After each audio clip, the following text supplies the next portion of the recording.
Raz, dwa. Raz, dwa. 4, 3, 4, 3, 4, 3, 4, 3, 4, 3, 4, 3, 4, 3, 3, 4, 4, 3, 4, 3, 4, 4, 4. Podgląd. Halo, halo. Halo, halo, halo. Halo, halo. 4, 3, 4, 3, 4, 3. 4, 3, 4, 3, 4, 3. 4, 3, 4, 3, 4, 3. 4, 3, 4, 3, 4, 3. 4, 3. Już?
12, 13, 14, 15, 10, 11, 12, 13, 14.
Ukrywamy się razem?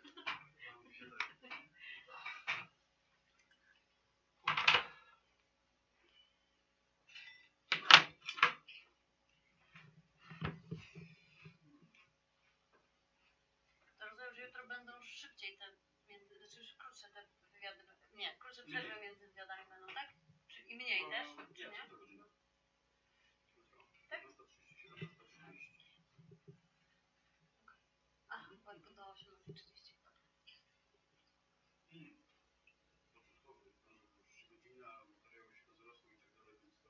Aha.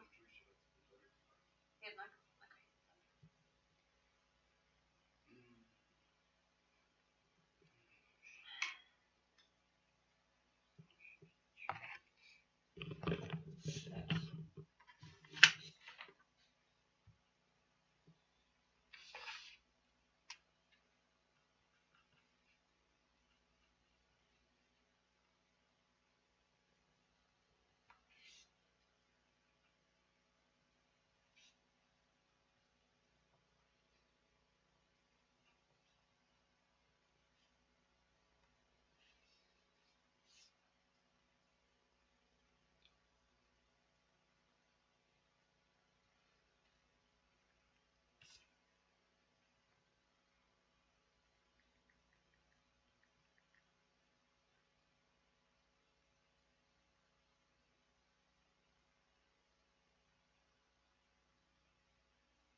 A który będzie zamawiał?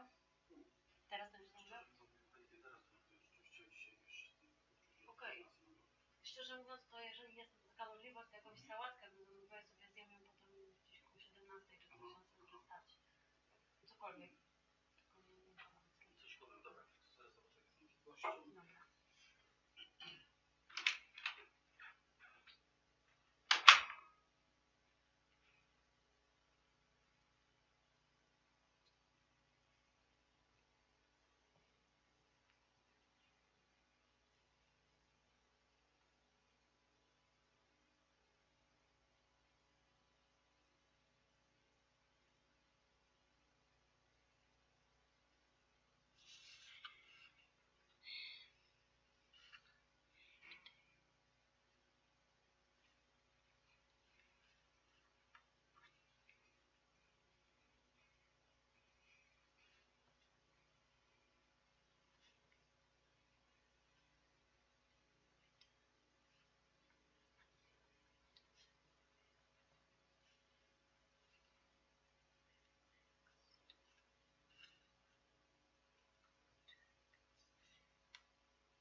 na te lo, tak? A, Czy... może i na te lo.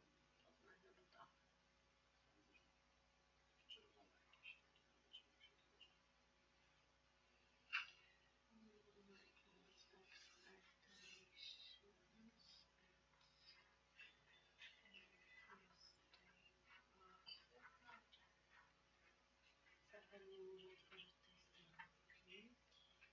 Tu. Grunwaldzka to by było to, nie? Czy nie? No takie No to dobra, to czerwone. wejdźmy na stronę. A nie, stronę czerwoną. Wejdźmy na stronę. Oczywiście. To nie to? Ale to pewnie. Matko. No menu.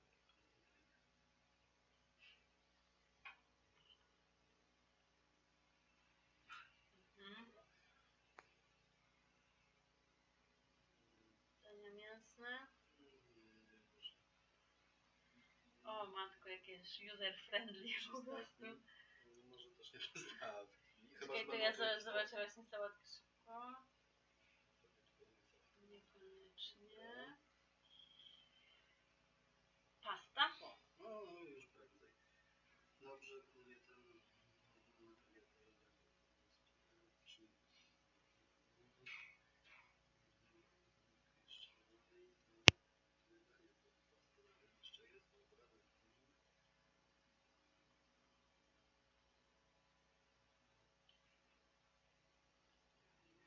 Ravioli i risotto. Nie.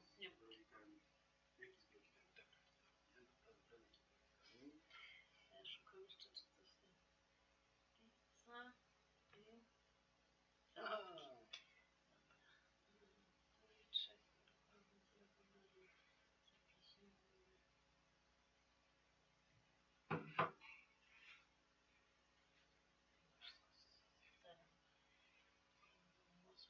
Albo ryba śmierdząca, albo cywilizowany kurczaka, bo też sprzedać figi wyrzęte. Dobra, takie może by to insalata di pollo e camembert. Mango, albo czekaj, kurczak, rucola, szpinak, mango, melon, orzechy włoskie. O, to ostatnia z listy. Mango melon. Bardzo dziękuję.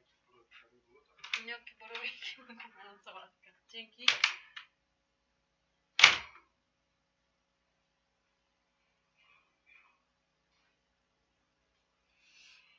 I do my best, but I'm not able to meet all my clients' expectations at every stage of the project.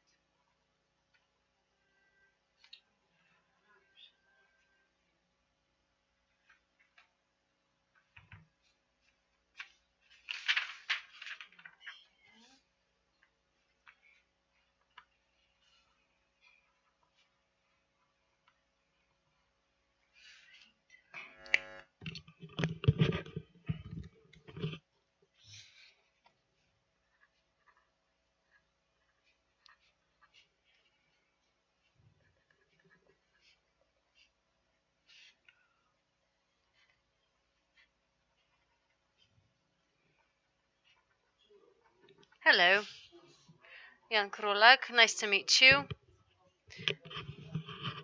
Please sit down. Thank you for coming. Would you like to drink something?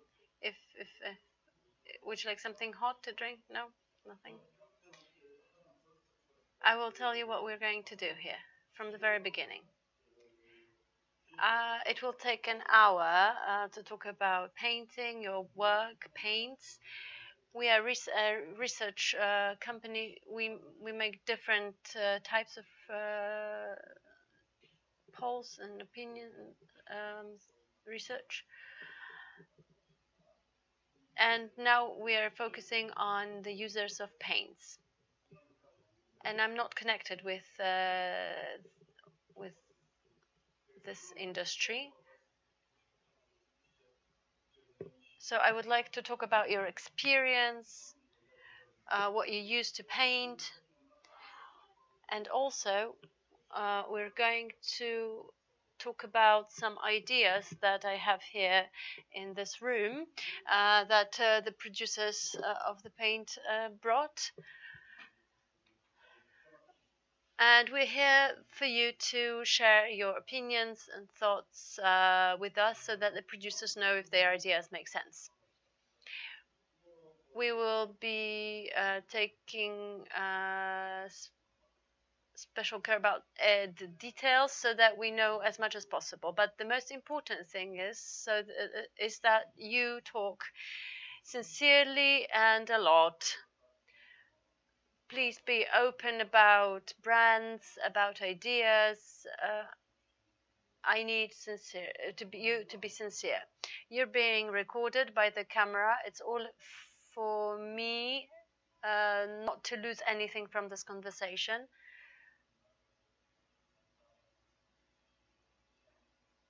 It's of course top secret, and nobody else is going to be watching it. We have this Venetian mirror here behind which Anya is sitting, who is going to help me with all this interview. So she's just in case there. And that's basically it. This is also being recorded by a small recorder on the table, but this is all top secret. Okay, all right. So this is all I had to say at the beginning. Is everything clear? Yes, for now. Okay, so please tell me shortly about your experience, professional experience. How do you paint? How long have you painted? With whom? A dozen or more years? I do different things. Now I paint more often. And I'm physically weaker now, and this is not a very demanding job, and people do say that I'm good at what I do. Do you advertise anywhere? Not anymore, because now people just use word-to-mouth marketing. I can see some good paints here. So you can actually tell what paints were used to paint this room.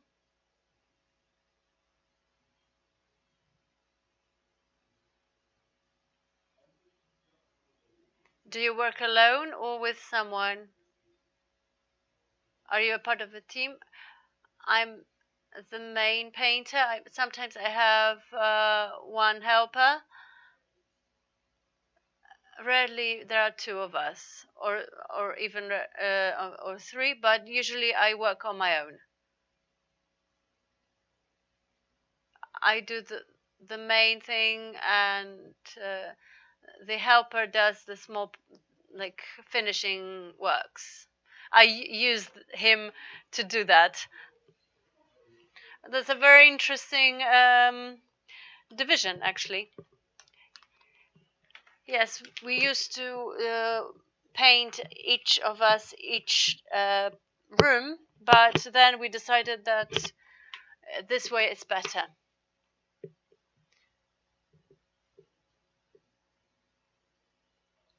And also, depending on the paint, sometimes you have to paint twice or three times, depending on the opacity of the paint. What kind of clients do you deal with? Are these private clients, or do you paint bigger buildings? Usually and mainly apartments and flats. Rented flats, after renting the flat. Now a couple bought a flat, and they told us that we need to paint it in 2 days, and yeah, we had like 300 square meters to paint in 2 days. Nice space. Yeah. I assume that the market situation is quite good and that you recommendation is enough to get a job. Yes. If someone calls me to whom I was recommended, it's okay because it's like a friend of a friend of a friend, so it's checked. So for how long have you worked like this? 3-4 years, I think.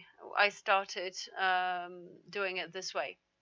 A couple of years ago, there was a bit of a crisis, and we had to take like everything, and now we can choose. Sometimes it looks like this, that one company does one thing and then we come to plaster and to paint. You said that painting as an activity is easy for you. So my question is, with such a good situation on the market and painting being easy, do you have any challenges? Do you see any challenges?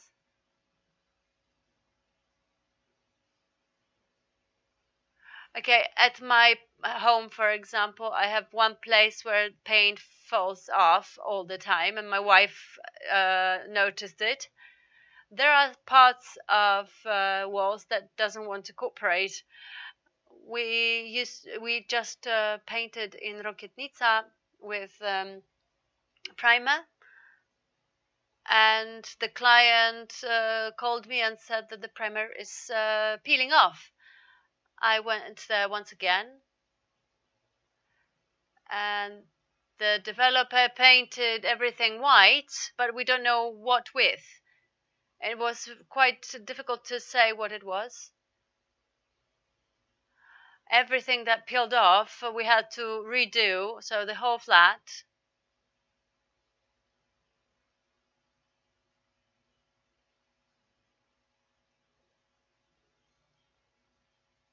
And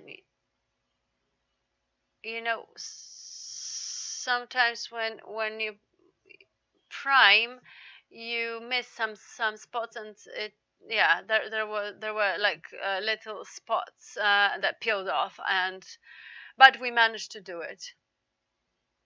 It was interesting. Are there more difficult or more easy walls nowadays? It's hard to say, actually. I take into consideration the fact that there will be some problems when I take a job. My friend said that, oh, you say that everything is so easy. Well, it's not like that. I just want everything to be so easy.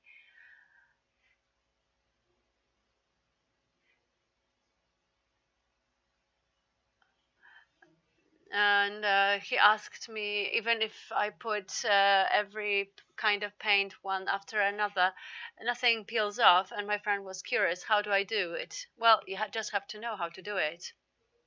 Do you have any preferences concerning paint? I usually use Cikurilla.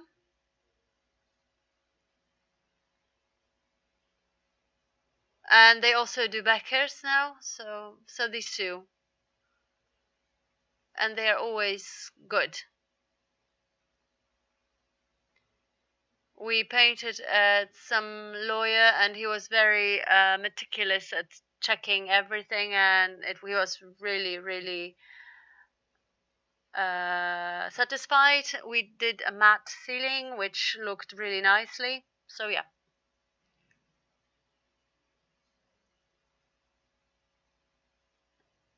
And clients usually want to have it cheaper. So that's my question. Do the clients suggest, or do they want some tip? Well, rather a tip in terms of choosing a paint. So then you say Tikurila, and then the client moans about the price. So how does it look, this kind of conversation? the client asks if it's expensive or not. Tikkurila has different types of paint. And if I see that the client can afford a better paint, and I can see that they have, for example, little kids, and that touch everything with their little hands. If they use a sponge just to wipe it down, the paint will stay on the wall.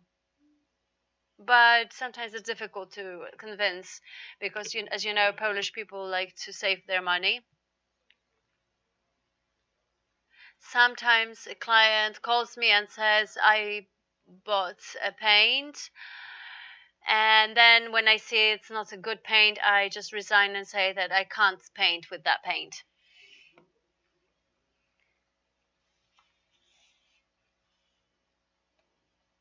So the situation is now that you can work with what you want.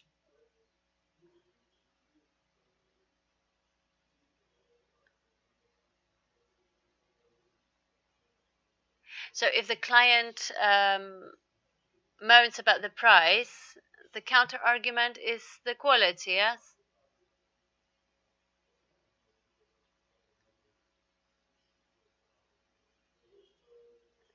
What paints would you use from the lower price range? I use Dulux.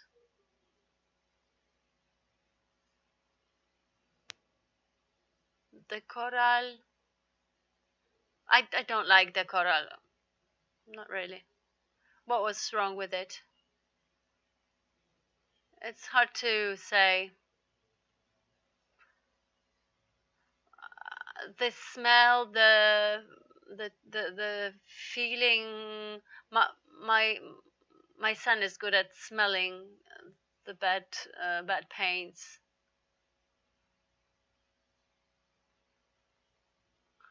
I'm allergic, for example, to some chemicals.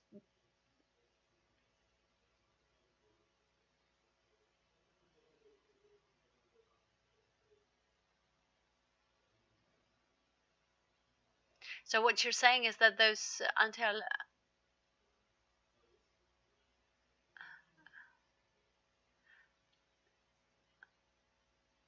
anti-allergic ones, they have terrible smell at the beginning, but then they just stop. The next day was okay, but the beginning was great, but it was terrifying.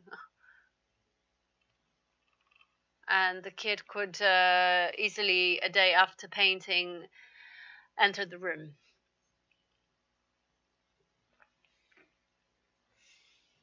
But I'm skeptical about it, because if we paint, for example, the whole flat, it's better to wait a couple of days. It's chemistry.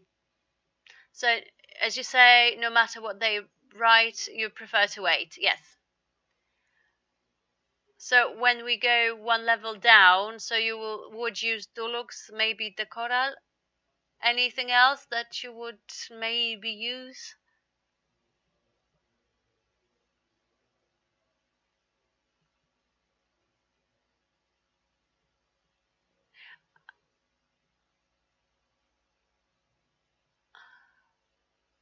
I would love to use Caparol, but it has to be a rich client.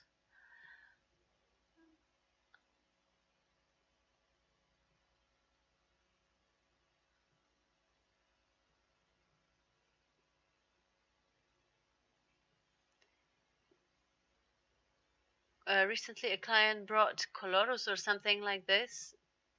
It's a paint from Castorama.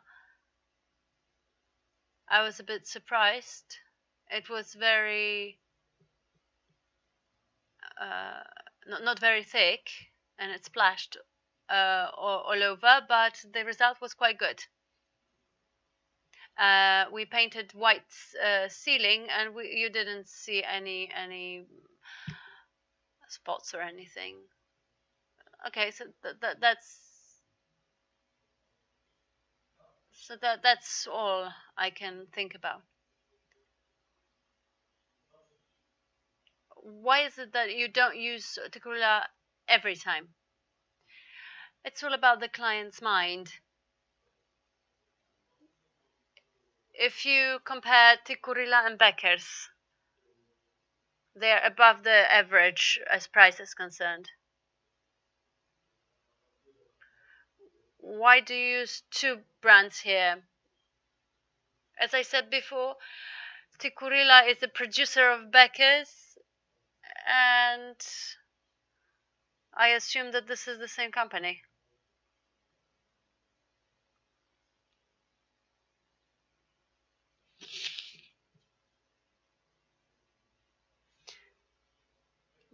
My friend said that he works in a factory of batteries, and there are two production lines, and on one a guy sticks one sticker and on the other one another sticker, so this is kind of the same thinking.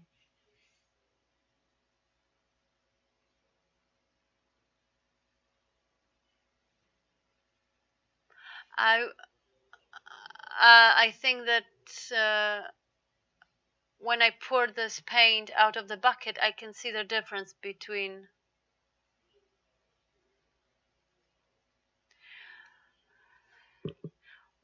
and when you pour the paint and stop doing that and the paint just cuts, then it's good that the paint is thick enough, and if it drips, then it's not thick enough.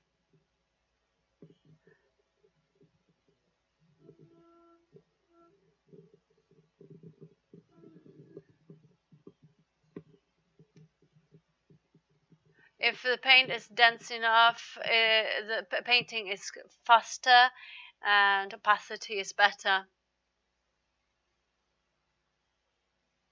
And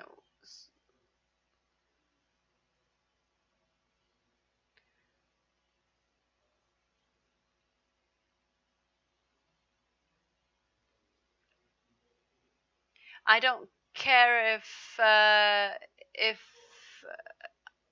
I paint twice or 4 times, because clients pay for a square meter of my job. So I suggest sometimes better paints than not.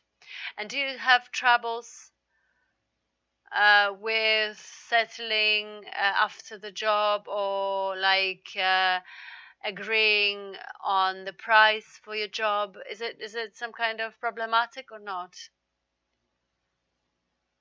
I try to explain long enough what the client is paying for.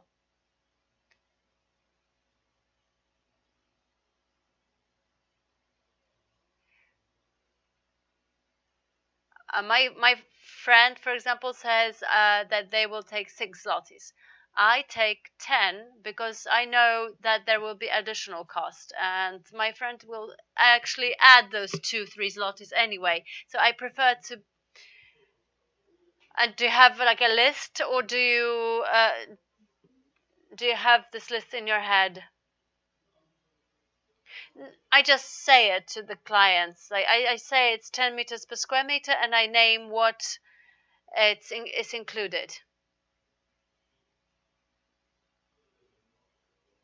I mean, I've been doing it so long that I know from the very beginning what I need and how much to charge. So the calculation is in your head, but the client knows exactly what it encompasses. Yes. I try not to tell the clients that there are some additional costs. Clients don't like that. And this is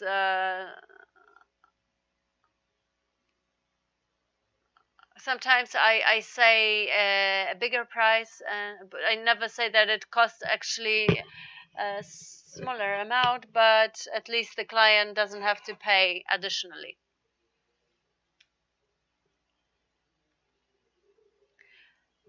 Why is it important not to paint with anything? Well, it's a loss of time. If I paint something with Tikurila, the client knows that in 5 years it will look quite well.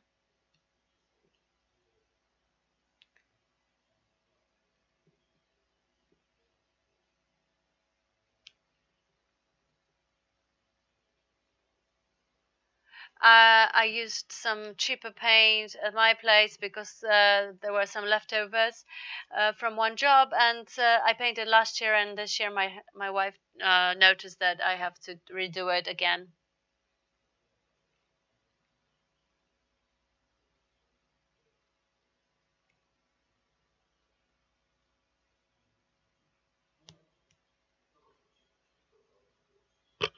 Is there anything else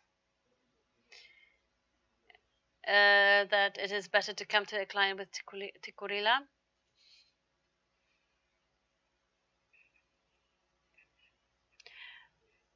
Time is money.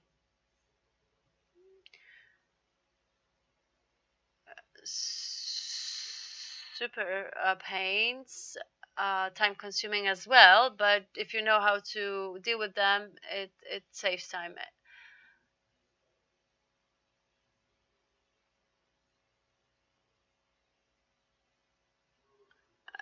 Sometimes it happens that the client comes and sees that the result of painting was not good enough, and he went to buy another paint to redo it.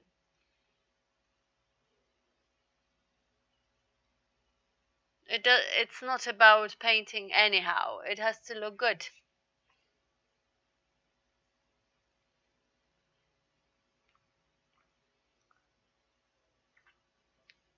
We painted once a room with caparol. He wanted a very, very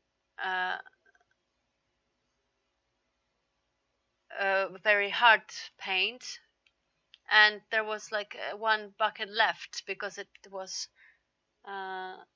so good. I mean, the coverage was so good. So yeah, if you buy a cheaper paint, you have to paint more times. So let's see what I wanted to talk about. At the beginning, I have a general description, a concept of Dulux. This is quite long, so I don't want you to look at it as an advertising text. It's not going to appear anything like this, too much of reading. But I would like to read it and treat it as a kind of approach, concept, and you will tell me if you think if it's good or bad concept.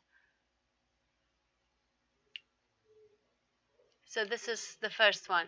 I will read it out loud. I will read a couple of sentences here.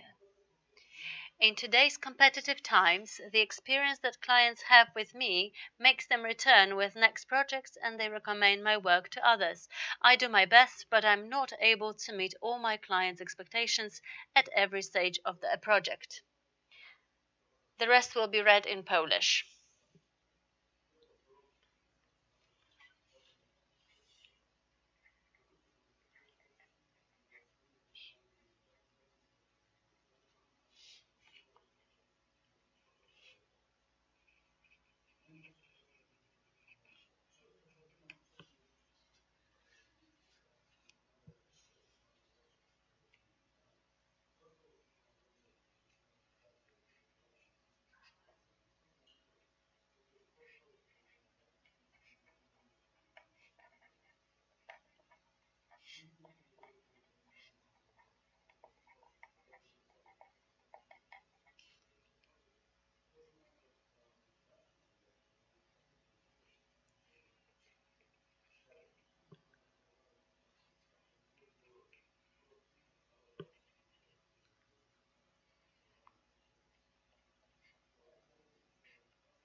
Do looks professional. Let your clients become your best marketers. This is the first thing. Turn the page. Don't look at it, but just first tell me your first impressions. We introduce computers for professionals. I use applications. There are different kinds of professionals, those who are old school, and modern ones. And I like this kind of curiosities. This visualization, I always tell the client that it all depends on the light, different angles of the light, and not always the client gets what they want. So the probes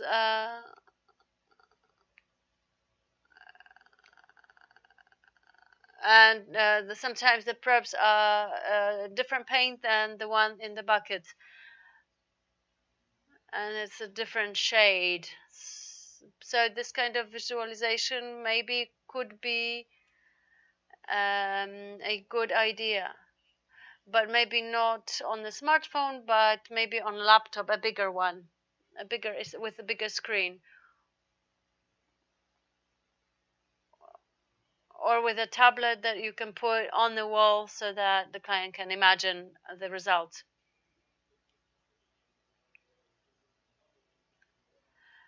You said that you can deal with it, not everyone can. So what specifically?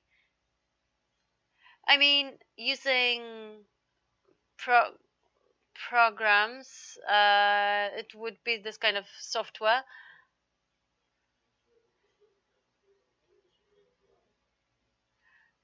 Or designing.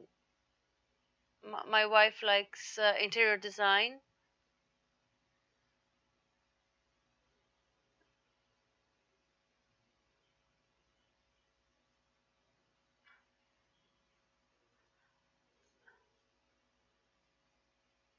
I get ideas from interior designers so that I know how to paint, and I see what I need to do. I see descriptions. And how often do you work in a flat that has been designed by an interior designer? Usually these are young people and developers flats. They live in this virtual reality, and they need this visualization.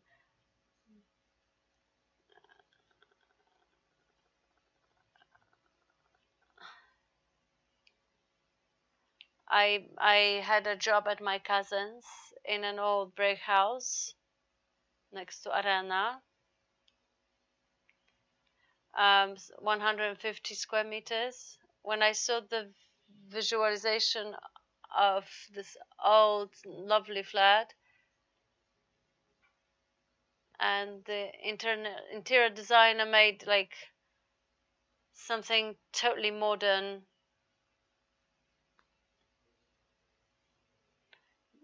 nothing of this old nice characteristics of the flat, and I said no, I'm not going to take it.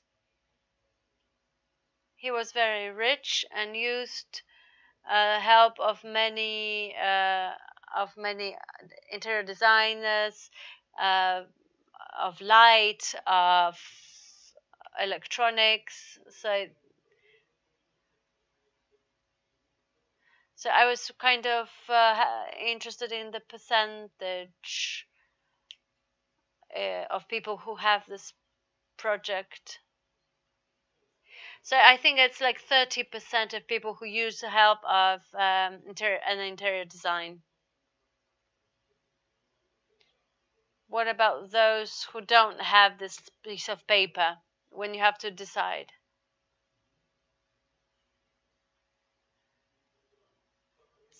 They just try samples on the wall, and then they decide this way.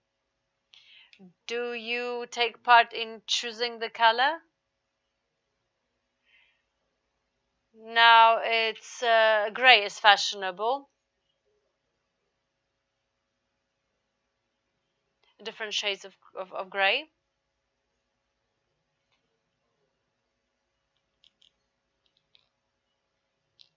And they have brilliant ideas like repainting green room into gray because they saw it on the internet or Instagram or somewhere. And then it's hard to choose the shade of gray. So then I tell them that if dark gray will make the room very gray. And then I try to convince them that maybe just a line of dark gray would be enough, and then the rest with white gray, with light gray. And your wife, is she a partner in your job, or is she just doing it for herself? Just for us.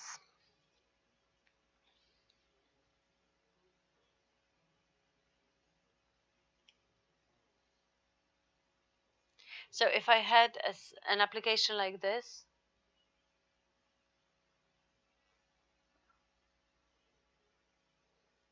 you could suggest that you can have this kind of results, and then you can see what it would look like. So you think it might be handy?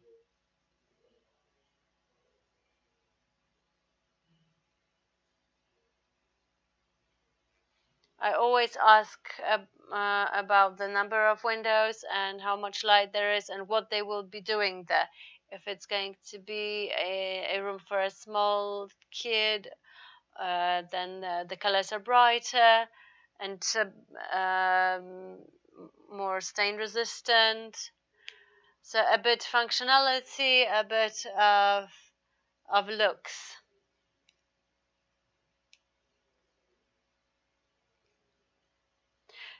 Very often the whole afternoon is taken by a discussion about what colors to choose. So the 70% without a project, do they want your advice in terms of colors, or rather minority of them? Majority has their own idea. They say this is supposed to be white, this gray, this yellow. And then I suggest a little bit that maybe this will not look great. If they tell me, for example, dark gray on the whole walls, I suggest maybe just a stripe, because it will not look so dark. Because you have experience, right? And you can help them. It's interesting, right? Because you take this function of interior designer. They say, well, if you do this, maybe you can advise. But sometimes I'm afraid to advise because I might be wrong. But my clients rather don't complain. They are talking here about some tools helping imagining these colors. And do you feel that your role would be bigger or smaller then?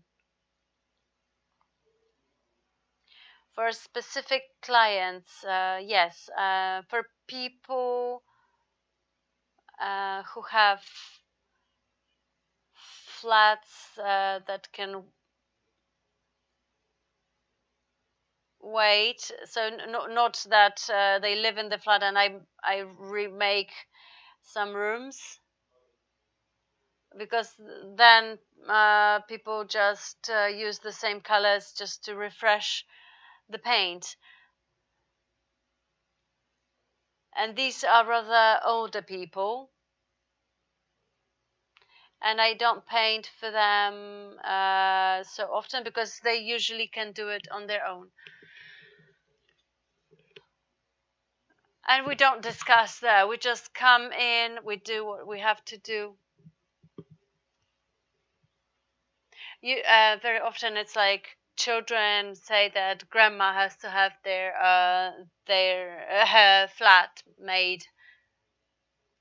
But younger clients, when they buy a flat, usually it's their first flat, and they say that it's a dream flat. I always tell them that the dream flat, it will be like the third or fourth maybe.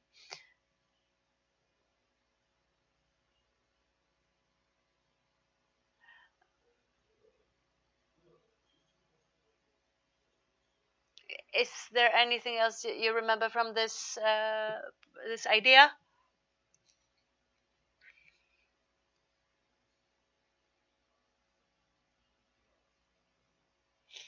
So they try to make a professional an advisor of some sort.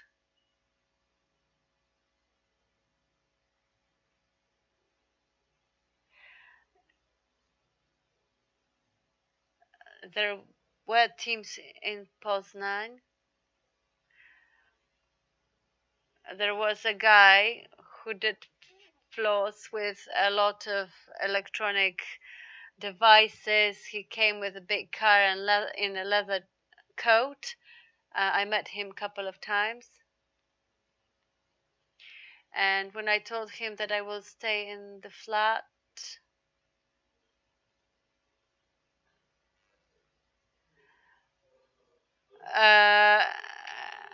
and this guy just took ordinary tools to check if the work was done well, and those electronic devices were just to impress clients.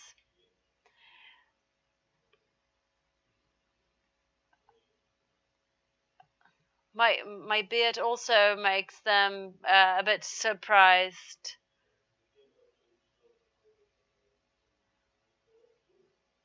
So the image is also important.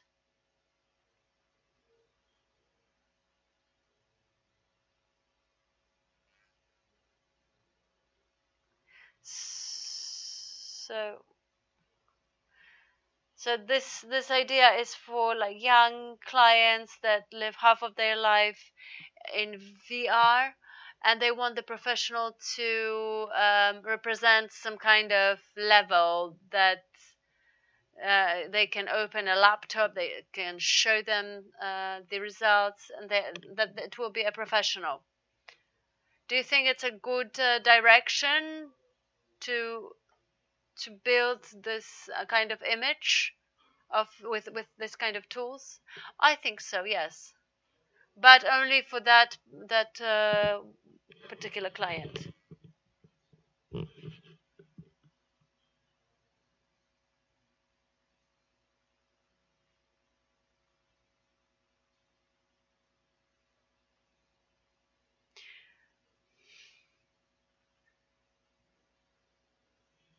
Anything else that you liked, didn't like, maybe anything interesting?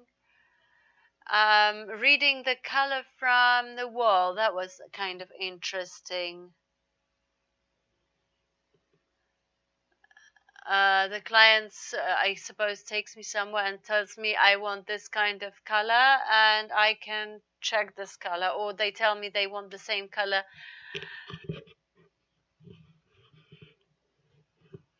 Well, I used to get like photos, but it doesn't really help. So I had this kind of jobs that I had to find a particular color.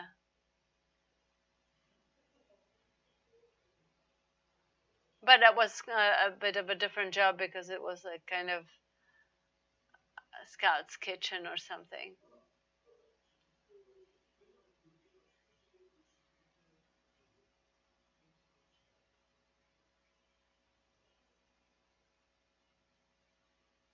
Deluxe Professional is the brand here. Okay, that's a nice name. This this word makes the price go up.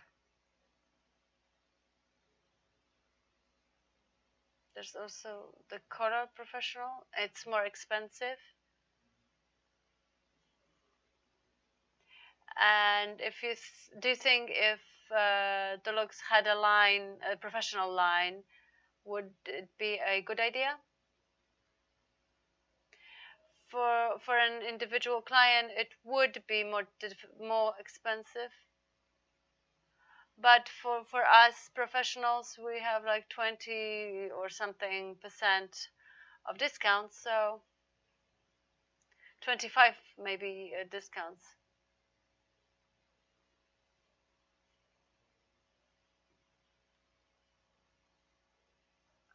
When I enter the client's flat, I tell them that I can have this professional paint cheaper, and Polish people like that, so I tell them 12% cheaper. 12% is for me then. And then I tell them that it's similar to Tikure or Becker's, and I would think about it then. But a regular decoral can be bought in Castorama, so it's not the same. This is what you expect then.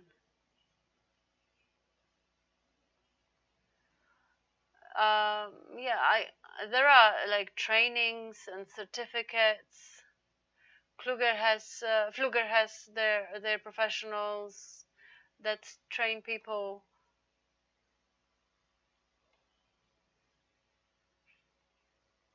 But I was afraid that if I go with one brand, I'm not sure if I find a client with this for that brand.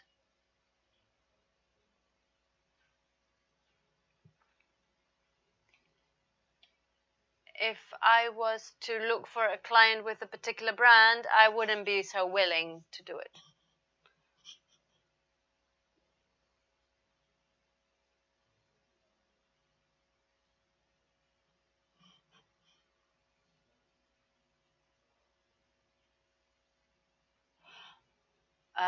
I acquire clients quite easily because they call me, and maybe if I was a bigger company with someone dedicated to acquiring clients, then it would be easier to do it this way.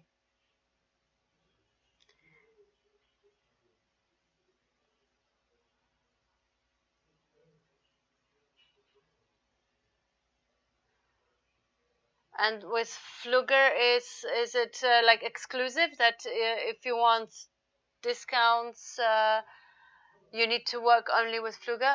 Well, this was the idea. Okay, so let's go back to this idea.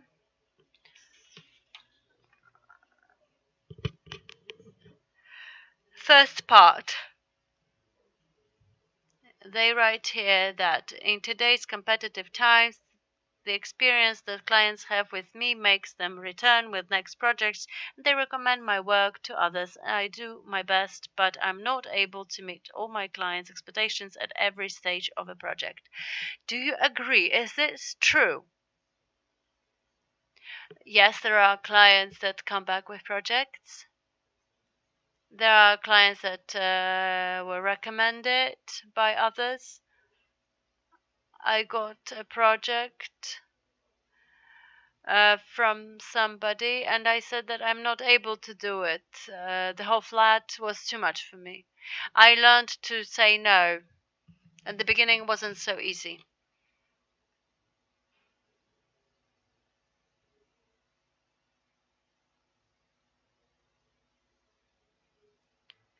I know that the scope of works was too much for me, and I know that there are bigger companies that can do. And I'm not going to fight for this client and lose in a way.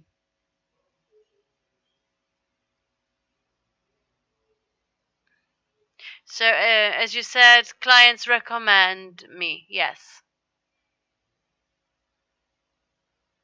Friends of friends. They were very happy. And then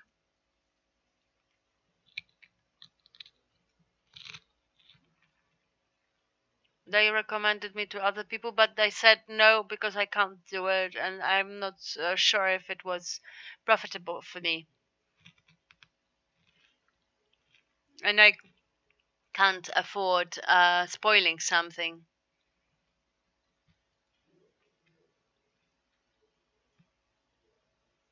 Then they say that Dulux is a global brand for professionals, etc., etc.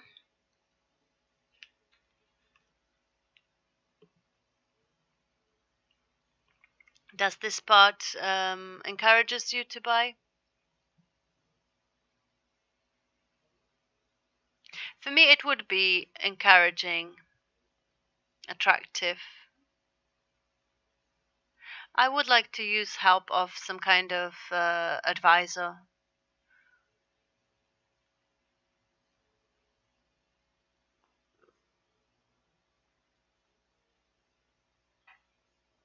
And when I'm a small company like this, I lose time to make some kind of design and the client might not might not like my idea, so I lose my time. But if I use this kind of advisor, then it would help me, like maybe.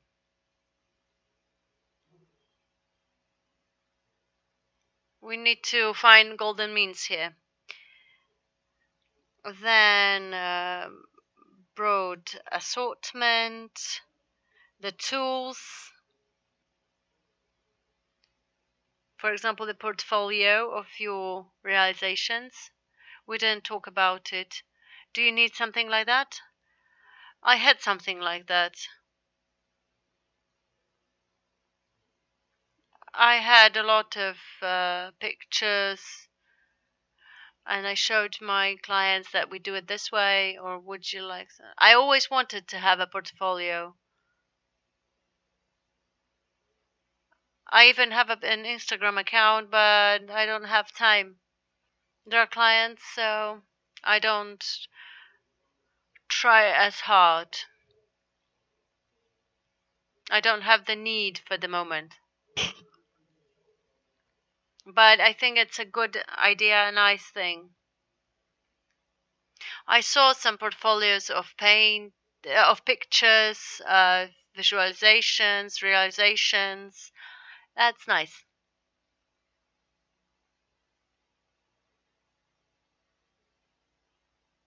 Usually these are more famous places like legal offices, and it makes the prestige of the company. So it's not a bad idea in your opinion. Clear valuation. Do you need something like that even if you do it in your head? I don't do it when at the clients and on the basis of the project that has been sent to me. We also recently did something like a bathroom.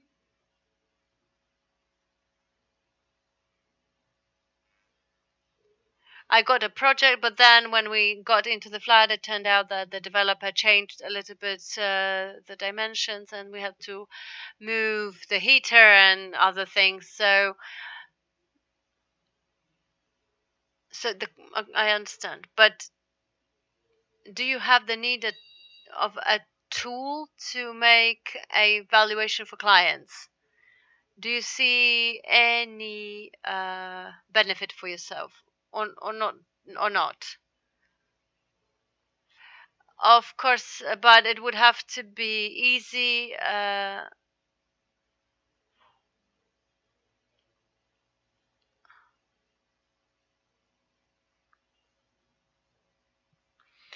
Well, I could do it manually, but then I have to put it into my computer. Sometimes my clients want this kind of valuation price list. Maybe not for every client, but some clients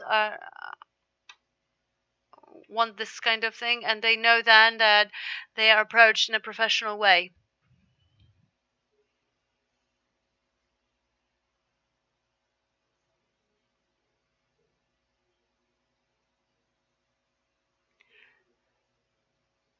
I was at a client who measured the place, and I measured the place, and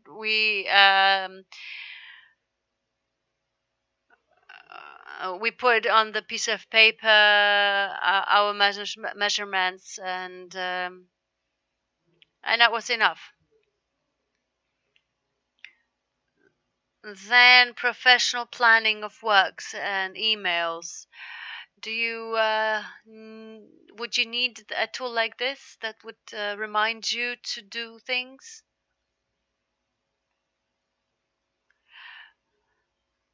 Well, we do planning at the end of the day when we know how much we did, or at the beginning of the day. With painting, there aren't many problems with that. Flats are easy and quick to do. Maybe with bigger works, maybe it would be useful, especially when meeting a client. And when we say what what are prepayments for, which parts of work, and when it should be paid, then it could be useful. Then there is a color picker and visualizer. We also talked about it. And 24/7 support, technical support. Do you need something like that? Would you need something like that? Support is always good.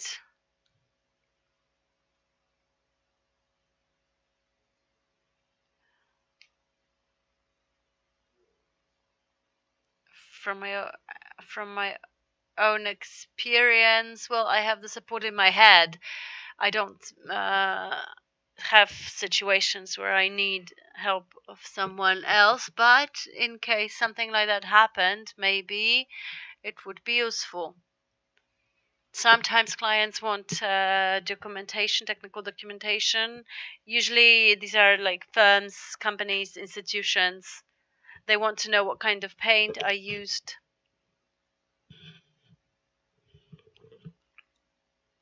And like training videos, maybe. Why not?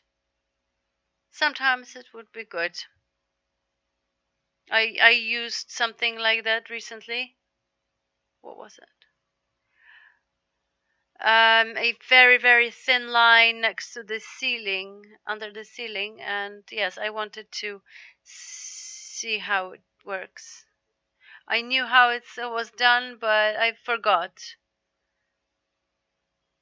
So I didn't want to figure it on my own. I just wanted to know quickly the solution. So it's not that when you have a big experience, you know everything. No, of course.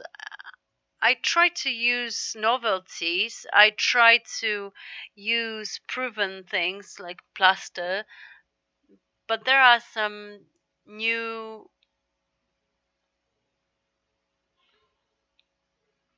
plasters, but and I stick to the ones that I checked. I don't use novelties, because if I used something for many years and it worked, why would I use something else?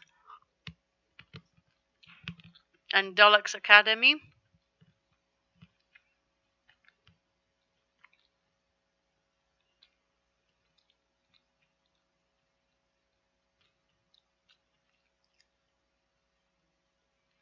Such trainings, live trainings and internet trainings are quite useful.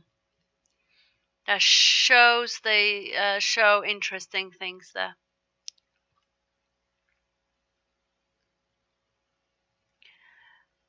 Very often these are lab conditions, so you know the walls are plain and smooth, but this academy could maybe show more difficult situations in different conditions. It's a very, very good idea. I mean, how to deal with difficult walls, and we don't know what to do sometimes with them.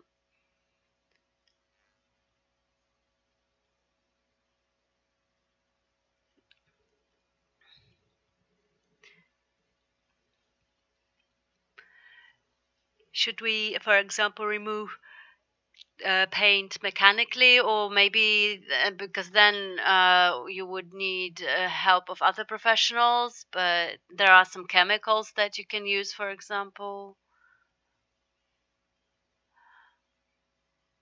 There are some chemicals that can use against fungus, for example, and you just need to know things like that, and situations like that happen. And and certificates, is it a benefit for you? You can put such certificates, download on your website, and just show clients that you have things like that. Client doesn't come to me, my office is in my car.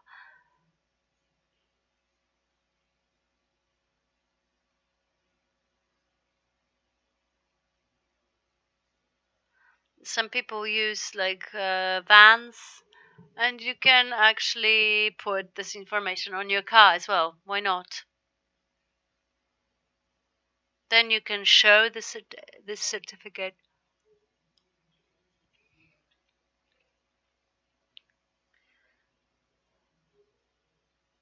So do you think that it will impress clients? Well, some of them, yes. What about the last line? Let your clients become your best marketers. Does it sound good, neutral, bad?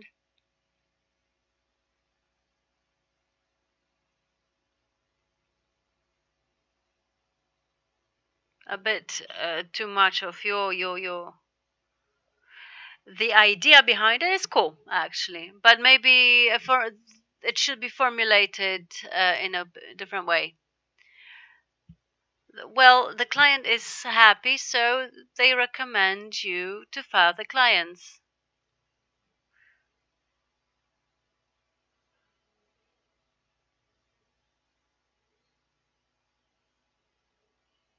So the idea here is that using Dulux Professional, you will have everything done in a good way, and you will be able to recommend a professional.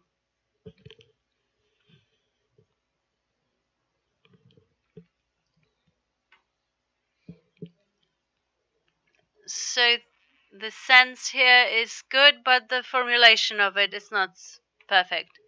Okay, so there's another thing, another idea. There are some common things.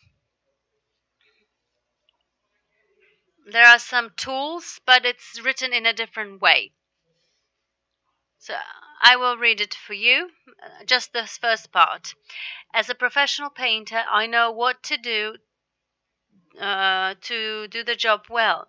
My skills and professional experience are key factors. I work hard and well. However, I see that painters have various skills, therefore it's a challenge to show clients what I'm best in and why it's worth paying more.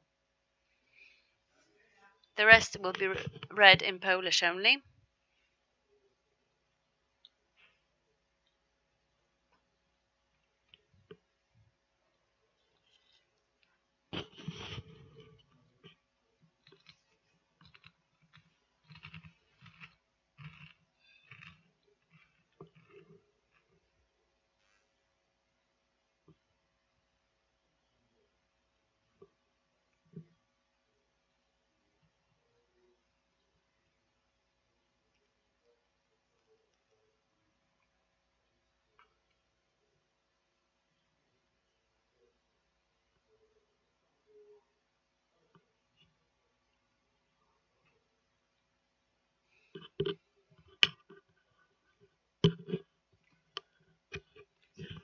So this part is similar.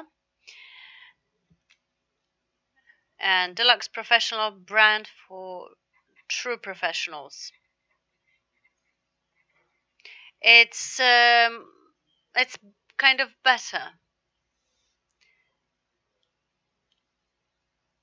The word painter is used here. The word fachowiec, which is professional, kind of, is used more than painter. People take like professionals to everything. The word painter is used here, which is nice.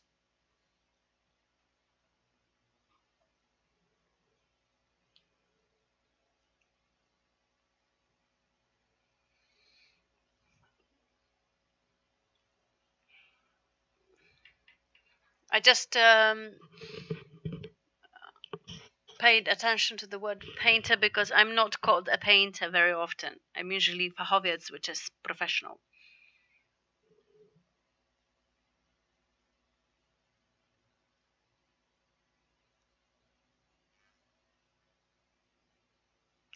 When I was learning my profession, I was taught by a painter, a plaster guy, and now everyone is just professional. Maybe now we will come back to specialization again.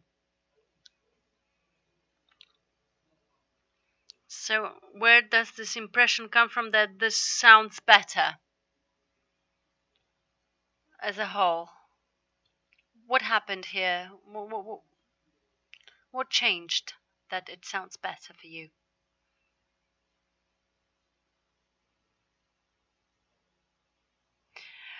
I feel that it's directed at me, personally.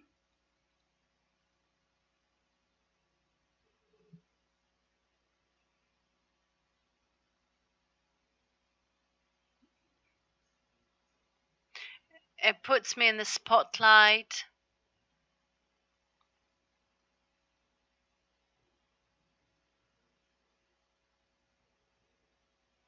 This just speaks to me. It tells me that I'm cool, that I do a good job, that with the use of these paints you will be even better. Maybe this is it. It underlines the fact that you are good and that thanks to these tools and everything you will be even better. Yeah, it says that we will give you trainings and tools, and everyone will look at you as a fantastic professional, and you will be even more recommended because you use professional tools, and not only for painting but also for designing and for finishing the interiors. Okay, so look at the first paragraph.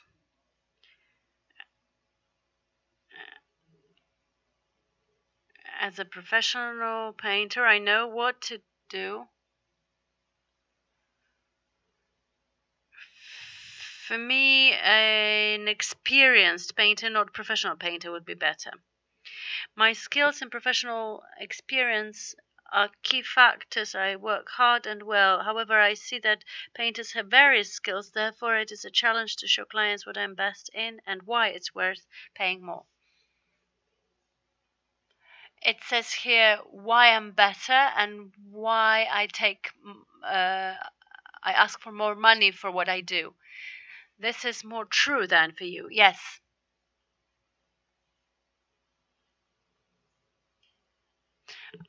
I wouldn't maybe brag about working hard and well, because I always do it this way. But the rest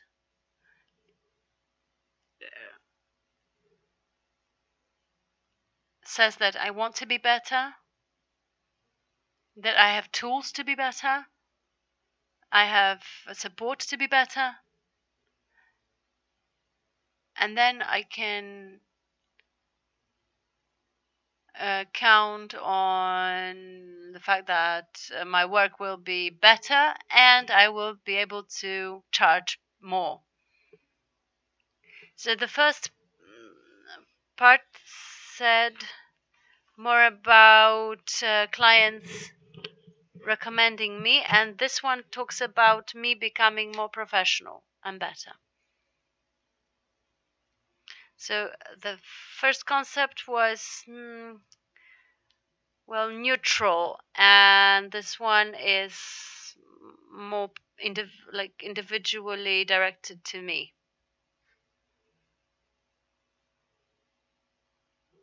Okay, I understand. So it's more moving for you than that you are professional and you want to be better and better. And what about the slogans? So let your clients become your best marketers, or brand for true professionals.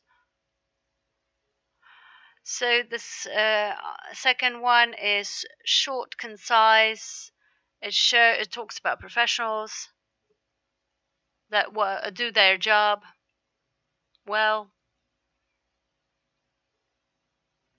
The first one is too long.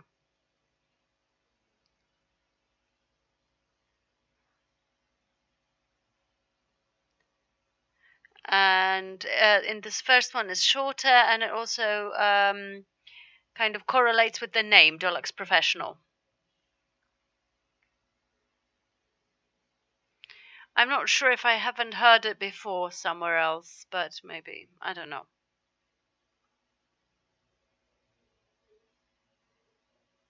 It's not a very original slogan, as I understand. Yes, but it's short and eye-catching. If it's well designed, it might be eye-catching.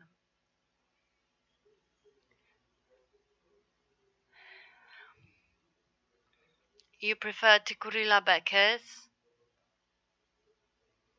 You don't. You're more critical about Dulux. And this whole story and the tools, is it coherent with the brand, with Dulux?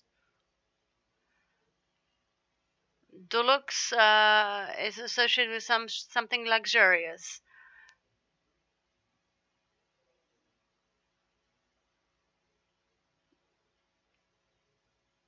The coral is more about decoration, and Dulux is more like luxurious, and clients have this idea. So Dulux something good, luxurious, and professional, even more, even better.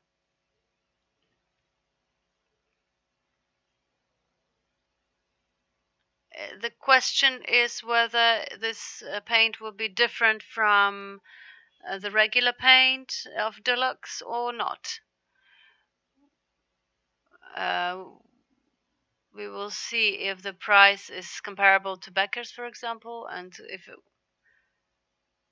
if the quality is the same as Becker's or maybe even better. There used to be like lines that were very good and they were worse and worse later on.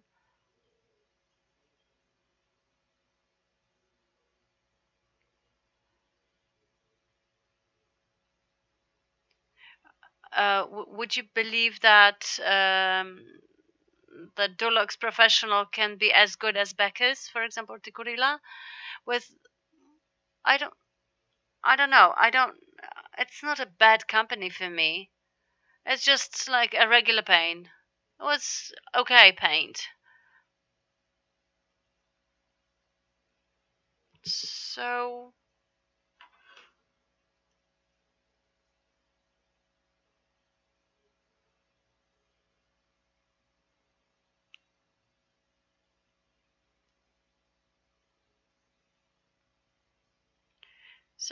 maybe Dulux will have something that will be worth trying and will be competitive.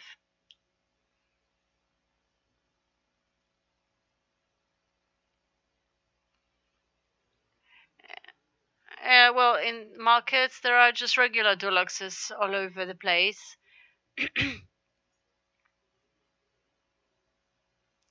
But if they want to underline so much the fact that you are a professional and you are, thanks to Deluxe Professional, you are perceived as a more professional person.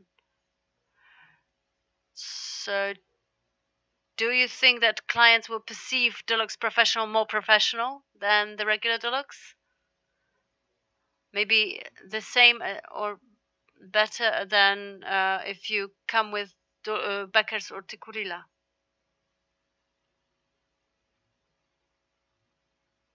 Beckers is in the market. Tikurila, the cheaper one, is also in markets. So it's not as great as the ones sold in those smaller professional shops.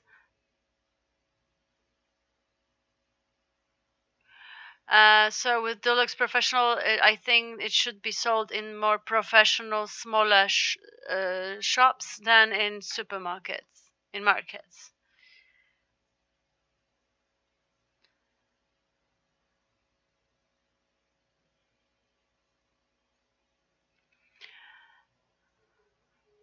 It's different when you come to the market and you can see prices. It's a different approach a bit.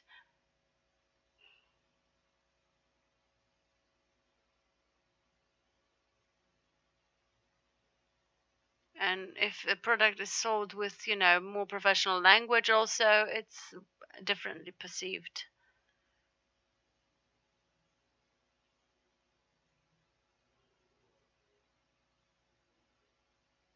Would you change Tikuri linebackers for Deluxe Professional? Well, I'm using Tikuri because once my client bought it for me, and since then I've been using it really willingly. With Deluxe, there are clients who buy this paint, and if the client bought Deluxe Professional and the quality and price would be on a good level, then maybe. So the client would have to know that it exists.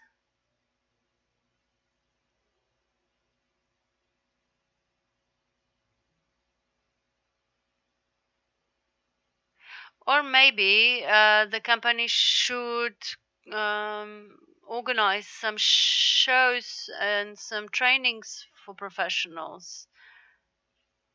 But practical ones that I get the paint, a wall, and I can use it.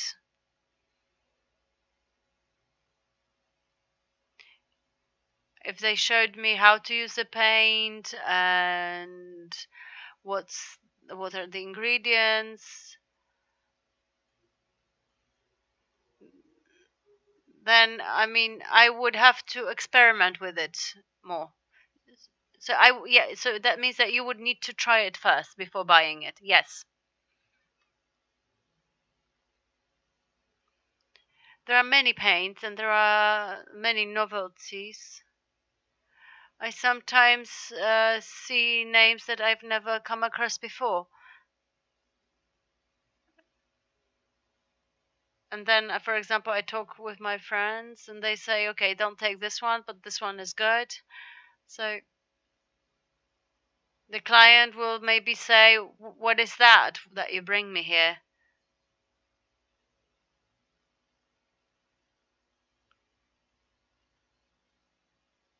So maybe with the name professional, the client would think that it's an even better paint.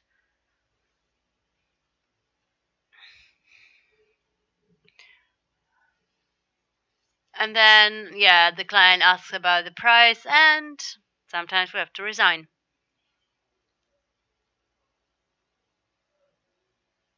And don't you think there wouldn't be a reaction like if you say Deluxe Professional, people would say, it's Deluxe. No, come on, it's not a good one.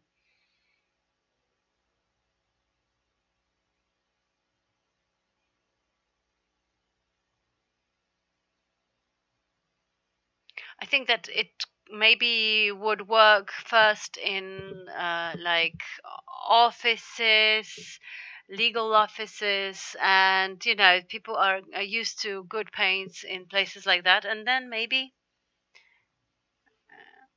risk there. Okay, so one more thing.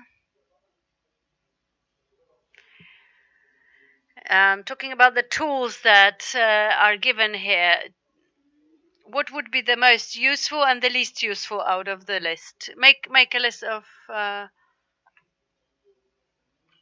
most valuable and less and the least valuable as far as professional image is concerned.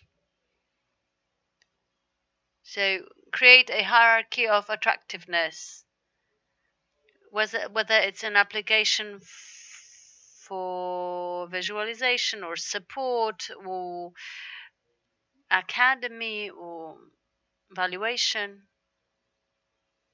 or are they as the same? Okay, so which are the most worth having? So visualizer, maybe with a different name. So visualization would be the first one. What else? Support. It's useful.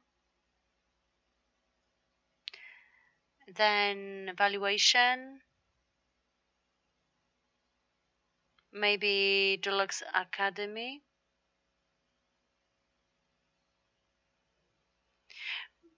Portfolio, maybe.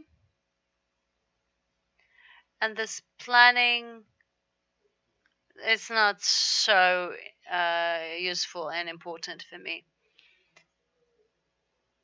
Okay, so I have a couple of words about these things. Let's see something about visualizer. I have also a small video about it.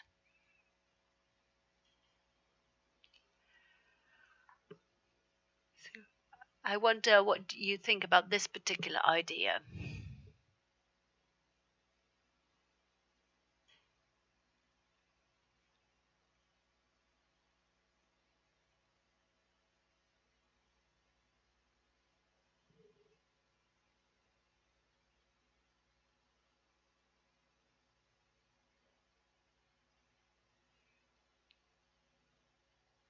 Okay, so this visualizer would also maybe take into consideration the lighting, the light in the room, and maybe the size of the room.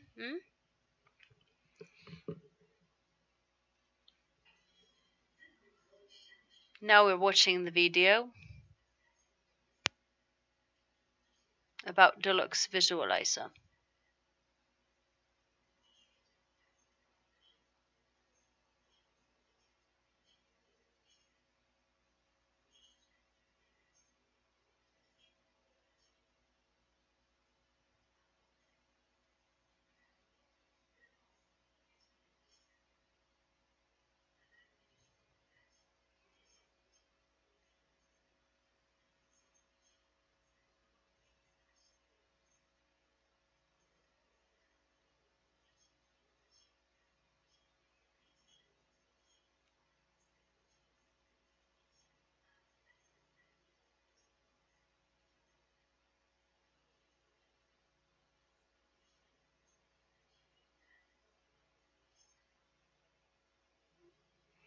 So what do you think about it?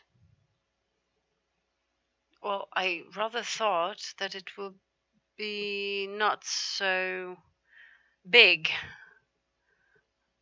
but I think it will make an impression, especially that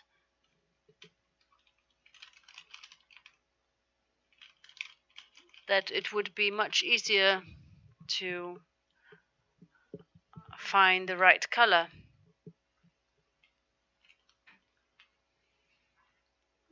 But I think that it would be better with a big screen. So a tablet at least.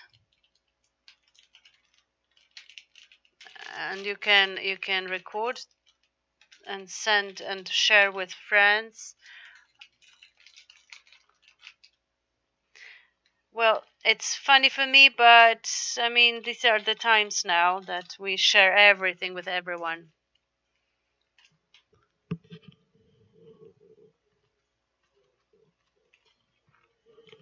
Let's see the other one now. Color picker. And we will watch the video as well.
That's quite interesting.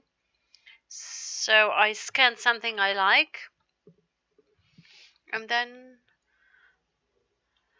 have it in my phone. I mean, it's similar to the visualization. Do you think it's something useful, or is it more like making impression? I think useful. Sometimes clients come with a photo that they want something like that on their walls, but we would have a tool that would make it possible to do. So it's useful. What about this application? And a video.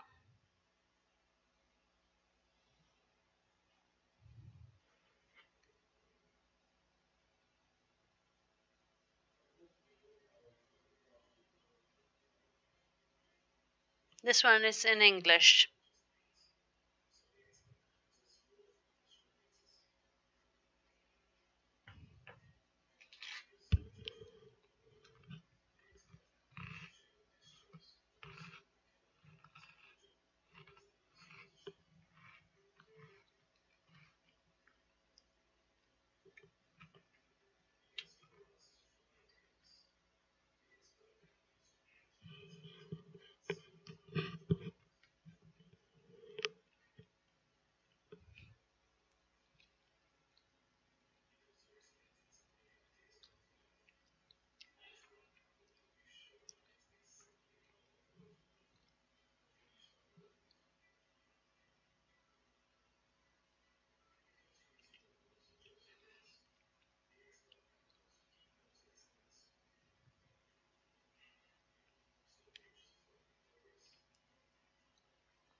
Okay, what do you think about this? Is it needed? Is it useful? Well, in the text, it talks more about sending offers to clients and more organizational. And video talks more about first portfolio and colors, etc. Would you use something like this?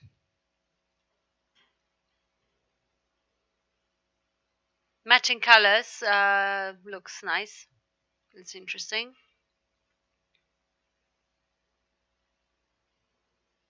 You wouldn't have to use the color list.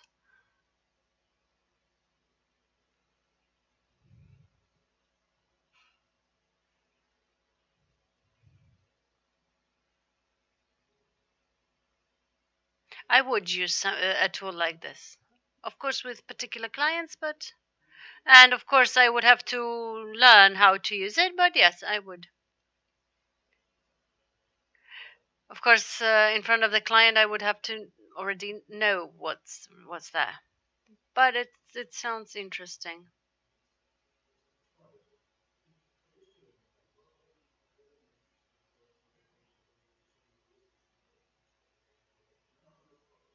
We talked about the academy, but I would like to talk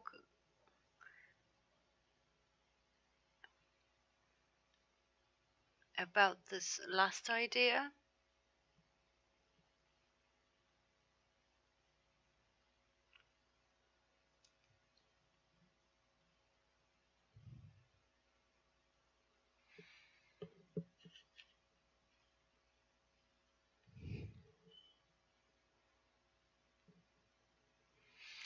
I used various types of advertising, so I could use this one. Why not?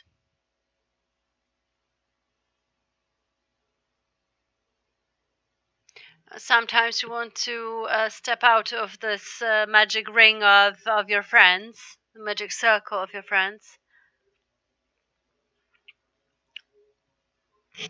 So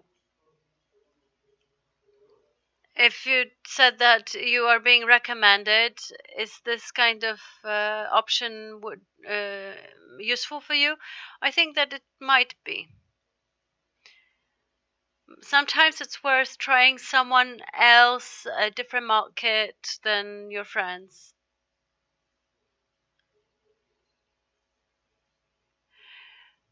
When I think about who I work for, these are just my friends or friends of my friends. So it's like a circle, and maybe it's worth going outside the circle. It could be a challenge to see something new. Like, painting a porch or a staircase. So it's not a bad idea. And the last thing, I have some products that could be part of this line. These are interior paints. This is the same but with descriptions. This is one type, interior paints for walls and ceilings. These are primers, and these are elevation paints from tinting machine. I wonder if this is the right range of products for professional products. Are there too few of them, too many of them? Is everything needed here? What do you think? It's not a very big choice.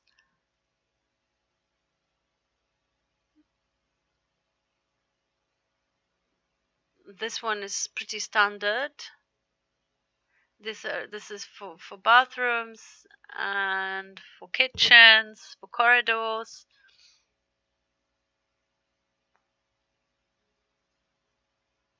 This wouldn't be so popular, I suppose. Maybe with new apartments.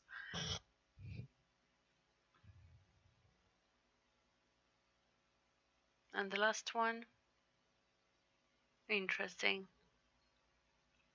For specific purposes, well, it should be described in a better way. What are these special tasks?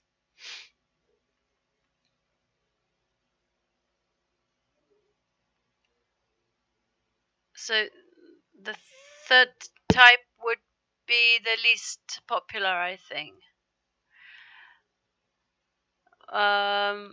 kitchens, bathrooms, yes, they are smaller containers.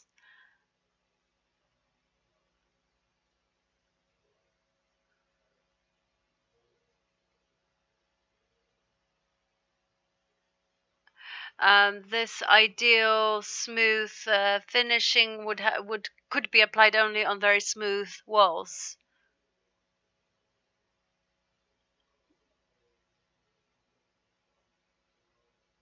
We'll talk about prices in a second.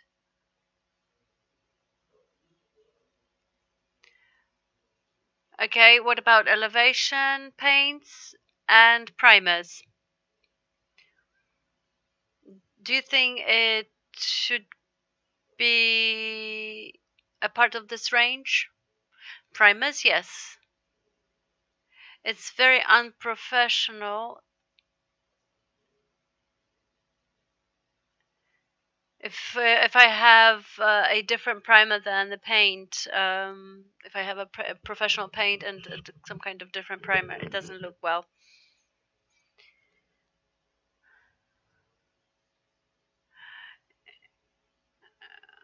If I have a primer for a particular paint, I prefer use it this way because I know that there will be no surprises. They will work together.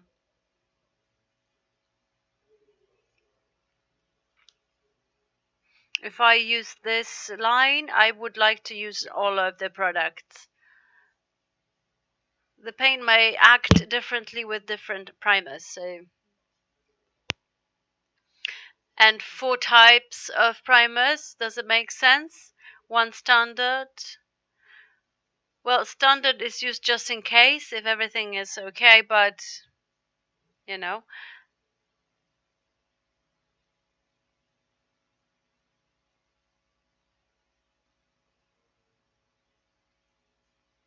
We put also white primer under like the gray stripes on walls so that it's easier to paint.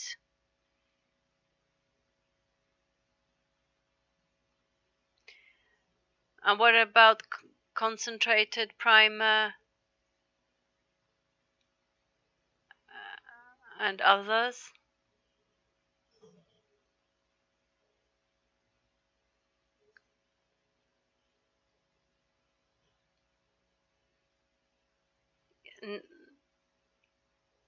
Now when my friend puts tiles, he even uses this kind of primers.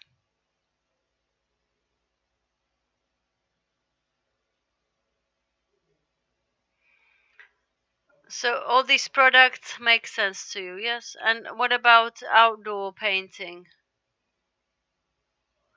I have no idea. I don't have any experience with that. And do you think from the point of view of image of the company? There are many companies that do elevations.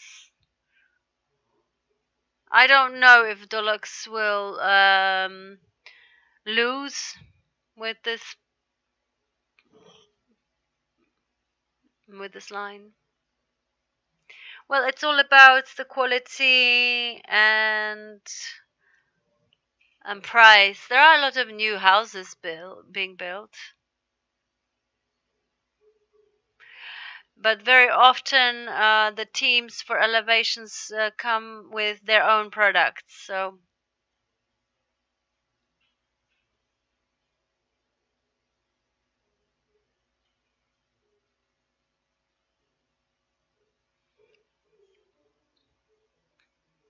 just last one question. These are the 2 products from the standard line. Look at parameters and price. Does it sound attractive?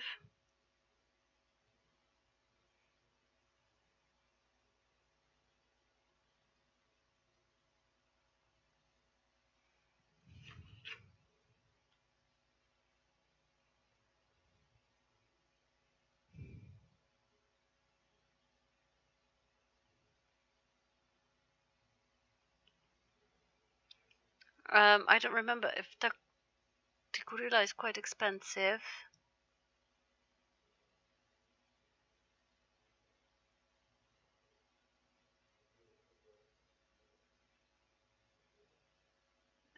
This paint has to be used for a very bad wall, or they want maybe very matte finish.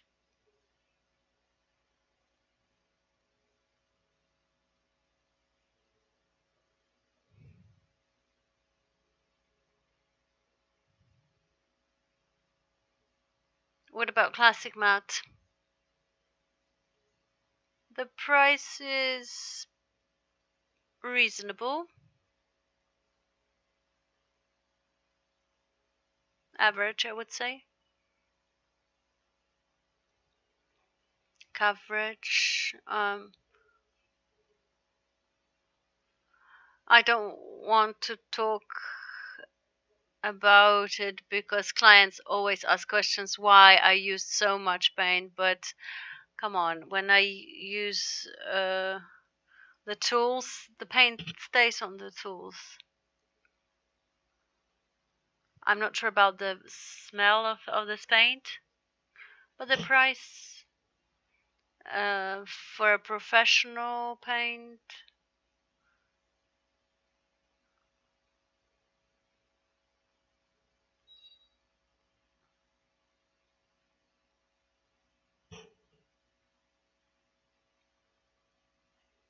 it's reasonable, yes.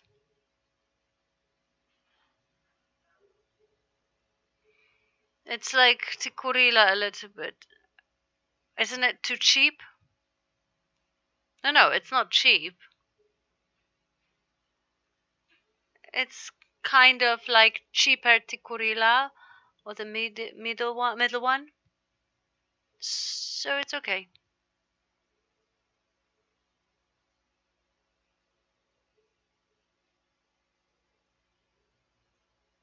Caparol is obviously more expensive, but this one, this price is really good for this kind of paint.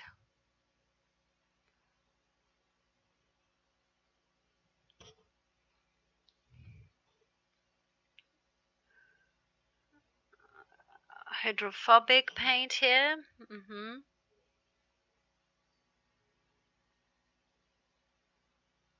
You can wash it with detergents.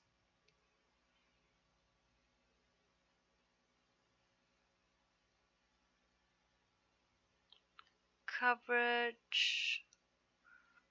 Satin.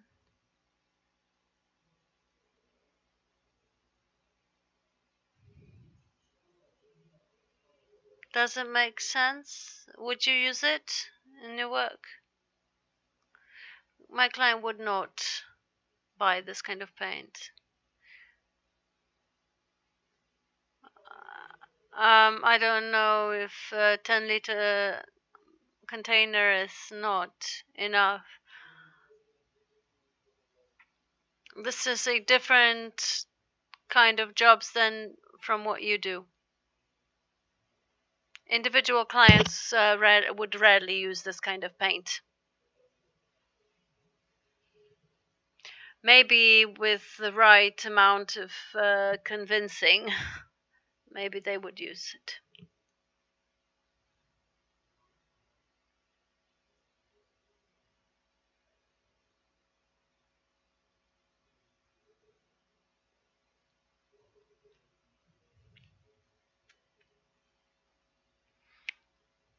So the third column paints like finishing.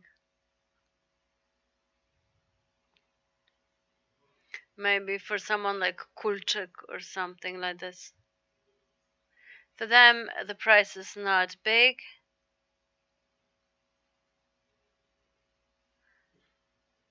But these colors are not very often used.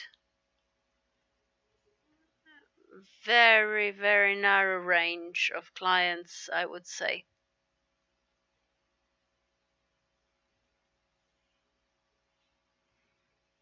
A room like this would be 7 liters, so it would be quite costly. and the special tasks paint.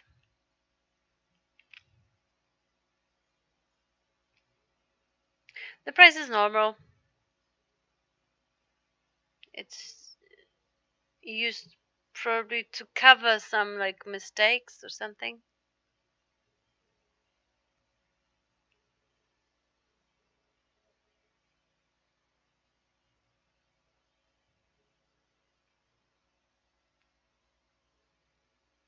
I think that the price here isn't bad.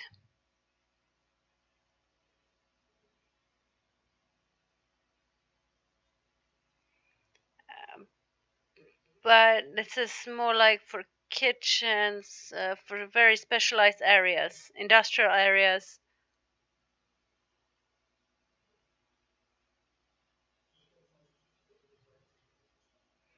Okay, so these are very specific ones.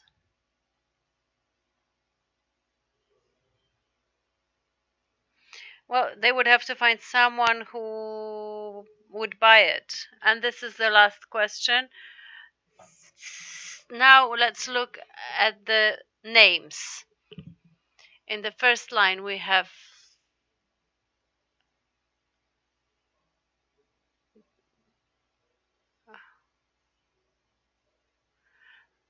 Janek is reading the second line of names and the third line of names. Which style of the name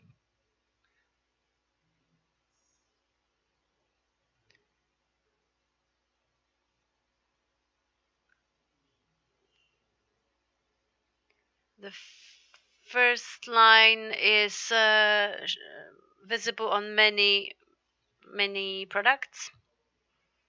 Many producers use this kind of name.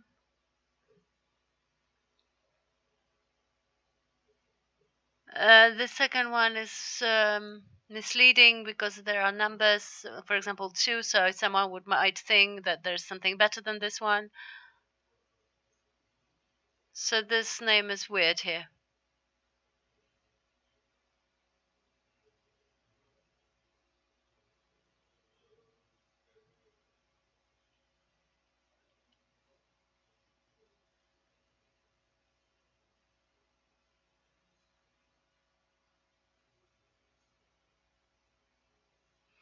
This is like English-based name, and it sounds more professional because it comes from English.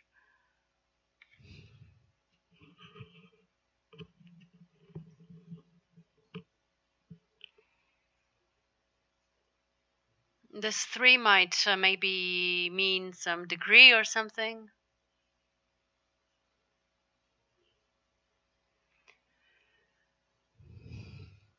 Control is like we have everything under control and stuff. So the middle line is quite nice, and the third one is out of the question. Absolutely. It's more like, the third one is like a guy in a beret. That's it. We came to the last question. Thank you for coming and for your insight. Thank you very much. There will be some formalities to do, and we will be finishing. Thank you very much.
Good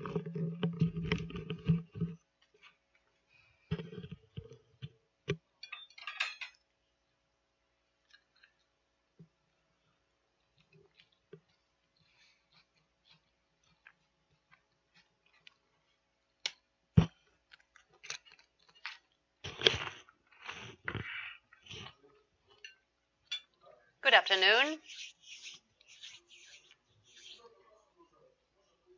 Please sit here. Okay. I'll tell you what we're going to talk about here. We will be talking about painting, about your professional life.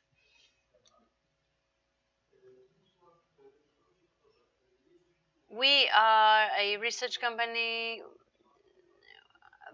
Paints are one of the topics that we deal with. We are not connected with this industry. Our client is a company that produces paints that would like to know something more about their potential clients.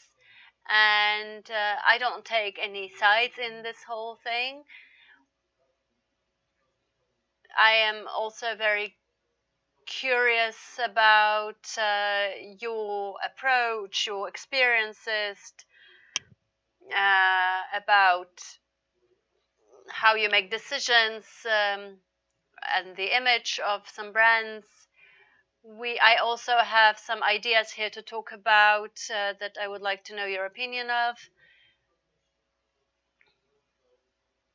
I would like to get to know your ideas, opinions, associations, whatever comes to your mind.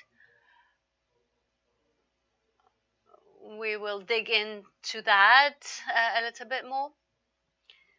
I would like to know if the ideas of the producer make sense. So please tell me anything you want. Be sincere, be open. It is being recorded by the camera and a recorder so that I have everything, all the information I need. They are obviously top secret. The recordings are top secret. And behind the wall there's Anya, who also helps me with this topic. She's hidden so that she doesn't disturb our process of conversing about the topic.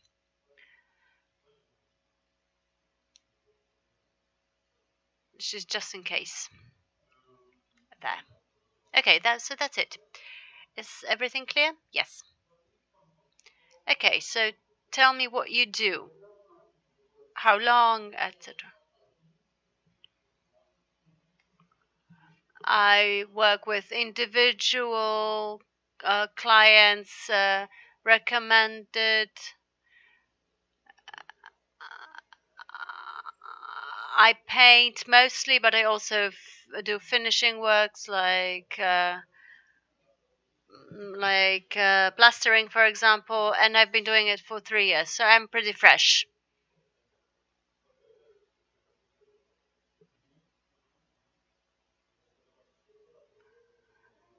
No, this season is it's not the season for painting at the moment, but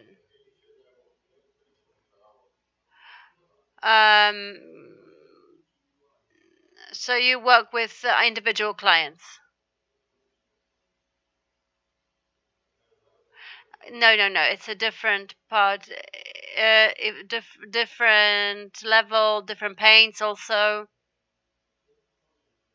Do you work alone? Yes, on my own. Rather alone. Sometimes I need help, but usually I work alone. In your not very big experience, when you think about this work, is it easy or is it sometimes difficult? Do you have any difficulties? It depends on the primer, on the on the basis, on the client.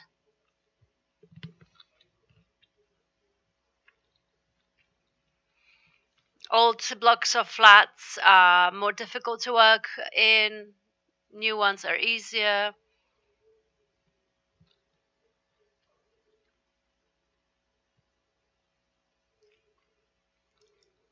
I had such situations when, half of the wall just peeled off and I had to redo it. How does it work in your case when it comes to the price?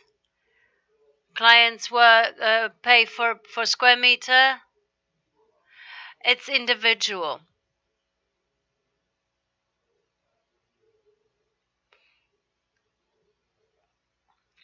If we have to wash and prepare everything, it costs more than it would cost, for example, like in here, that I would just come and paint. There are different clients. So there are easier and more difficult clients. What is who is a more difficult client?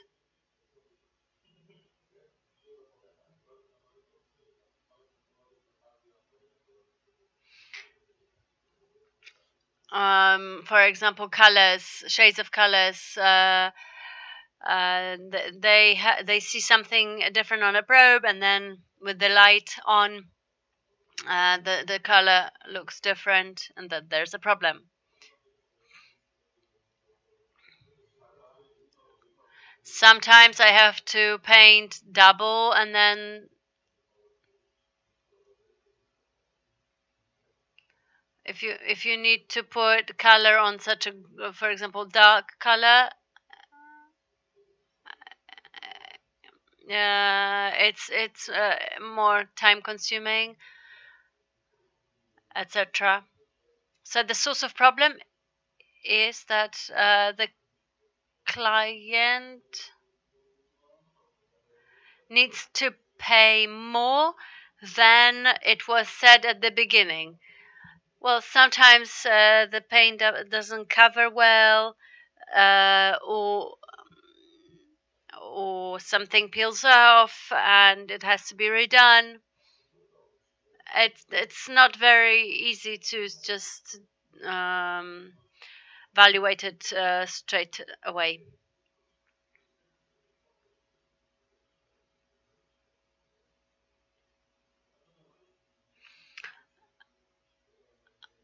Are there any other problems? Well, sometimes with payment, I ask for prepayment, and it's kind of usual thing. And I work for recommended clients, so it's okay. Sometimes I buy paint. Sometimes they paint. I buy paints more often. I buy everything that is needed for painting. If the client needs an invoice, I take the invoice for the client, and if not, I take it for me. And when you decide what you paint with, I recommend paints to the client. And in most cases, the clients agree. Clients look at the price.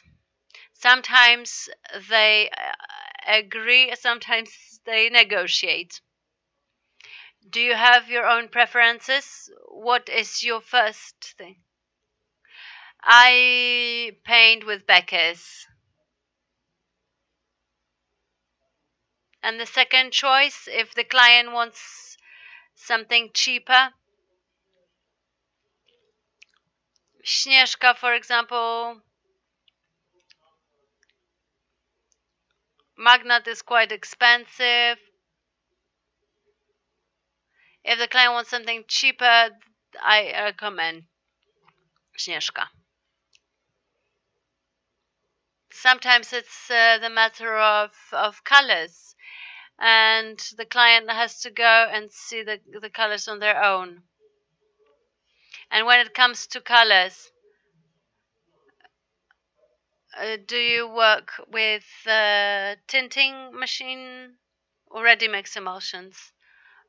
Rather ready mixed.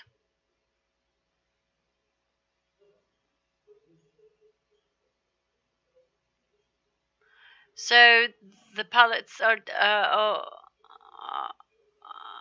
different when it comes to different producers, right? Yeah, I mean, each room has different light, and the paints also have different shades. Coming back to Becca's, you mentioned that it's your number one because it's best to work with for you. It doesn't drip. What else? The coverage is great and it's durable.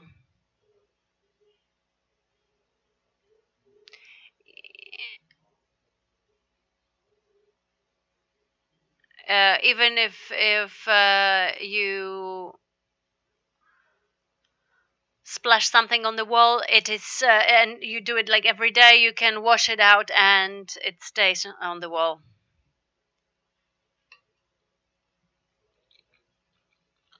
Is there anything else?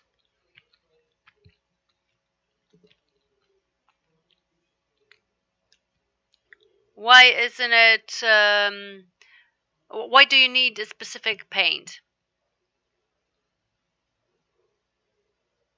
Well, there are like paints for anti-allergic ones, for example. If you paint a room for kids, it's important.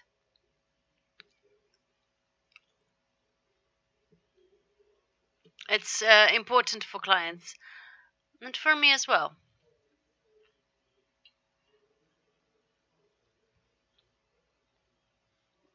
If you say Becca's to a client and they want something else, so you give arguments. For example, hypoallergic,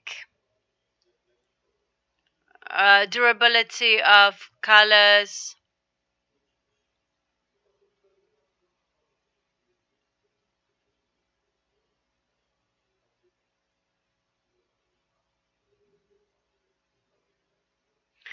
Sometimes they pay just a little bit more, but the coverage is much better, and I use less paint then.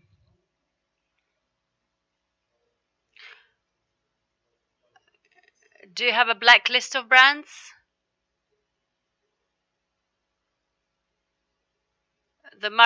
Those brands from the markets, I wouldn't recommend them.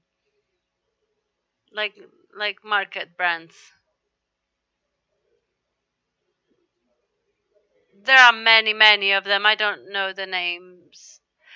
The price is double smaller, but it's like water really, and it's hard to paint with it.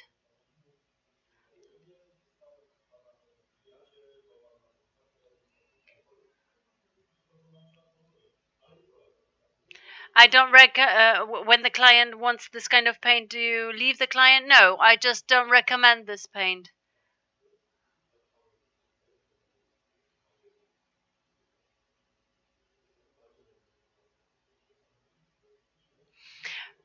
You know, you paint every 5-6 years.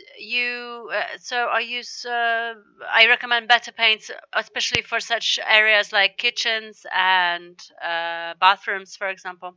Okay, let's have a look at some ideas.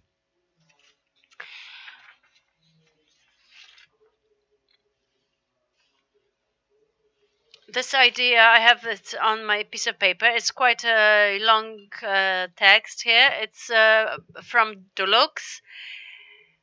I would like you not to look at it as a marketing text. It's not about that. Look at the idea, the concept, what they want to give us. And I'm curious what your feelings will be like. I will read it to you. I will read it once out loud. It sounds like this. In today's competitive times, the experience that clients have with me makes them return with next projects, and they recommend my work to others. I do my best, but I'm not able to meet all my clients' expectations at every stage of a project. And Janek continues reading in Polish.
Dulux Professional, let your clients become your best marketers.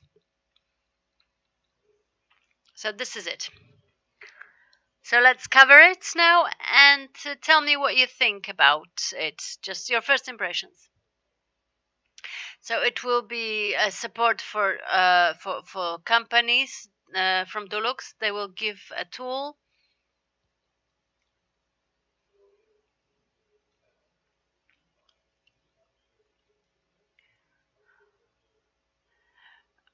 So some support for the for the fact that I will be using their products.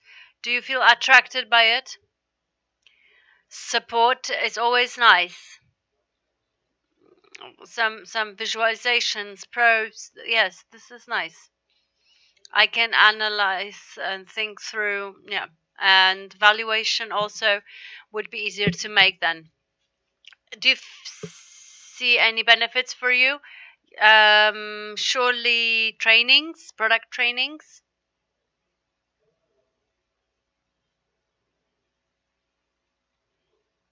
To be up to date with novelties, for example. Do you find time to learn still? Sometimes, yes. I look, watch, compare. What's the source of this knowledge? My colleagues.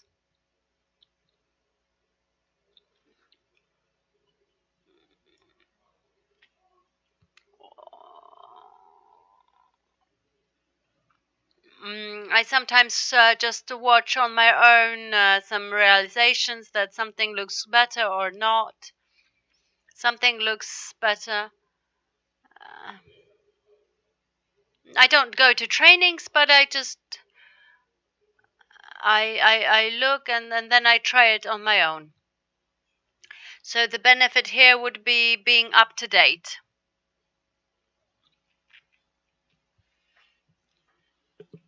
Is there any other benefit here?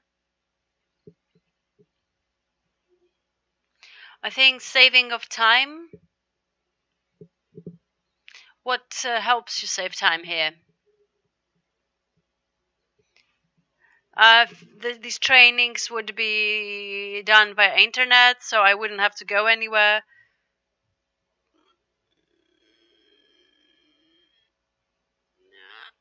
So even waiting for someone to drive for like 3 hours or something, I would have time to look at this kind of training.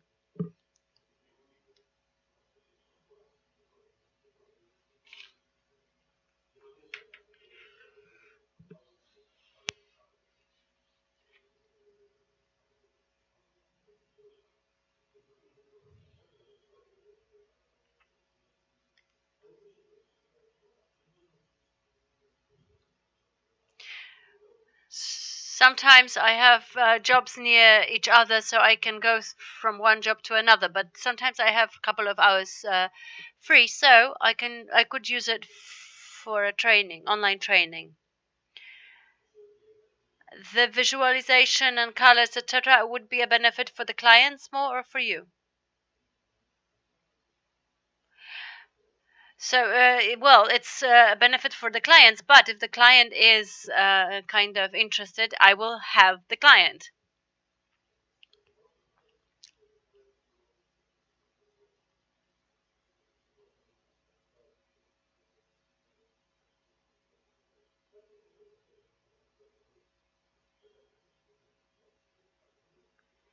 You know, now you can buy like those small sachets of probes of paints, but the visualization would be also a nice thing because it's quicker. You don't have to paint. You don't have to wait until it dries, and it's for free.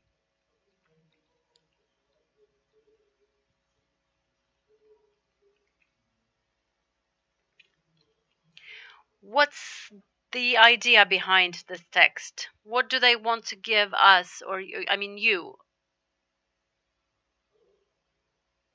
Full support. This is what I see here. Professional trainings in exchange for using the product. Yes. What's your opinion on it? Would you go for this kind of deal? All companies do that, so I don't see a big of a problem. Everyone wants to earn their money, so why not?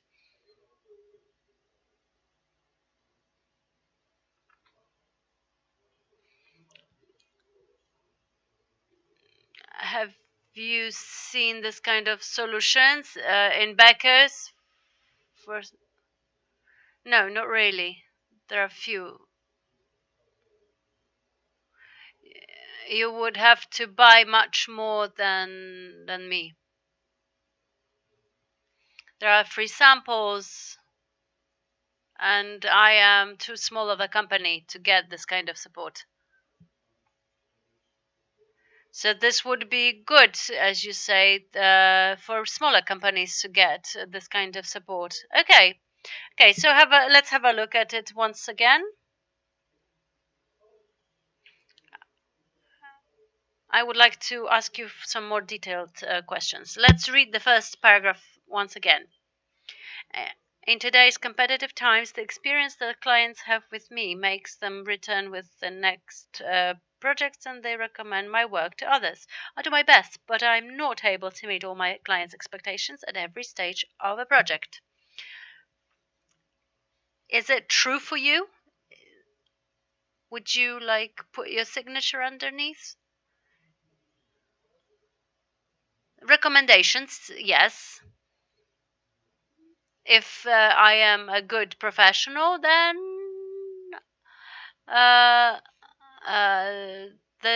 my clients will recommend them to others. Nobody looks for professionals.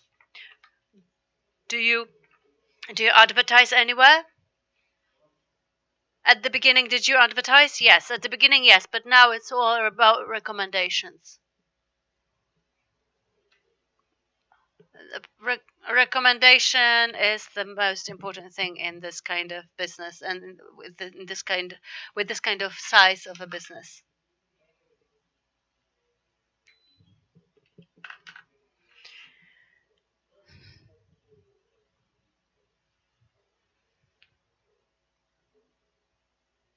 If in 10 years' time everything looks okay, I will come back to this kind of professional, right?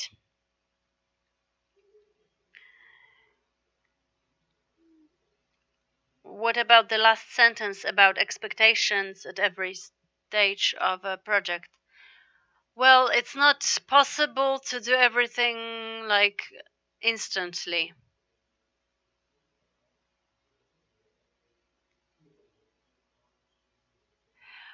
When do you feel that the client wants something more?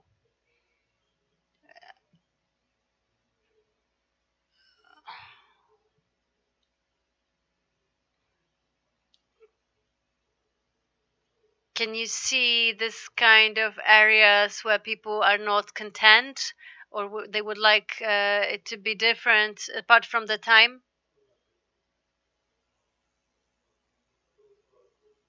Maybe colors.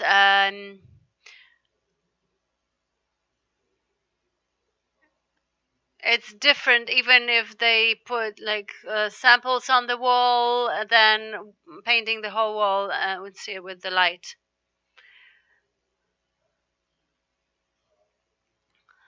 So the time, because clients are in a hurry, choosing colors. Is there anything else?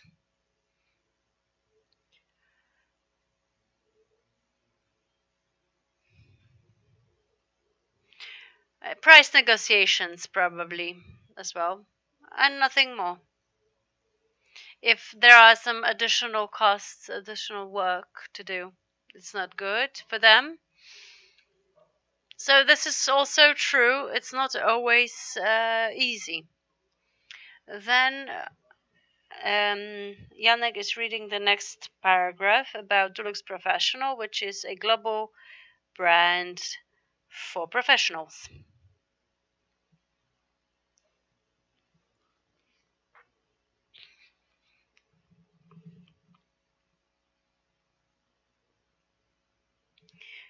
Is the second paragraph attractive, encouraging?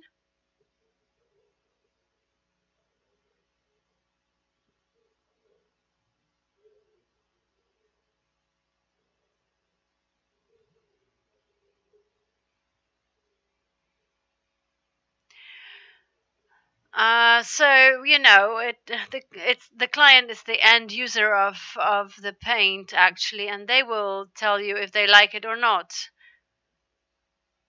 and they will use it for a couple of years. So you just need to check it, check how it works. Let's see the bullet points underneath about the wide assortment of high quality products. And then there are some tools. Portfolio of your projects and realizations. Is it needed? I've never had one.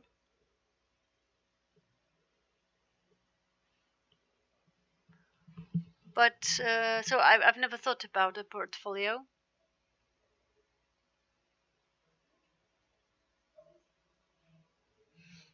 You never needed a portfolio? No, not really.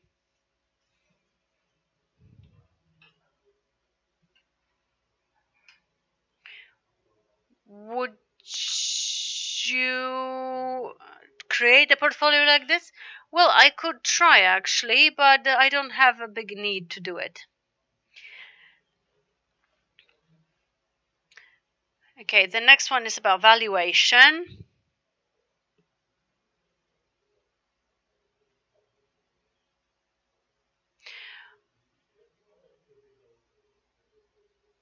Well, that could be useful. I mean, valuation, the final valuation is usually 10% bigger than the initial one, but if this wasn't worse than that, then it could be nice.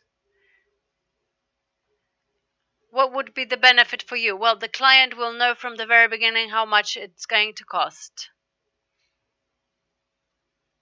I don't know how it's going to work.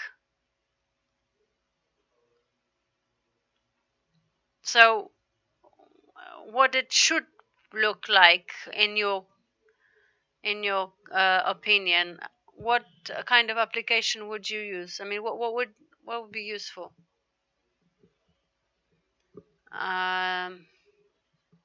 Square meters of the wall, maybe some formulas that would help me assess how much paint I would need.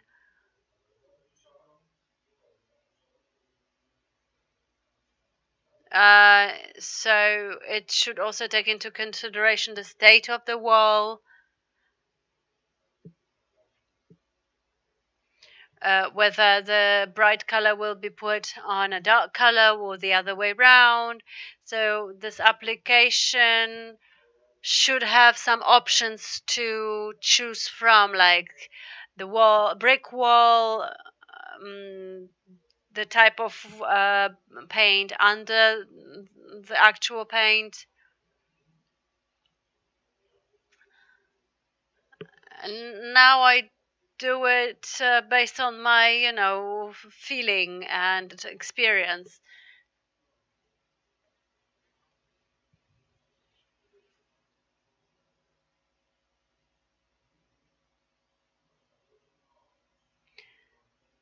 So you assess what kind of paint and how much paint you would need just by looking at the wall, right? Do you give like detailed list of works that will be done with the wall? No, just the price for a square meter. So I split the price into the price of the paint and my work.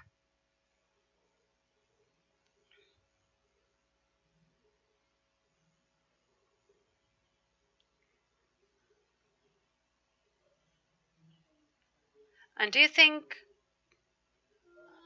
clients think that it's enough, or maybe they would like to know more details about what you do? It depends on the client, really. There is no rule about it. If the price is really high, then the client is unhappy, and then you would probably need to list more details. And then I need to show these, let's say, 10 points that you need to be done. Majority or minority of cases have this need to have a detailed list, detailed valuation.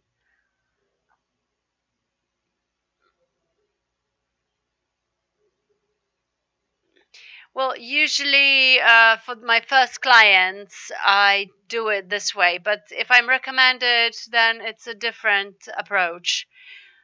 The first contact with a new person, maybe this would be useful. Then there is a professional planning of work and mails, reminders. Do you need this kind of support?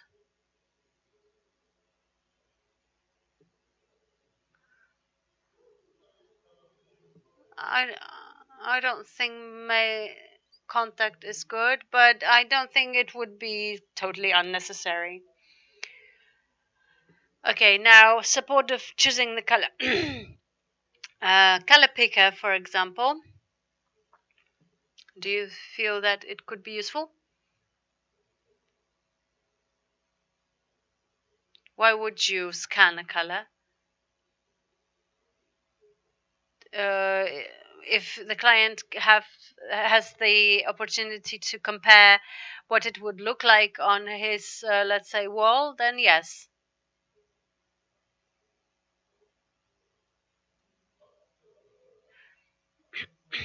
And visualizer, which is a function in application. Yes, this is nice.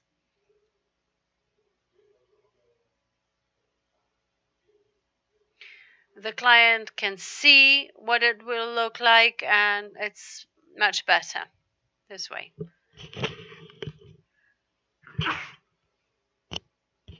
The client will see the results. So the whole process of using samples just is changed into just quick use of this application. So it's time saving.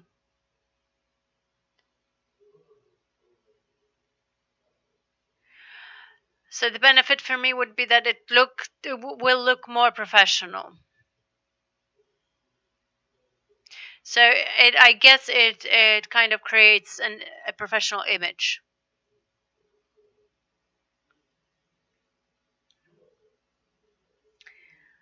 Then there's the 24/7 support. This is a good thing. And to save time as well.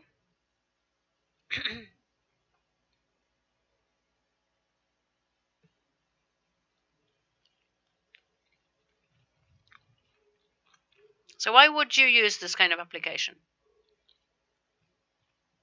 Maybe if the color doesn't look the way it should, or something peels off, what to do then, maybe.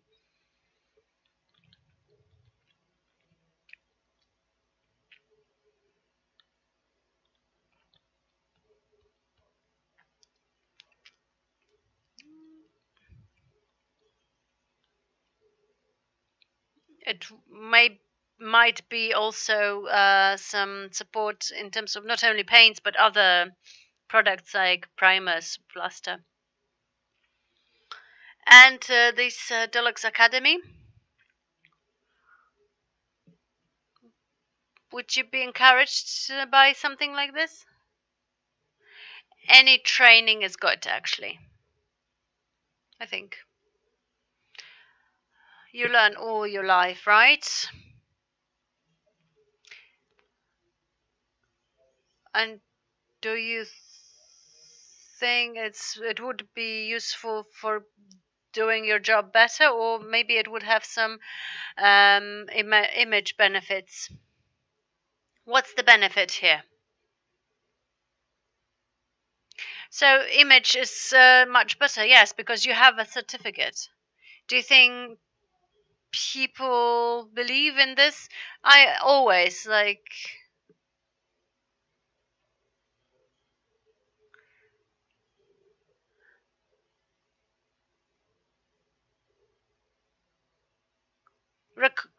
recommendation is better for recommended clients, but for new clients, certificates would be good. What's most valuable for you? Clear valuation and visualizer. If I think what this application could look like, it could be a nice thing. What about the slogan? Let your clients become your best marketers. Does it sound good for you? Does it sound anyhow to you, actually? What are your feelings?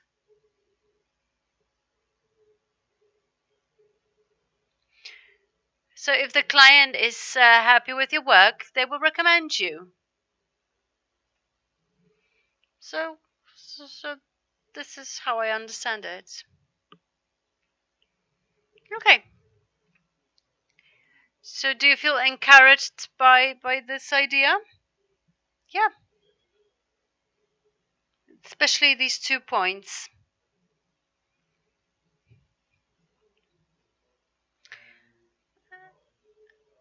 And the fact that it is Dulux. And this is a line for professionals. What do you think about Dulux, and does it fit the brand idea? Is it credible?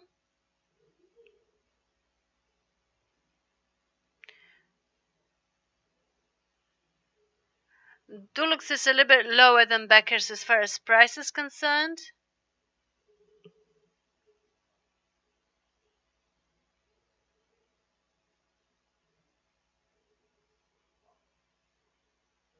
Magnat is also more expensive.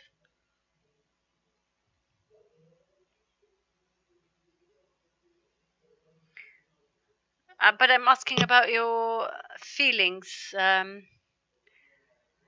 Is Dulux like credible brand for professionals? Or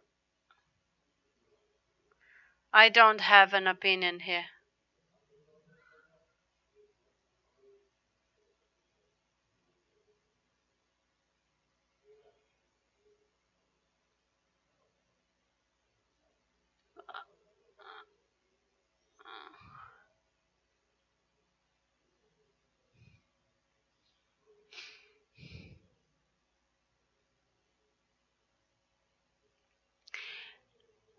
You talked about making good impression. So does Becca's make good impression on clients? Yes, definitely. How about Dulux? Does it have a good impression? Does it make good impression on clients? If I came to a client, I don't think they would be unhappy with the choice of Dulux.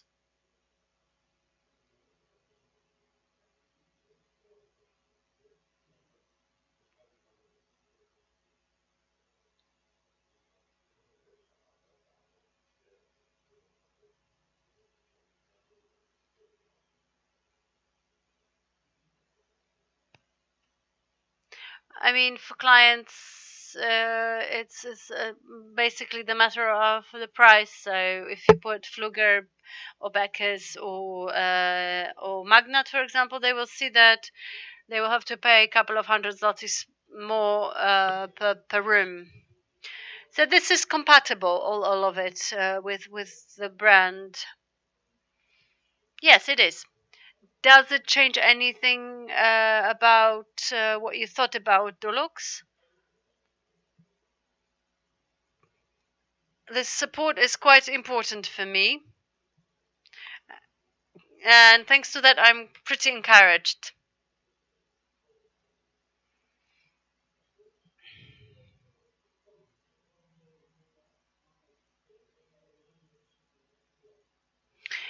As you said, you can use these options if you are a buyer of these brands. You know Beckers. Would you choose to try Dulux Professional for any reason?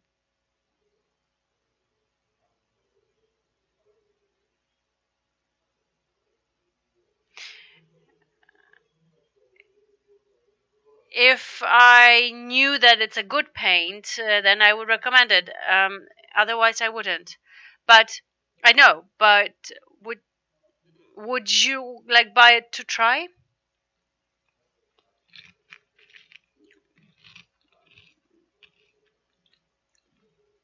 As I said, this kind of support is always good for me, so I could recommend it to clients later on.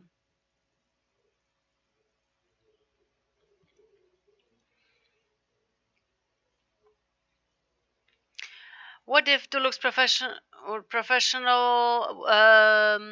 cost the same as Becker's? Well, it depends on the quality.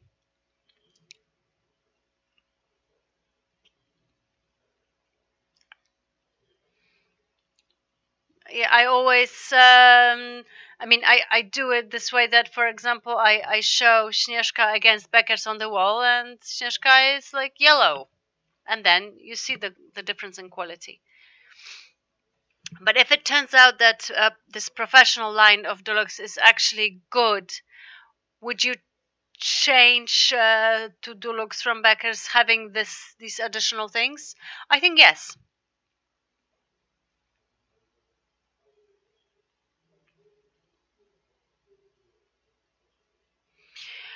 When I choose a product, I take into consideration my client's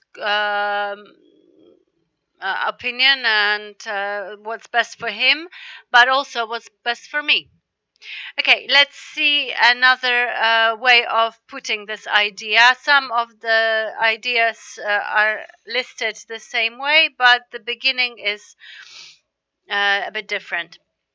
It says, as a professional painter, I know what to do the job well. My skills and professional experience are key factors. I work hard and well. However, I see that painters have various skills. Therefore, it's a challenge to show clients what I'm best in and why it's worth paying more.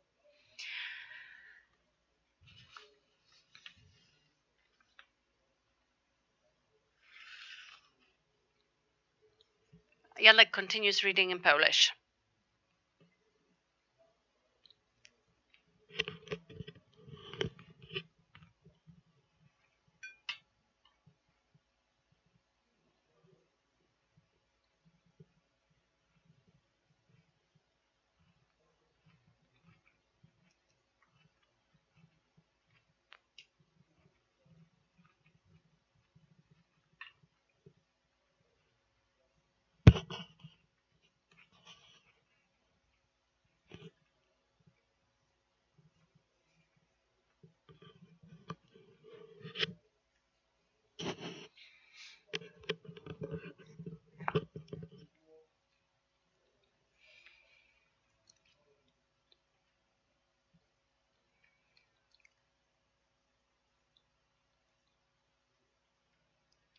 Dulux professional brand for true professionals.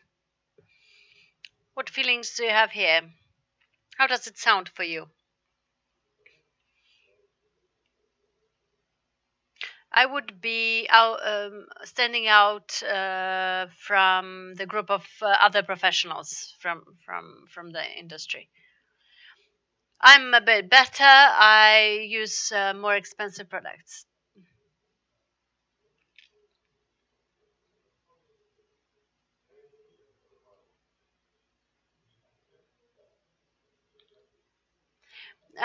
This portfolio, maybe it's not for me because I'm not going to show that I painted at my auntie's flat. Is it encouraging that you would stand out from the crowd? Yes, I think so.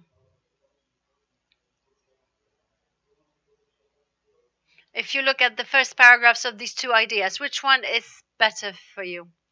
The first one said that it's important to be recommended. And the second says that I have to be I have to stand out from the crowd, from others.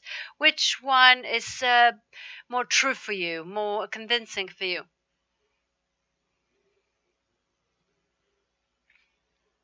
Standing out shows that clients will choose me, and then they will recommend me to the next clients. But this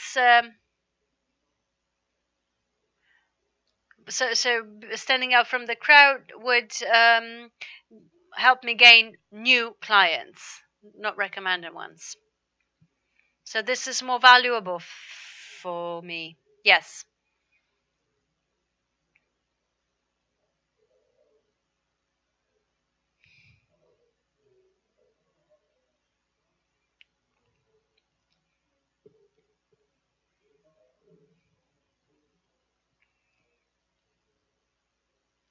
It says here that you can stand out and to help them in any stage of the project. So that's good. Yes, yes.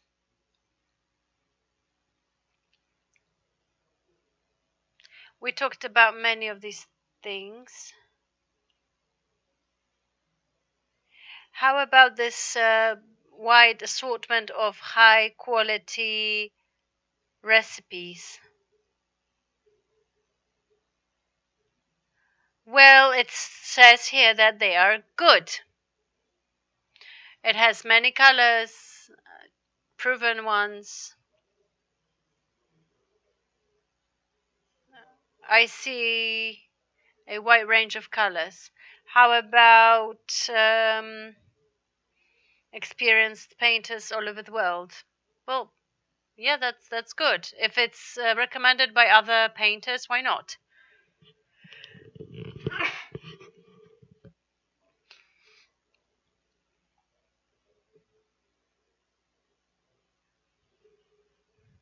If you recommend something shitty to your clients, you will not be recommended as a painter to the next client.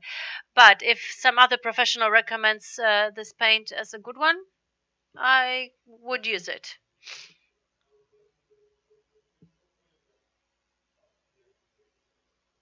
And then the client will be satisfied. But you have to be the first to know if it's good or not. Then the tools are the same. Then the Dulux Academy,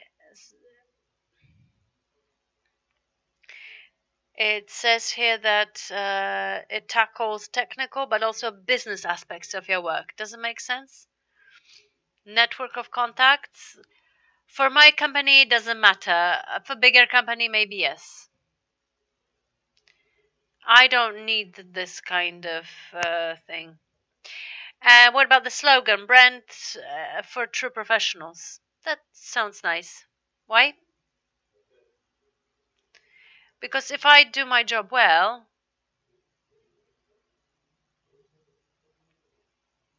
I work with proper materials, proper products.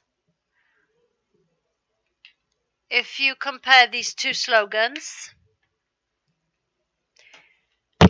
the first one was let your clients become your best marketers, and the other one, brand for true professionals. I would choose the first one.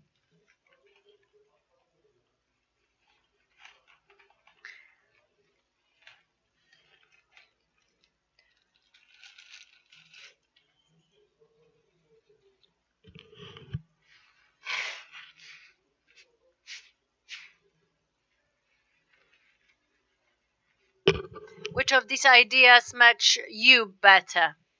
The first one. So the second one is about gaining new clients and maybe a broader scope of activity for bigger companies. And this first one is more for your scope of business. Okay.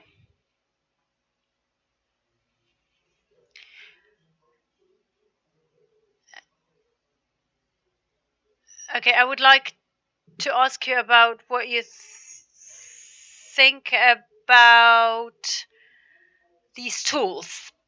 I have some specific information about these ideas.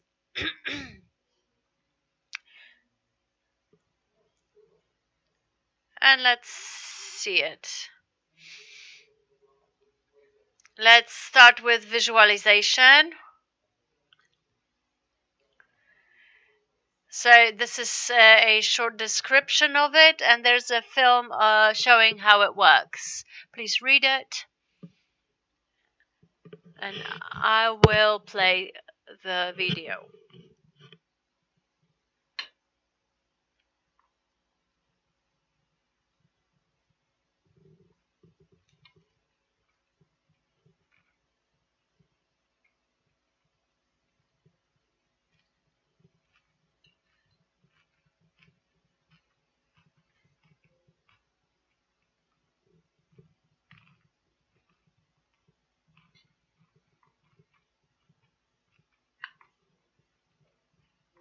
Have you read it already? Yes.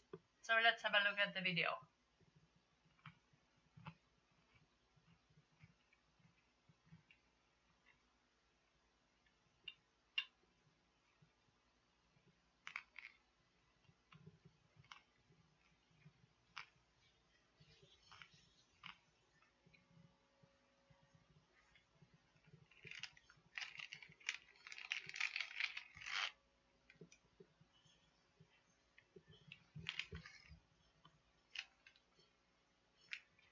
We're watching the first video about visualizer.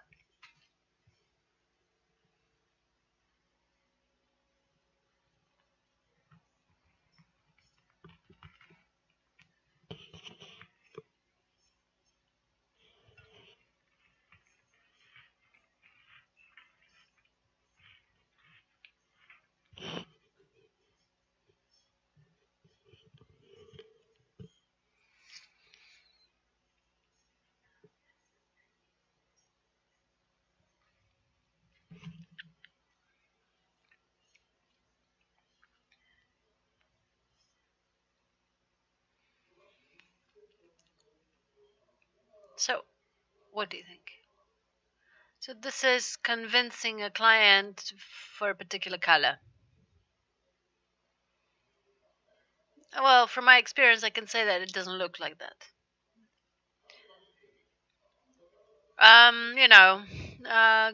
The wall looks different than what you see in all those samples, but this is more for clients. In your opinion, it's not very useful. It's more of a gadget. Well, the client, if they cannot see space, they don't have the spatial look at the room.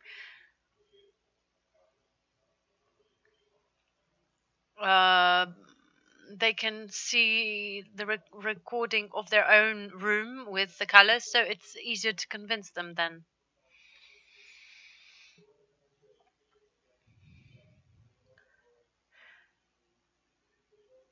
maybe the client will make the decision quicker and it will look more professional. I think that as all the gadgets, some clients will be convinced, some not.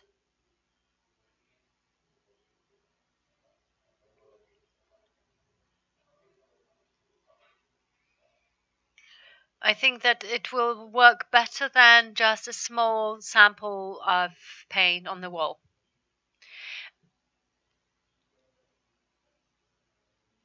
Do you feel that you will be more professional in the eyes of the client? Oh, yes.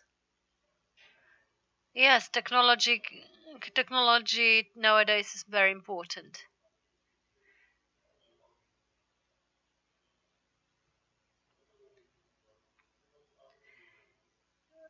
It would be difficult to compare, I mean, the colors from the application and the wall itself, but I mean, it would convince probably the clients. Let's see the next thing.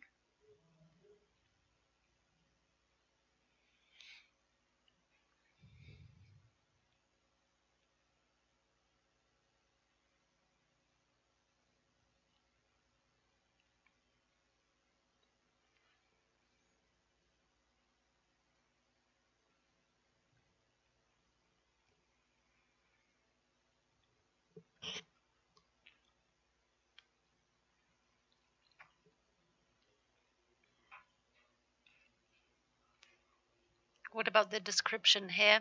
Is it for you or not? It looks better here than it's when it's written on the paper. So, valuation.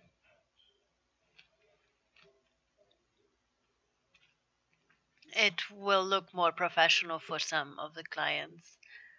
They will be able to compare the prices. And when you compare it with handwritten valuation, it looks much better.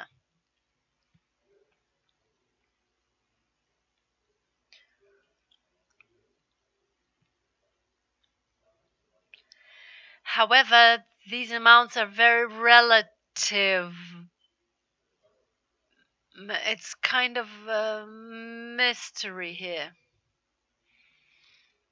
I don't know how many hours will be needed for doing a particular job. Of course, you can assess how many materials you need, but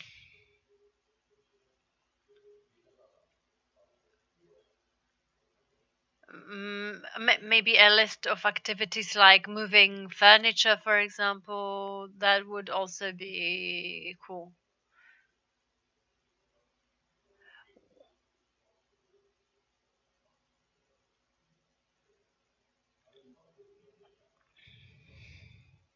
So looking at the wall like this, you have to take everything off and then put it back again. So it's time, so it costs. Materials is easy to assess. The amount, yes, as well. Well, hours would be quite difficult to assess. Well, the client doesn't pay for the hour, but we may actually give the client an idea of how much time we need to do the job.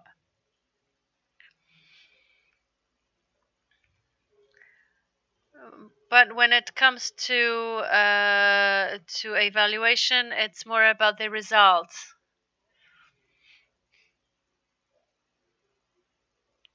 Because, you know, in winter you would paint one wall in 3 hours. In the summertime, it would be one. Yes, so that's.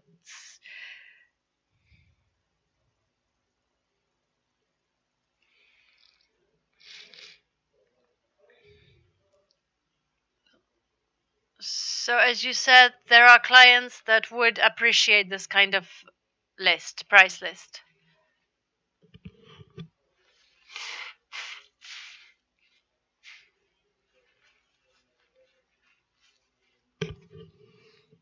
And this automatic making an author out of this valuation, is it a good thing? I mean, again, for a new client, why not? For the recommended ones, not really.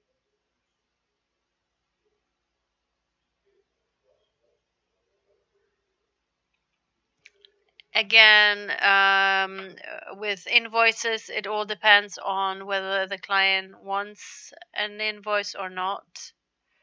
How many clients in percent do they want invoices?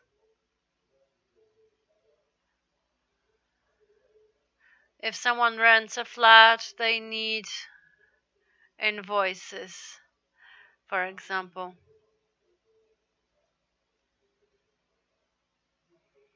Some people want invoice because they don't bleak out like regular receipts.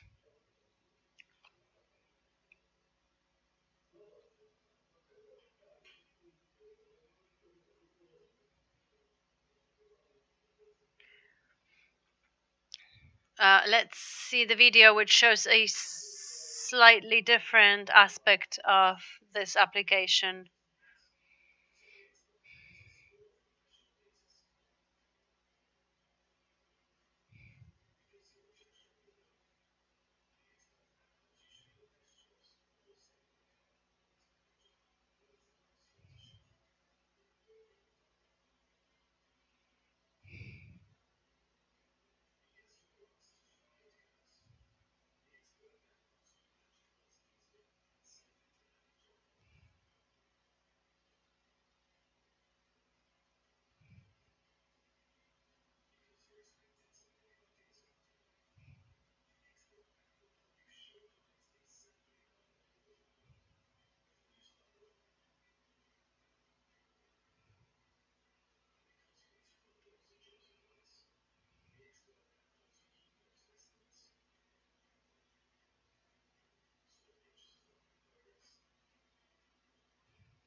Okay, what do you have? What feelings do you have?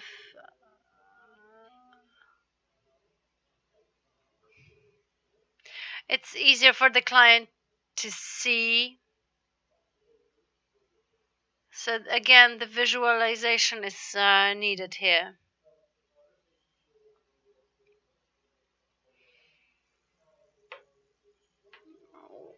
What about the portfolio? Well, it's for bigger companies, I think. When you show where you painted, what you painted.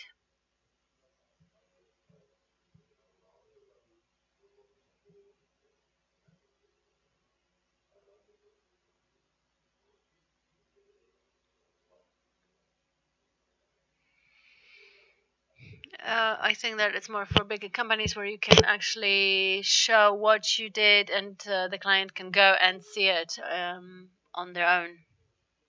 I can't do it with my little clients like Miss Yaja. How about color picker?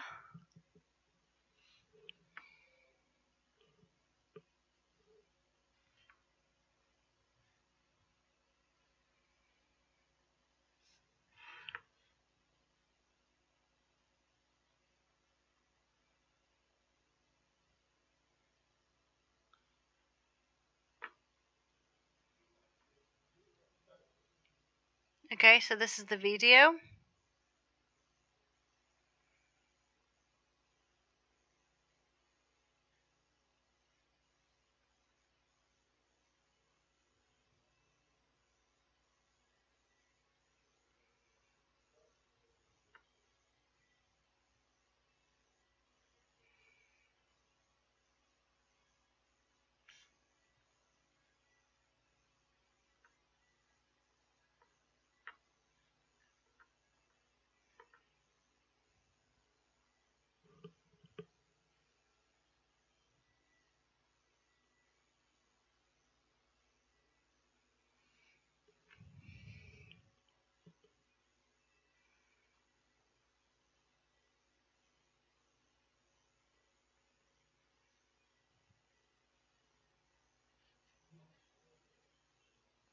Okay, so what are your feelings here? This is for clients who are not sure, but they want to have a color that is similar to the color of a pillow. Then you don't have to use the palette, but you can just scan the color and you show them the closest color.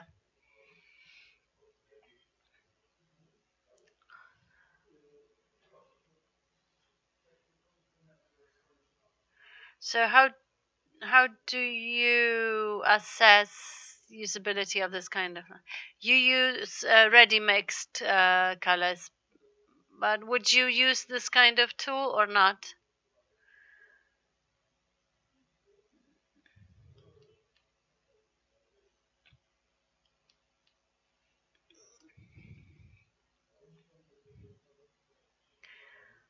Probably I would use this kind of application, but with specific clients. So how often do you think? Well, if the client is not ready with the choice of a color, so that and then I could scan any color and show them which color this could be.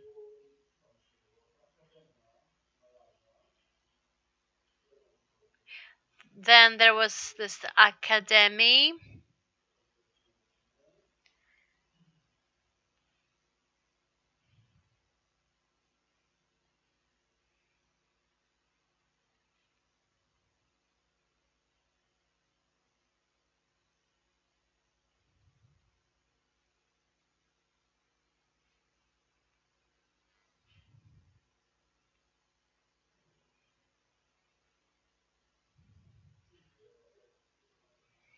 How do you assess this idea? What do you think? This is support of my work by showing me new products. When a new paint, for example, a bathroom is introduced, they inform me about it.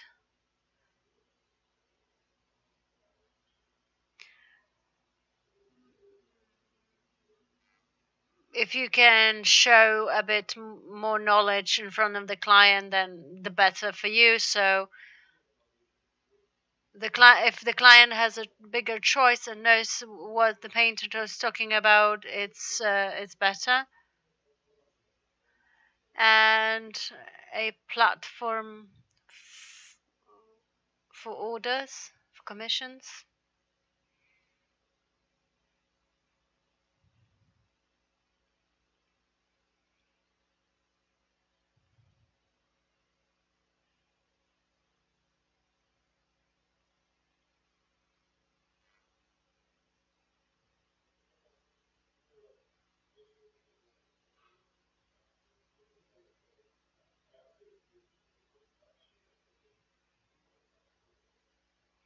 So this is for assessing your work by the clients.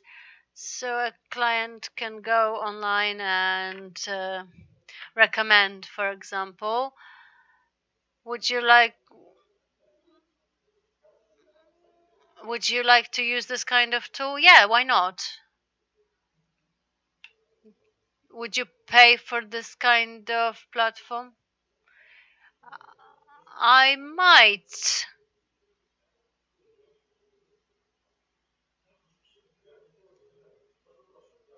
Sorry, may I use the toilet?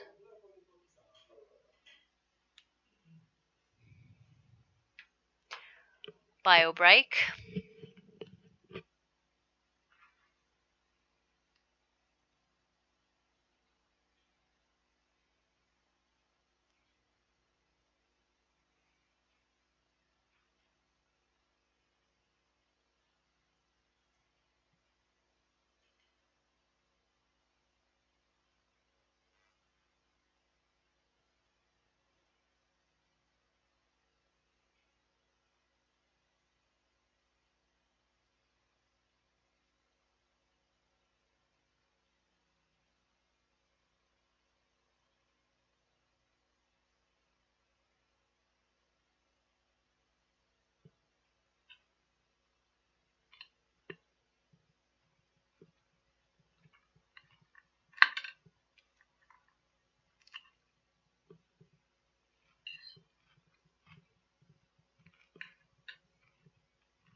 my question is that, well, you said that at the beginning you advertised more than now. Why? Would it be interesting for you to use this kind of platform? Would it be okay for you to... I mean, getting new clients is always good.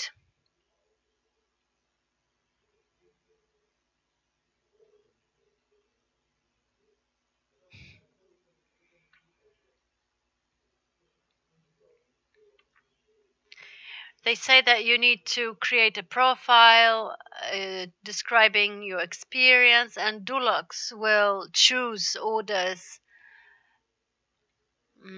for you. So as I understand, when I need to paint, for example, my flat, I specify my needs and it picks painters for me.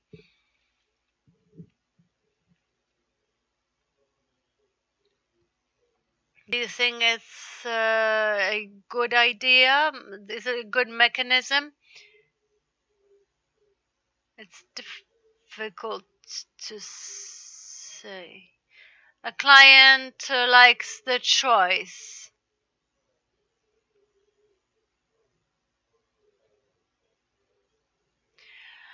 Here, the company recommends 3 best ones, and the client picks one. Is it okay for you? Recommending it's always okay. I think I'm always, I stand out. I would also like to ask you about the range of products.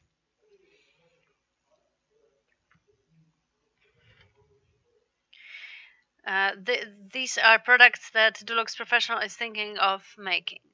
These are these are interior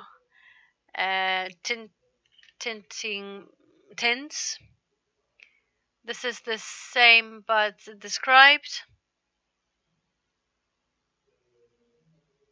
This is the line for priming and elevation from tinting machine.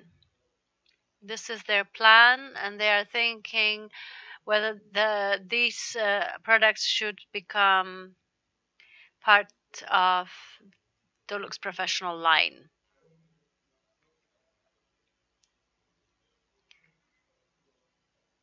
I wondered, if you look at it, is it a good range? Are these products needed? Maybe something is too much. Maybe doesn't make sense. Maybe something doesn't fit the whole range of Dulux Professional products. How would you assess this range?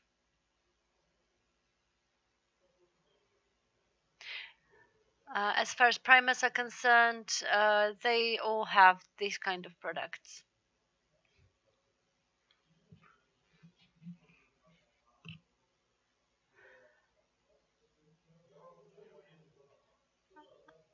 For me, it doesn't matter if I use paint of one brand. I don't have to have a primer of the same paint. I always use Atlas.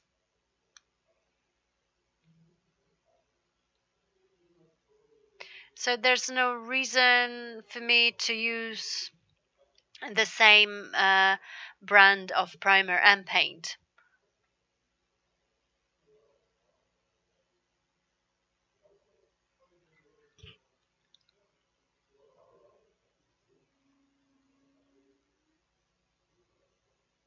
The first and the second product in this range are different.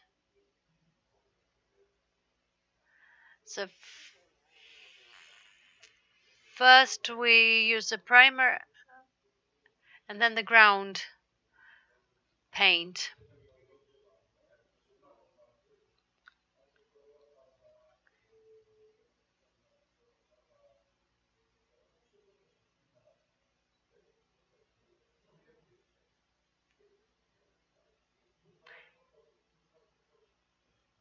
If the client wants something cheap, I use Śnieżka primer and the ground paint,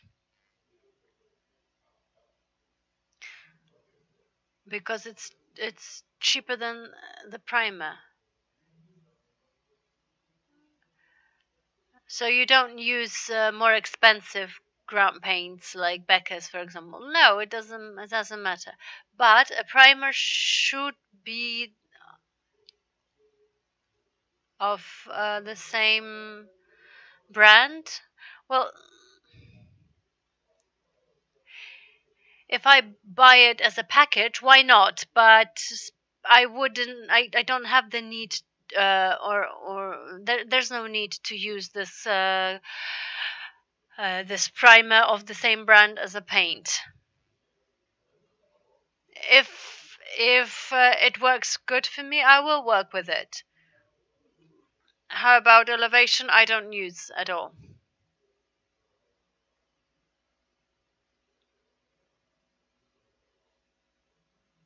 I guess silicone is better than acrylic one, because it's water resistant.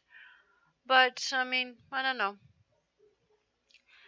How about interior? Standard is okay.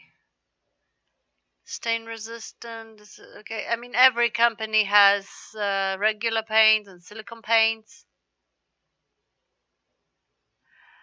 And these paints for special tasks.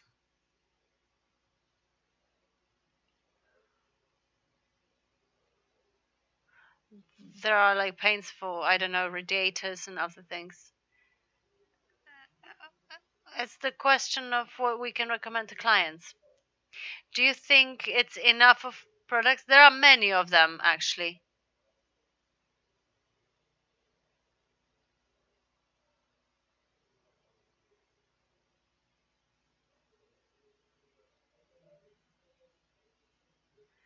So there are 6 types of paint.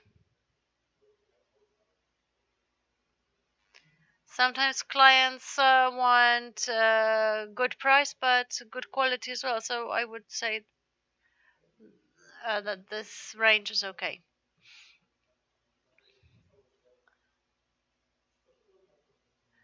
If you look at it as a whole, does it look professional? Yes. We have everything from A to Z. We have primers, we have paints.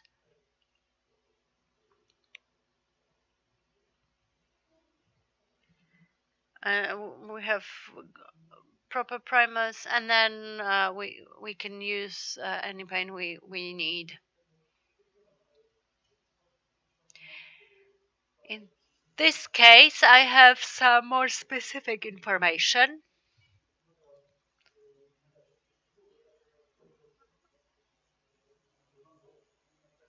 Let's see some details about each of the paint, including the price, coverage, opacity, etc., etc.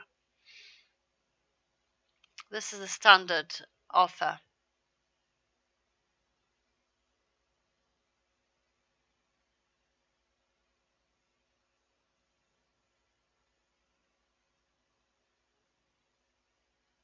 Coverage is good. Opacity is good, sorry. Price is reasonable. The price is reasonable.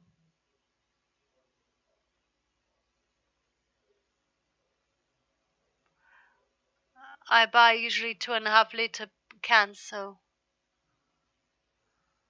I would have to count it.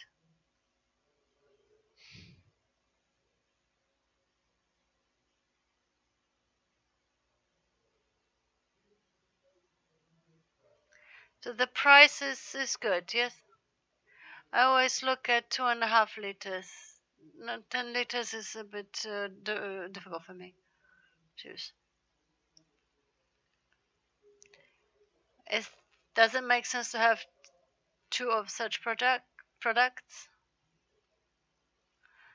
This one is better, this one is worse, and so, I mean, it makes sense. And it's up to you which one you use. Is it professional? Does this product, the first one with this price level, fits the professional line of products? Well, each company has to take into consideration all range of clients.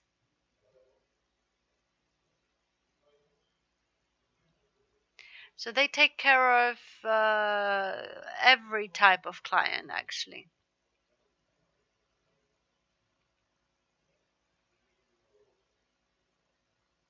So the first paint is probably lower quality. The client will have to paint a little bit more frequently, but the price range is okay.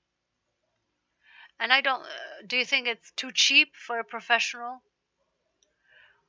I would have to check the quality of it. And maybe I wouldn't recommend it to them. Because maybe after 2 years, the client would have to repaint the walls. Okay, let's see this one now.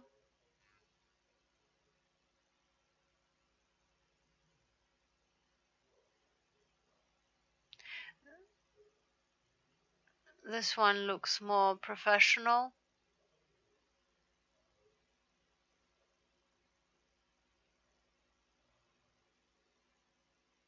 So this is for a client who can afford it. So if you think about your clients, it's not for them. If the client can afford it, why not? But probably it's for for big stains and dirt. So it's a bit more expensive, yeah.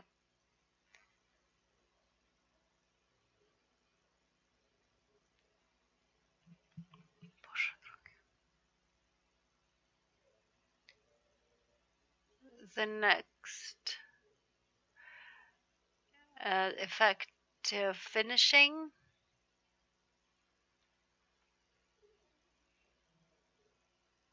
This is for a client who can afford it. Again.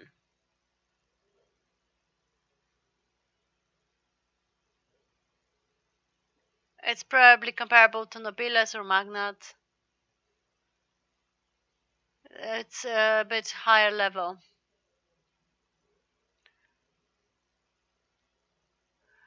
It's all about the 10-liter container, so no client will buy 10 liters. But if you divide it into smaller containers, it's okay.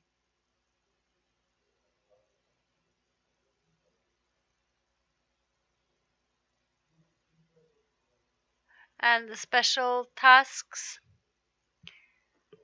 paints. This is for small companies, for a kitchen.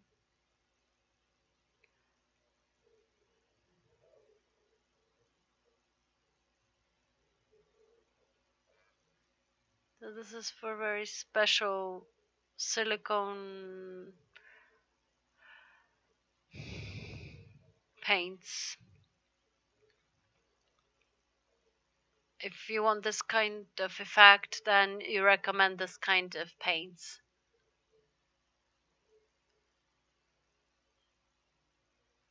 And the one for ceilings, for example, black, not for me again.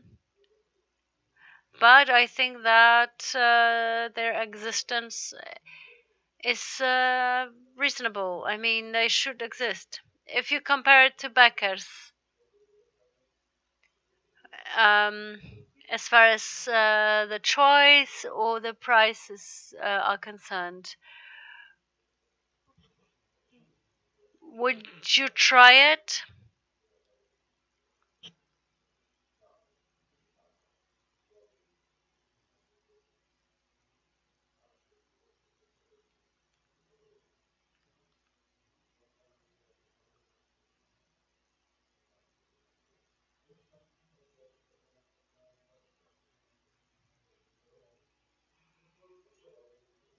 Can you see any paint here that would be used by your clients? Well, the classic one probably. And this effective finish, maybe it depends on the colors.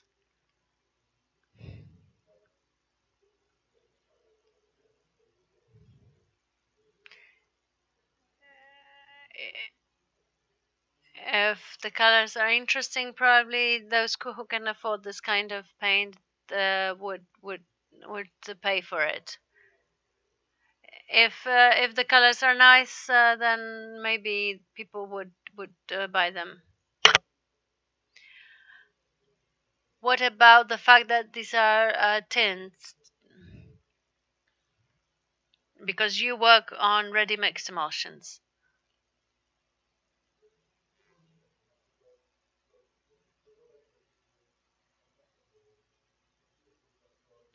Because if you can use these tools, applications, visualizers, and these additional tools, but it would mean switching into tinting machine colors. Well, it's kind of uncertainty for me. If you chose a good color, so this uncertainty would be problematic for me.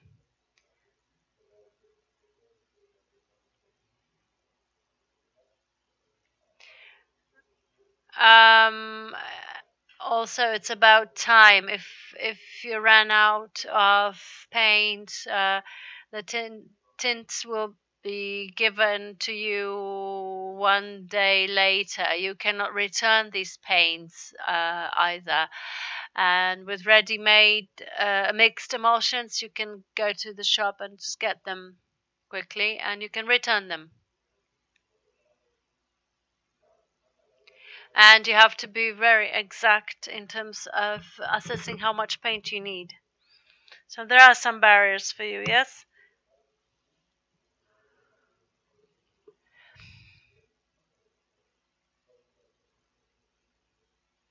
If there was an opportunity to give back the paint, maybe, but I've never met this kind of opportunity anywhere.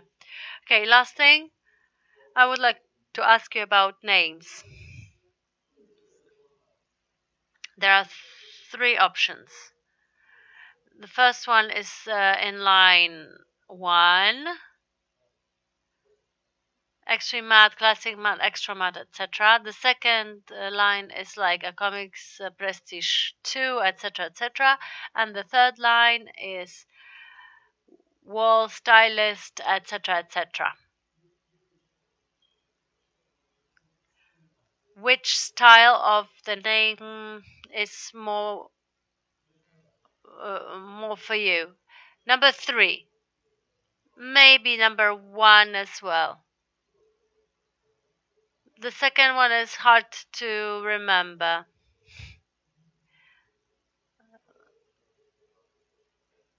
Prestige matte sounds nice. And when it's Polish, it's better for me. But if you were to decide on which of the 3 on Dulux, the Polish ones, because it's easier to remember. Can you see the difference?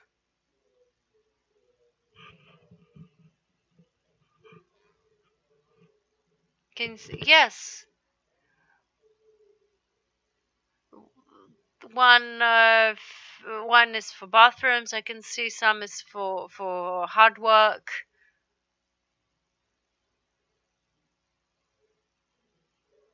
So the third option for me is clear. Thank you very much. Everything is clear for me. We came to an end. So thank you very much for sharing, for coming here, and for engaging in this project. Goodbye.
Hello.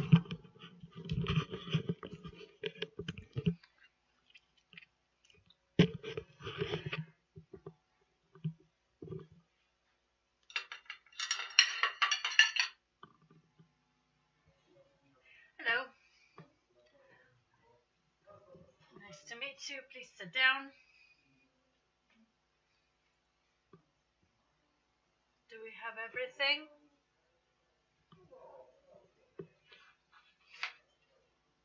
I'll start.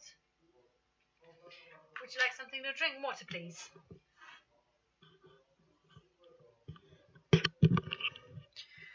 Do you need something hot to drink? I'll tell you what we're going to talk about. Painting, paints, and your professional life.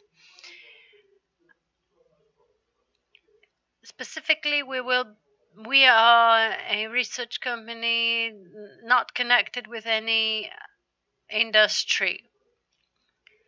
We talk about many different topics. Now, our client comes from paint industry. This producer addressed us as an outside party to get to know what the trends on the market are, about their users, about the users that don't use their products.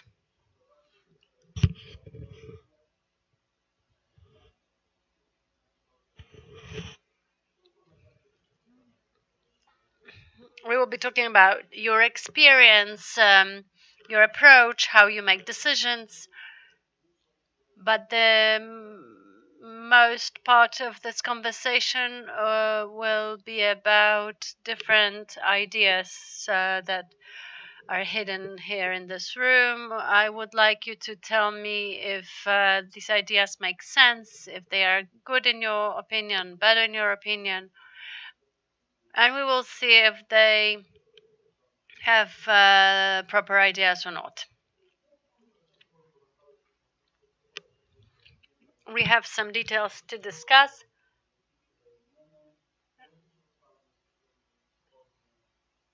The most important thing is that you stay open, sincere, subjective. Just talk about your own feelings. There's a camera and a recorder that records us so that I don't miss anything you say. These things are very important for me. It's top secret, obviously. RODO is also included.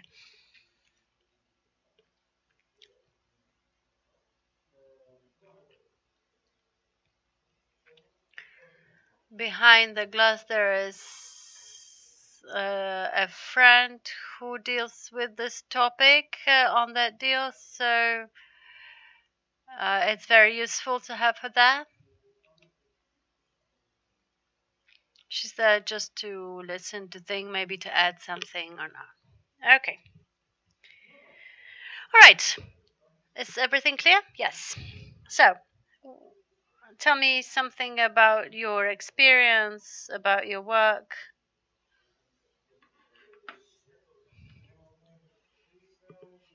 I work in a team of 3 people, my family members.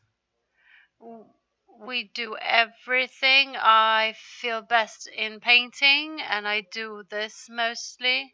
We do everything like everything like tiling, floors, priming, plastering, everything.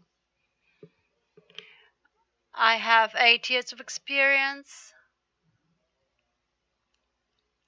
I learn from other people and on the internet. If there's something new, and there are a lot of novelties on the market, you need to learn how to use this product, where to use this product.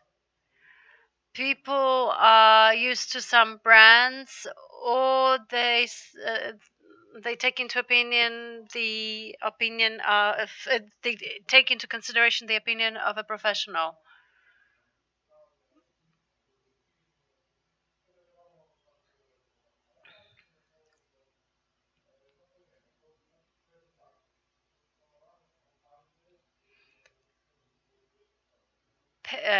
some paints are being made better, but with the same names that were used before.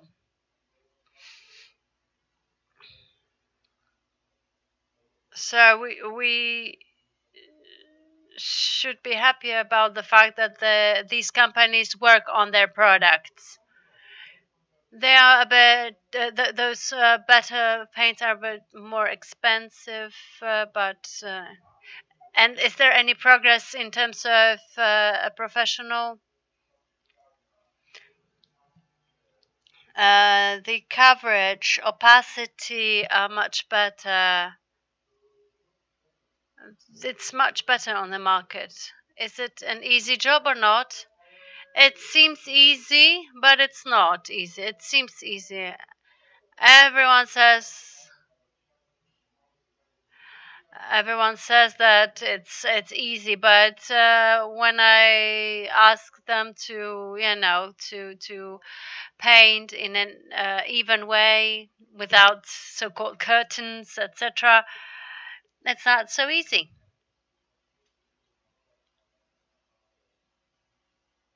You learn all your life, actually.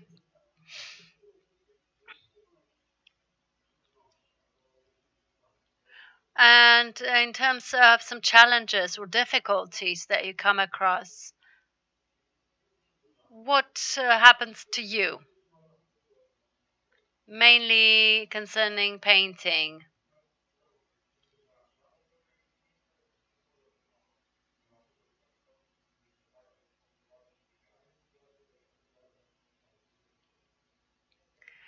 So sometimes it's difficult to reach some places. As far as walls are concerned, it depends on plasters, primers, the way it was grounded, prepared.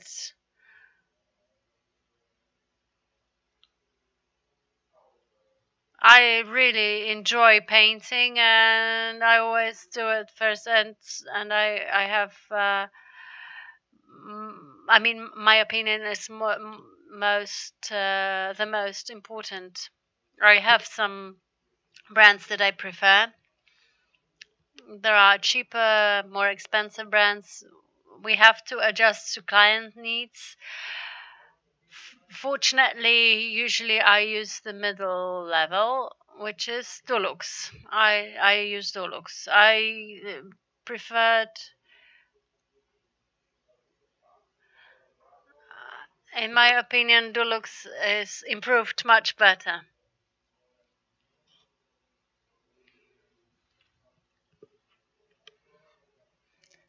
Many years ago, I didn't use Dulux. I couldn't paint with it. Now it's much, much better.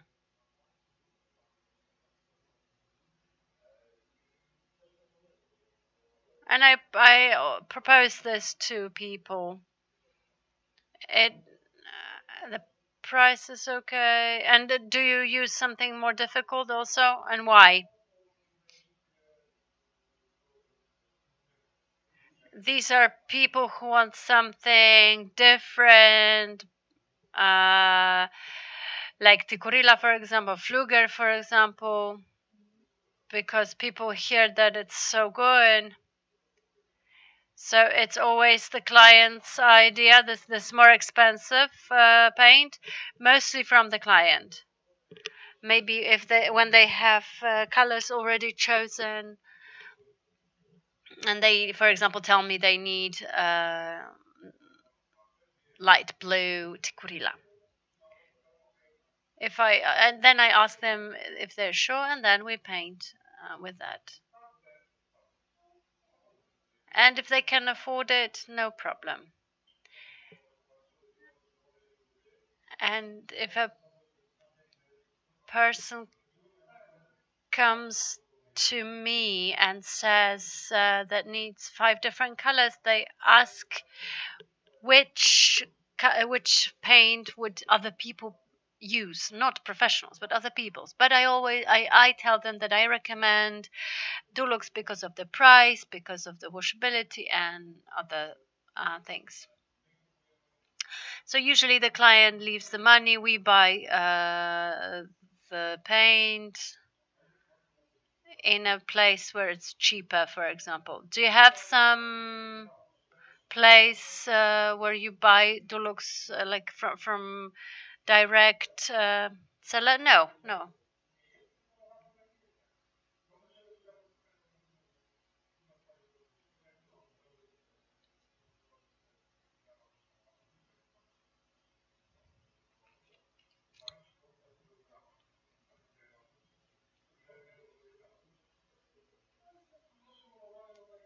And as far as painting is concerned, it's how well the primer is.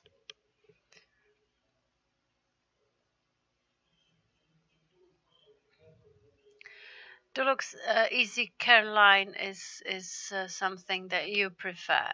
What about if the client doesn't agree to that? It really rarely happens.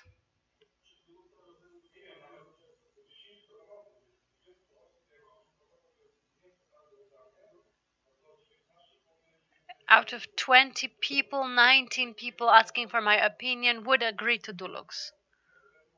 Maybe one person would maybe disagree and suggest the Coral or Śnieżka. Do you paint with these paints as well? Yeah. Are there any brands that you do not paint with? Sometimes I reject the Coral. Dulux used to be worse and it improved much better. And the coral's quality decreased. And I tell it to the clients. I tell them that I had bad experience with it, and I prefer to tell them ahead.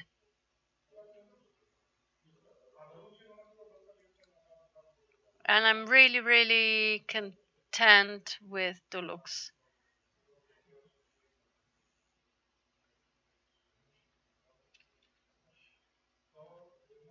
I just bought a house for myself, and I painted with Dulux Easy Care, and everyone who sees it, they say that it looks nice, and I'm really happy with the choice.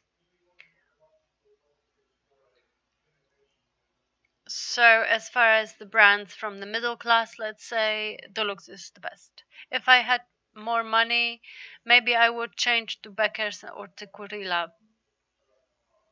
But I think that it's a bit too expensive and it's overrated, I would say. And the Kurila, well, it's like 400 zlotys per bucket. So it's a bit too much, I think, and the effect is actually the same.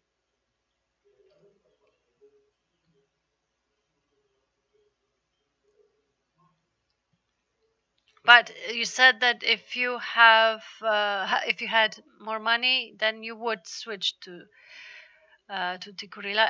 Yes, because it is a better paint. I don't know what it has inside. I'm not a chemist, but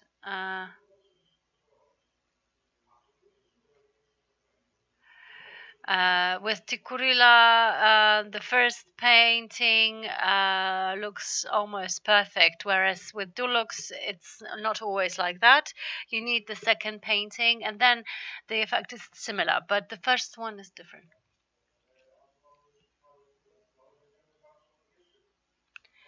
And, well, the price is like double, so...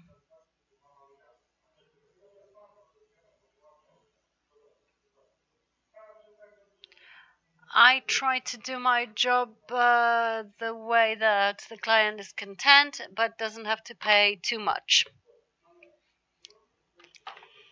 Let's see the thing that we're going to talk about.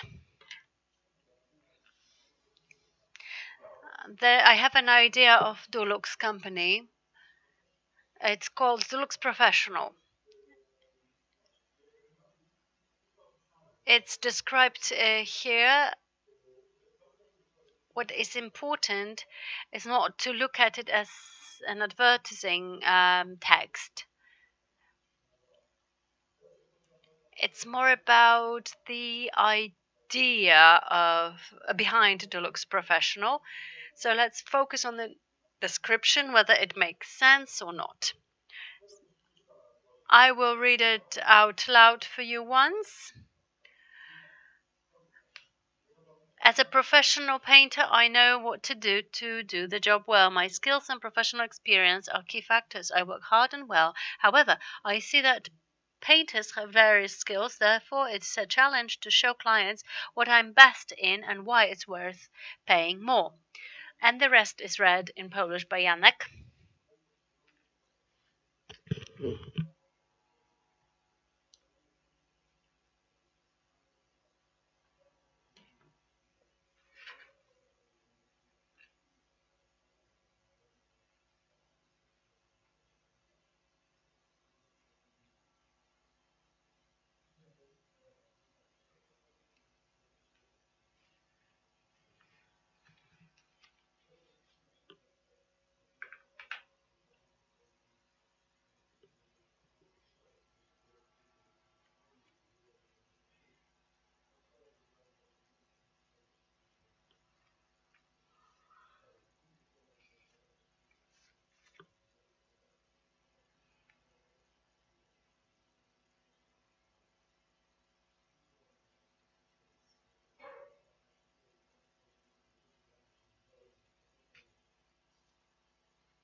Dulux Professional brand for true professionals. So I will cover it first, and I'm curious about your first feelings.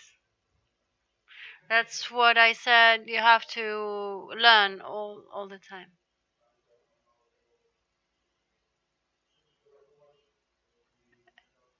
It makes it easier to learn and to transfer the knowledge to the client and to be modern. People like novelties. What I find nice is this color scanning.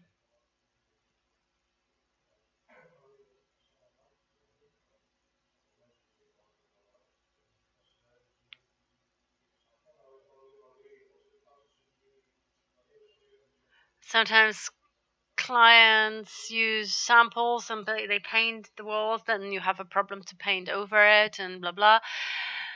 And they can't decide for 3 days. They have to wait until it dries. So this is a very good idea. Very nice solution. This is something that I remember most. This cost list, internet cost list is also nice. Valuation, cool. I usually do it in head.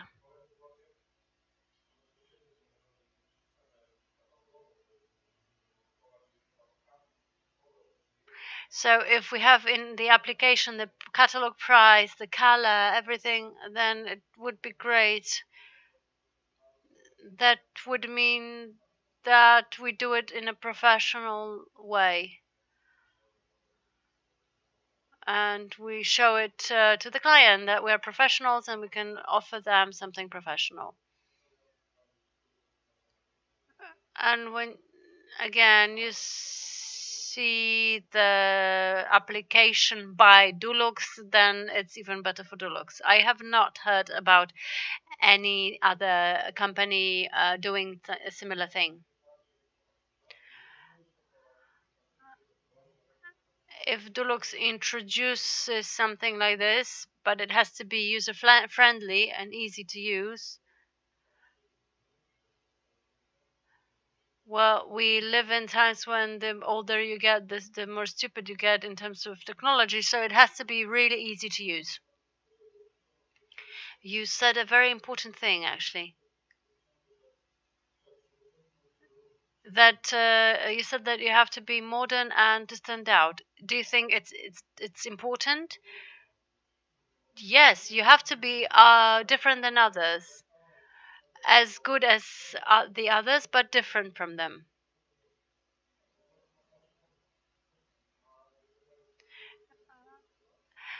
So the person who can sell themselves win. The price sometimes is not the key factor, actually.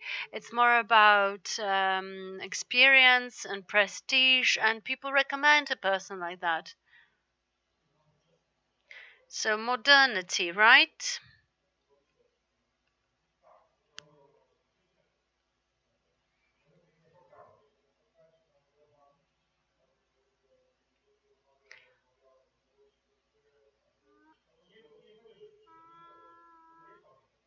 I talked to many people about new offers, new things, and nobody actually came up with this kind of idea.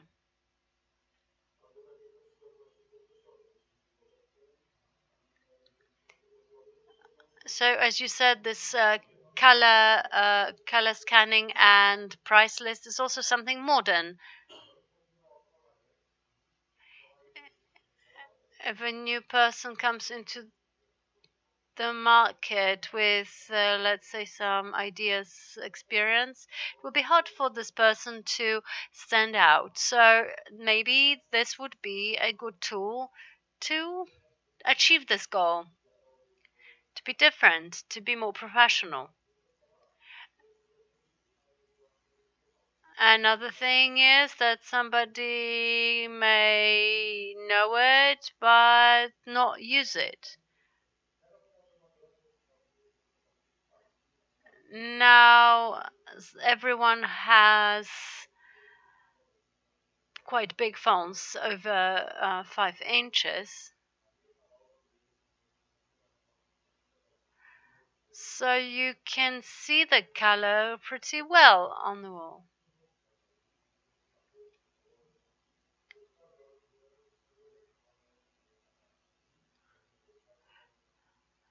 A lot of people do use photos to compare tiles or pictures, but it sometimes depends on the light, the type of camera you have in your phone.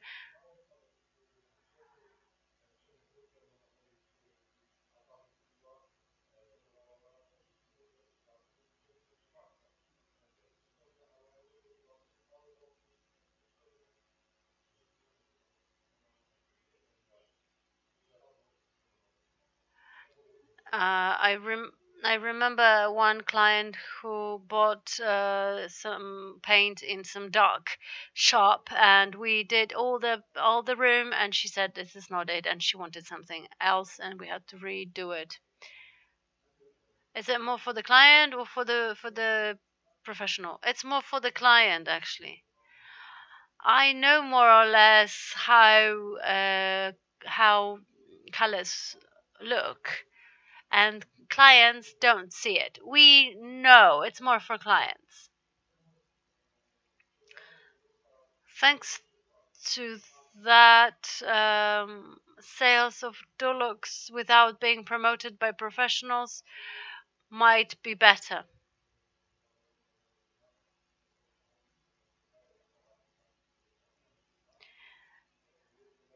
Even if we go to Leroy Merlin, for example, and a professional with this application talks to us about colors, it's much better than just looking at the colors on packages. It's I think 95% is for the client and 5% is for maybe a professional. And then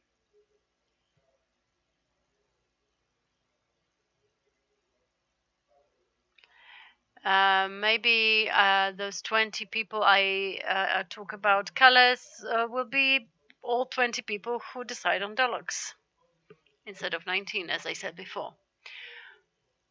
So is there any benefit for me as a professional? Of course.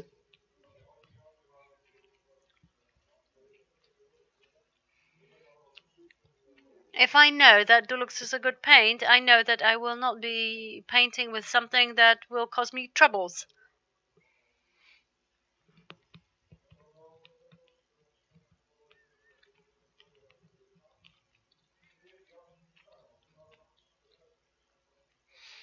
As far as buying just one brand like Dulux, I didn't think about it. But if I had some deal with some seller, having some discounts, etc., that would make sense. And that would be a benefit for me. I didn't think about it.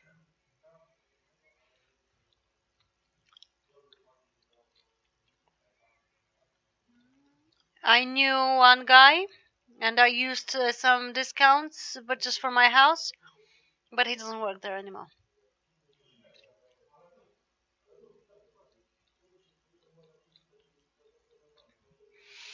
And the question is now, if you change your favorite brand to Dulux Professional, and for that you would get the support, would it be good? Yes, of course, but it depends on the price.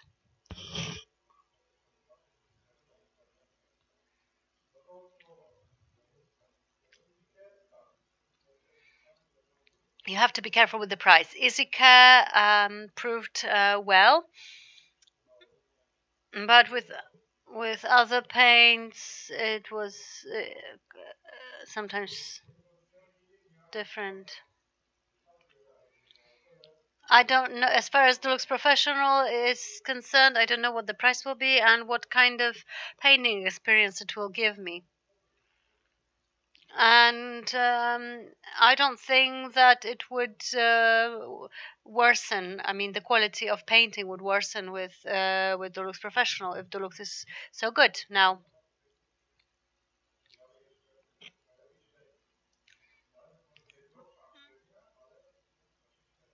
But it would be good if it stayed in this middle, on this middle level. Maybe a bit more expensive, but still in the middle level.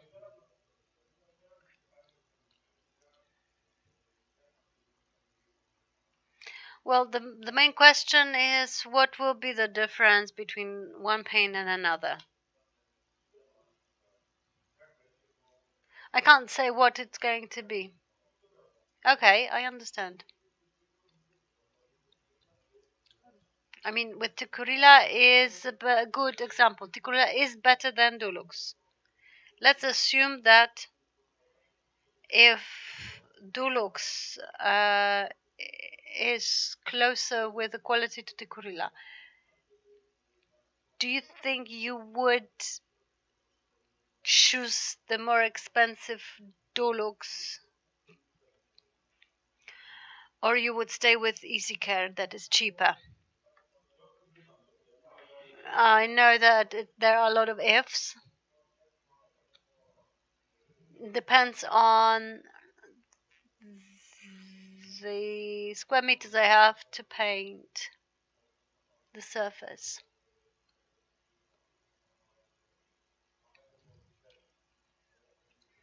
If the surface is not so big, I would maybe choose the more expensive paint since it's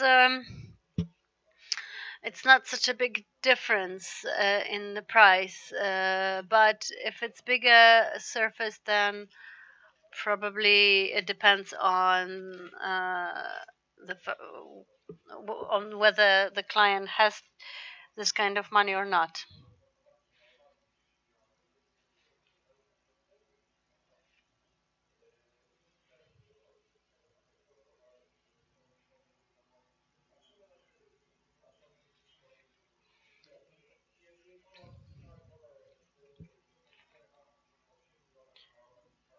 So I mean, if we talk to our client and the client decides that they want to paint not every 4 years but every 7 years, then I will recommend, and they will probably choose the more expensive paint.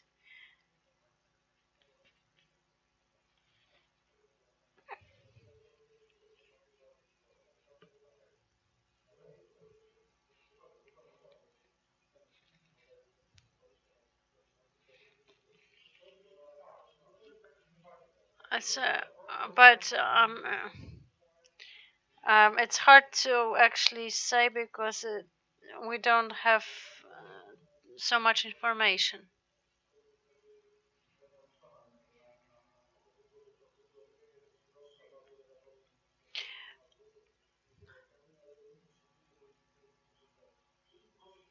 So, as you said, it means that you would use EasyCare, you would use professional just to check, even if EasyCare is checked by you and you like using it.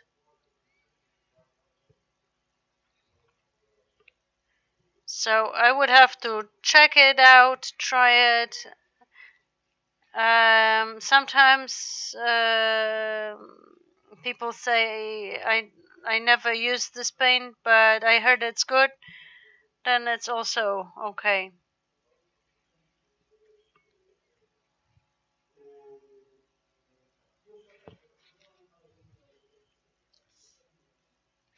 Okay, let's talk about the first paragraph once again. Yannick is reading the first paragraph. So it's true what it says, that standing out is quite an important thing. This is something you want, yes? Yes. But usually there are people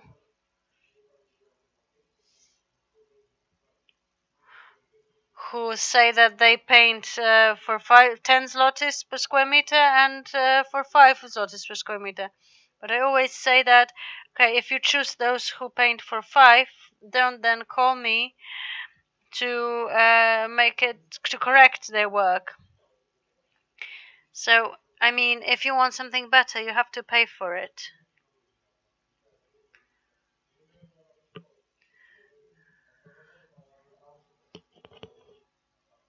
I've seen really different types of painting. Then they say that Dulux is a global brand, etc., etc.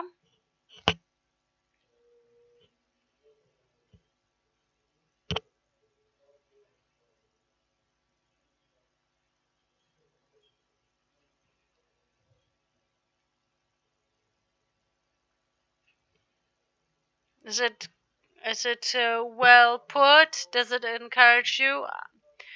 I don't know if it's a global market. I don't know.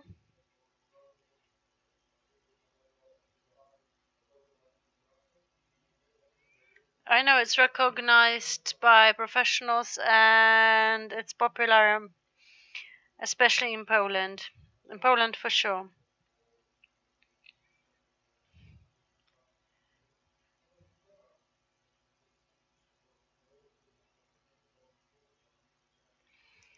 Statistically speaking, very often we have to wait for colors we want because they are sold out.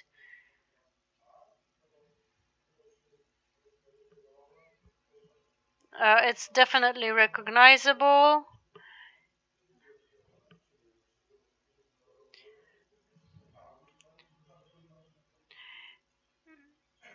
It's the fact that Dulux is used by painters all over the world.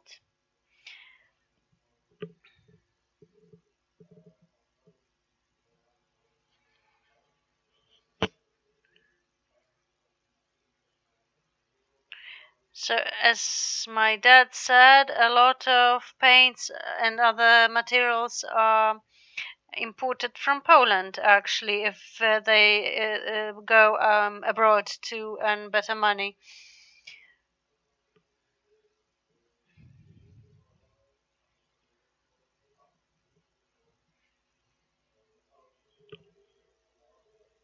And I think that it might be recognized all over the world.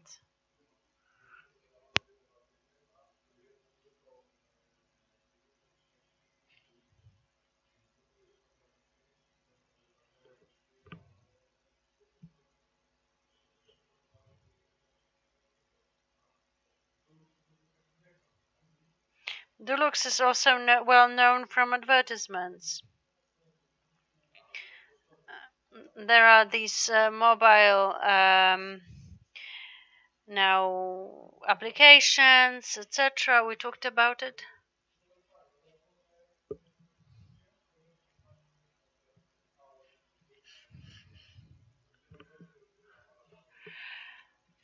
Well, it's sometimes hard to take a photo and assess on that basis.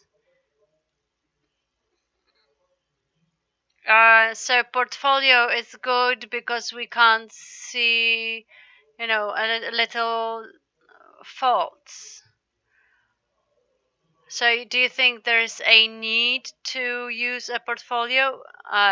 Yes, a lot of people want to know where you worked and how you worked.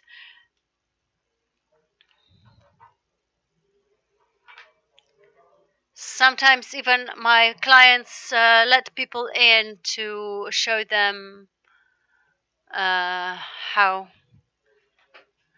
we painted their rooms. We had one case when a lady asked us to redo paintings, painting rooms, and I know that she asked two other people that were our clients before her if we are good. So I think a portfolio with some kind of assessment by the client would be a useful thing. So a person could, for example, assess by stars, rate us.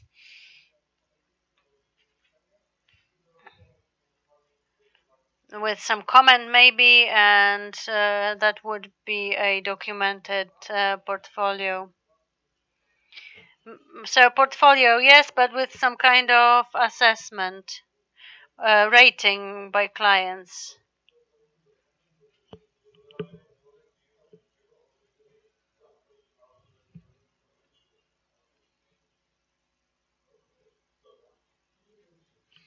Then services like color picker and visualizer, which shows what the color will look on the walls. We talked about the visualizer, but not about color picker. I think I heard something about this kind of device. I like this idea.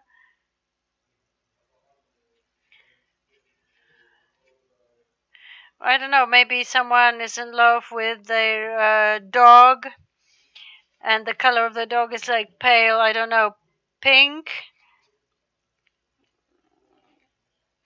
And if there is a possibility to find this kind of color, you don't have to explain. That would be awesome. Something like a laser for surface measuring. 24/7 support and films and tips.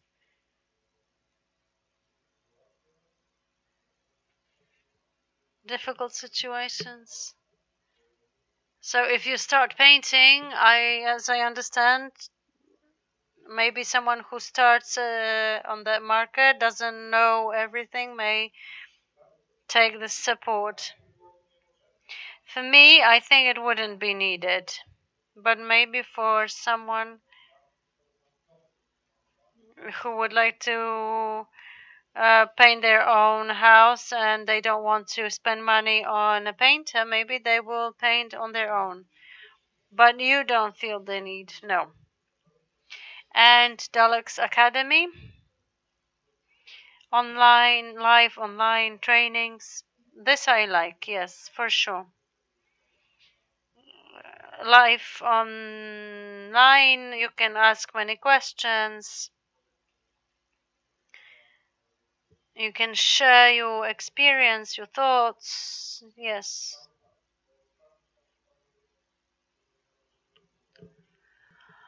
I look for some new solutions, etc. Do you need the certificate? The more papers you have, the better. And people do gather papers, but I think that experience is more important. Maybe it's good to have something like that, but it's more of a gadget.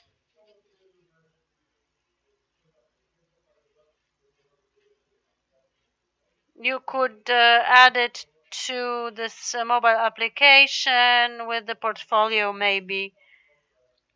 This is my certificate. I am a professional from Dulux that prefers this, this, and this, and these are my realizations. Then it would make sense if to be named a certified Dulux painter.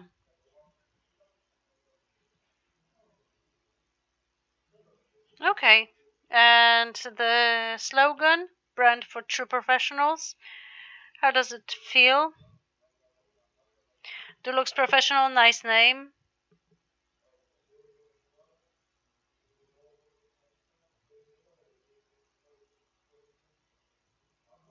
So it doesn't make sense because it's what, double professionals.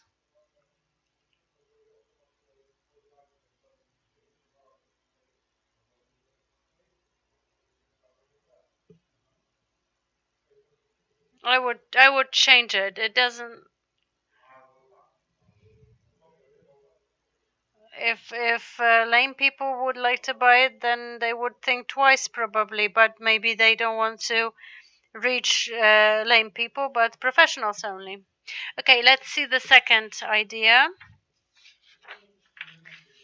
Some parts are identical, like the list of solutions, but it's slightly differently formulated. So it says, today competitive times, the experience that clients have with me makes them return with the next project and they recommend my work to others. I do my best, but I'm not able to meet all my clients' expectations at every stage of a project. The rest is read by Janek in Polish.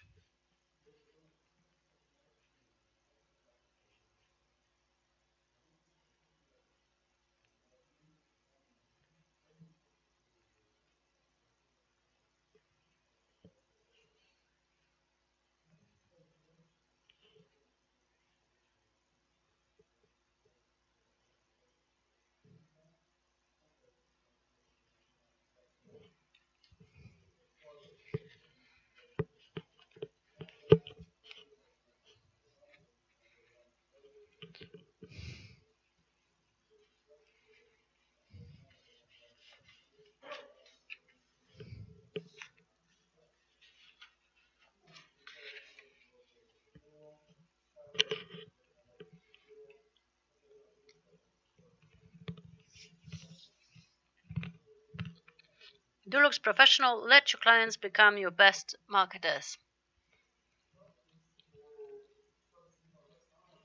Does it sound the same, better, worse? Differently.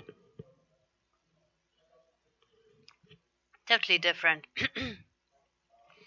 I mean, it gives the same information, but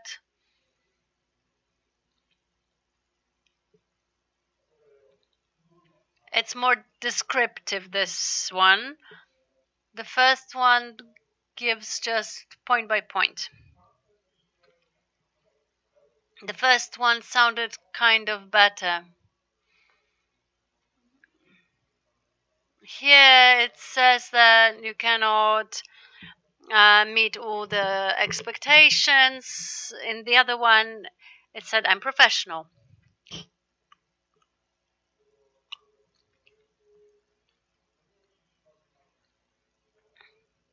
I think I preferred the first one better.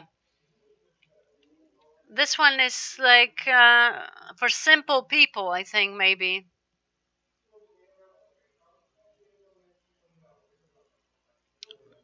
The first one was more attractive for me. But I like the slogan more here. And this is, I don't know, down to earth, more for everyone.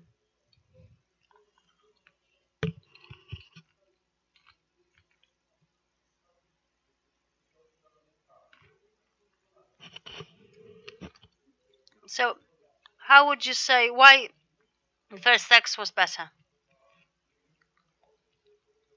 When you talk about yourself as a professional painter, it sounds as if everything will be fine, whatever happens.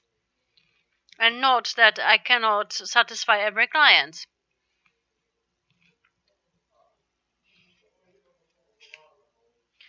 The rest, I would leave with the Dulux Professional. The next paragraph, maybe the global brand, I would think about it.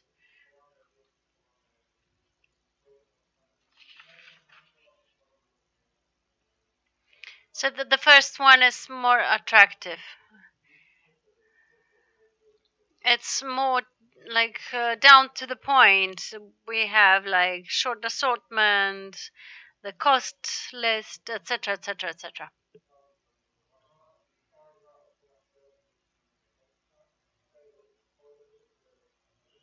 Each client lives with I mean once their flat or house would be done the best, so you don't need any reminders or anything. They will call you, they will remind you, they will ask you what you need. And I think that the first idea would sell the idea better.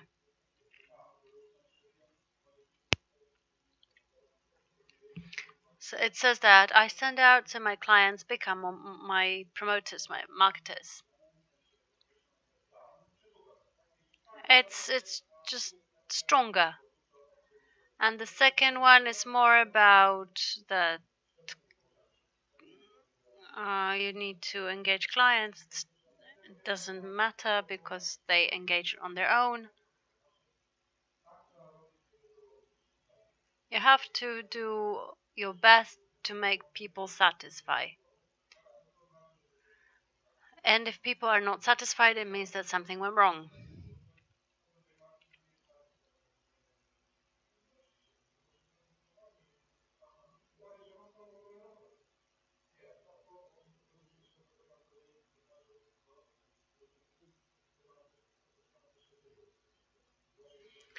So, as you say, the client wants to hear that you are a professional. Of course, yes.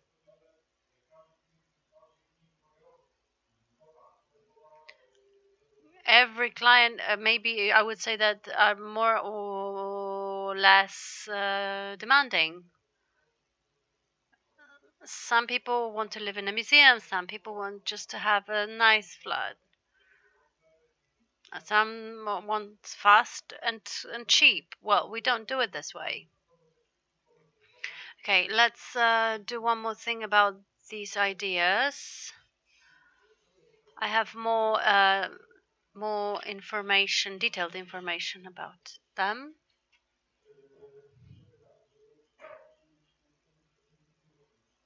So that we are sure what we're talking about.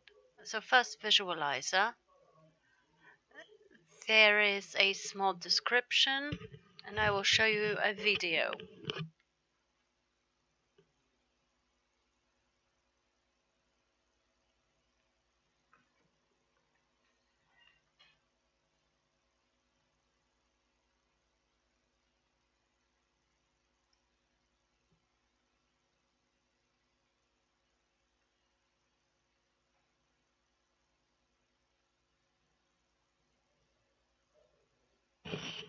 It looks great, really great.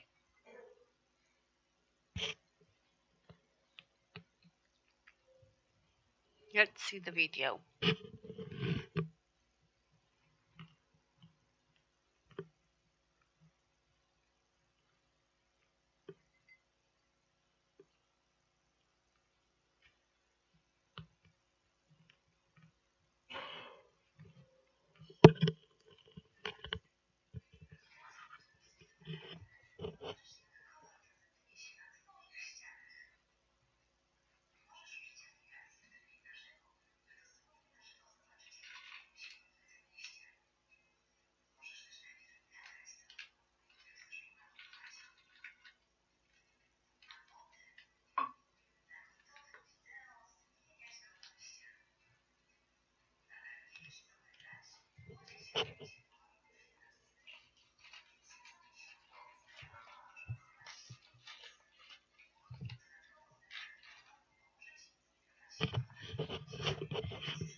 I smiled because I already see women just expressing their opinions and be the leaders of change in this one painting.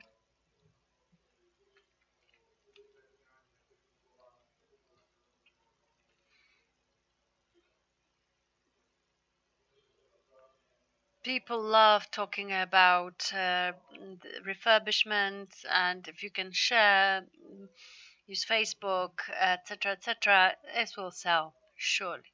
And women love changes.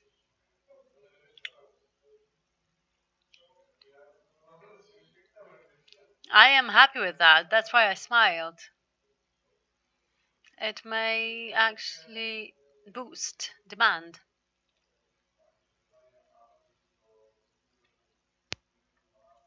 I think it will be a big boom in painting. I think it's great. I can't say anything more.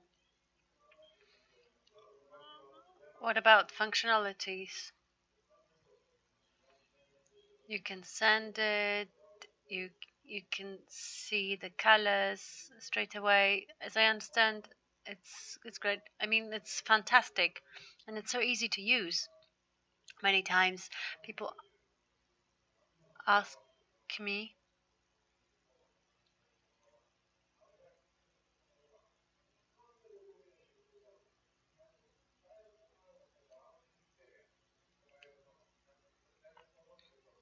when you ask your woman how she wants the room to be painted, they very often say, well, I want it to look nice. Here you will be able to show it. Okay, the next idea, let's see it.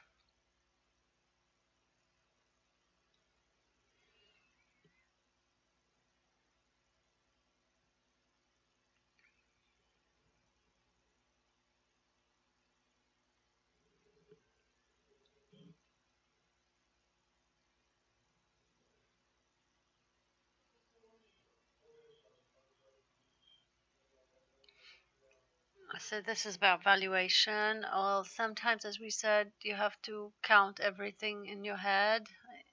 You can give like general brackets for the job. But if the client knows what colors they want, we insert it into the application, and we know straight away. And we know straight away if this person wants us or not, if we start the job or not.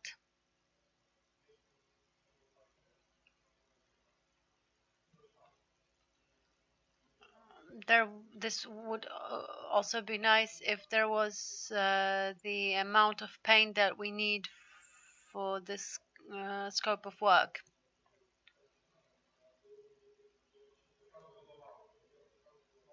That'd be good if this tool calculated how much paint we need. It would ease our work very much.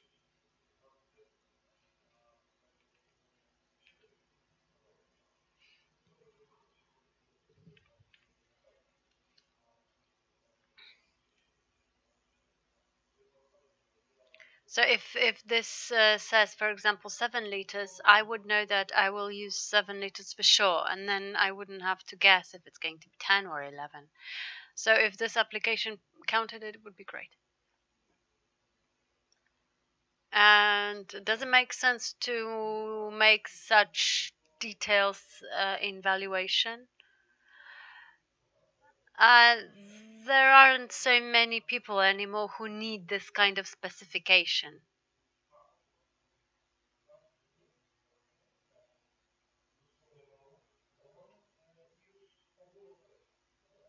So people rather want to know the general valuation. So the benefit here of the use of this valuation tool would be that it would ease your work, to make your work easier. No, it wouldn't be so much about the image. Let's see the video. It's not so much about the cost list.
Okay.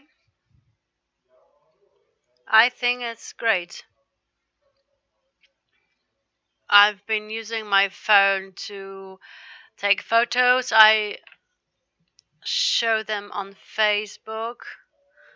I saw someone with like a file, like paper file with their photos. You have to like carry it with you. It's too big, but mobile application to take photos of realization with certificates with rating, great.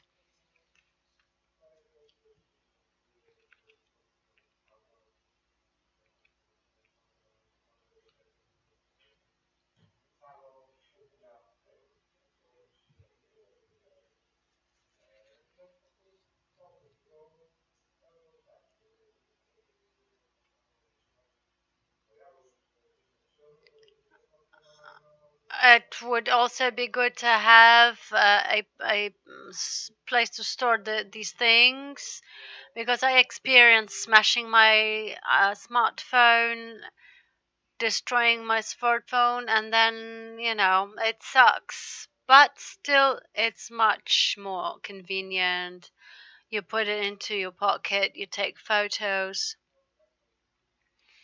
Sometimes you don't remember something, you lose the piece of paper where you drew something. In the application, you know what color you need. You don't have to stop work of someone who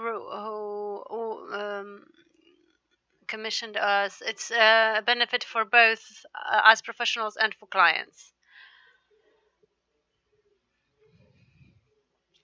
Now, the application picking colors.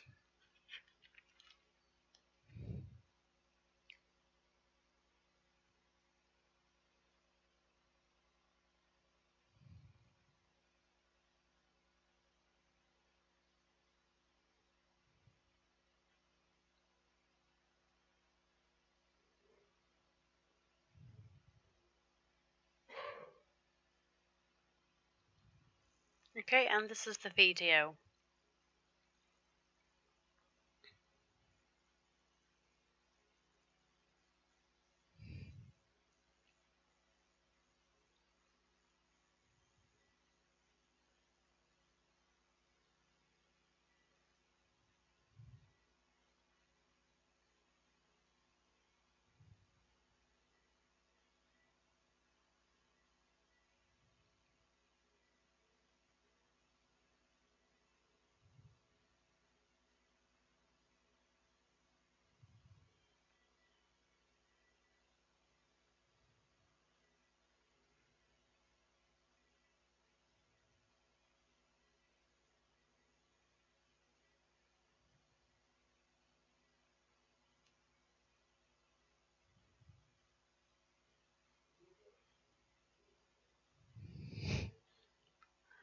What about this? It's fantastic. You don't have to think, write codes. You just attach it with USB. Everyone who has their own business in painting should use this kind of thing. As we talked about smartphones,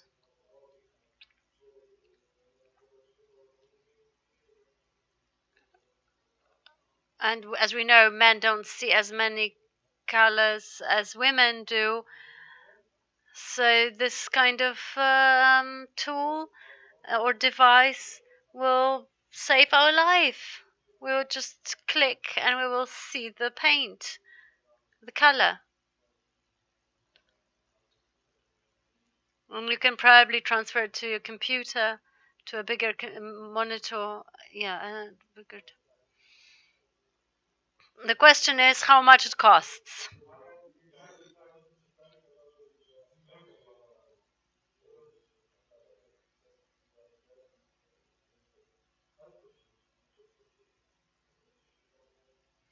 I think even if it was, if I had to pay for it, it would pay off. It has a future.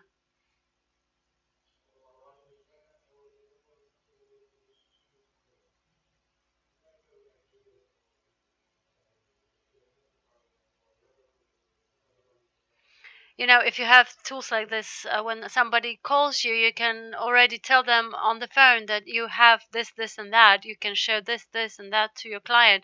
It's encouraging for the clients. It's a great benefit for a professional and also for the client. Okay, Painter Academy now. We talked about it, but let's see if this description changes somehow your approach to it.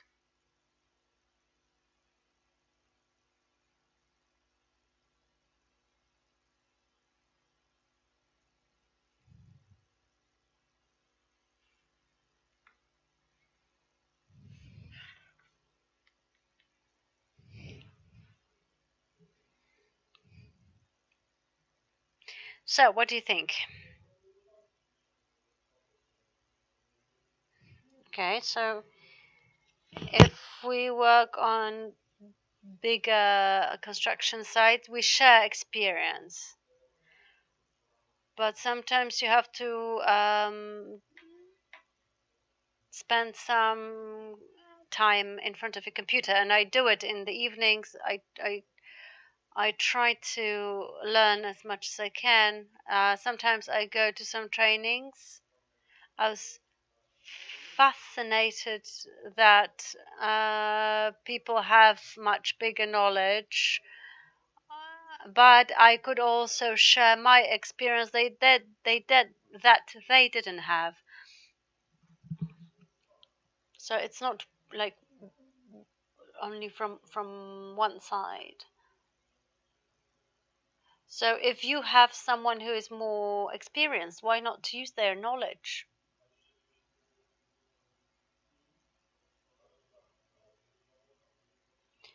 Sometimes it happens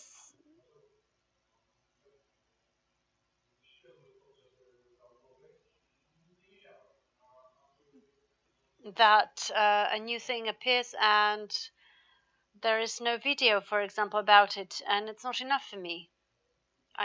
So this idea is very good.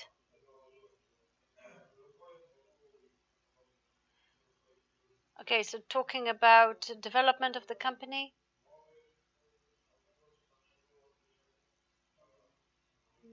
maybe it would work. But this business part is like an addition, I would say. Trainings, sure.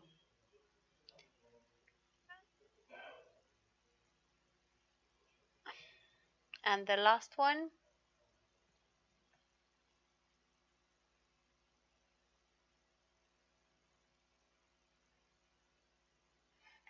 The last idea, unfortunately, I didn't hear the name.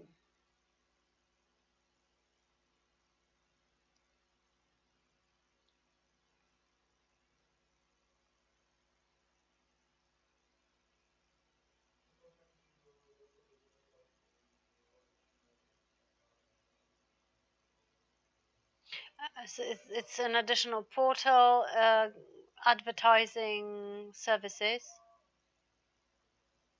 There are such portals already. Well, it helps us finding new clients, and we help Dulux sell their brand. We use their products and we say a good word about them. It's a good thing.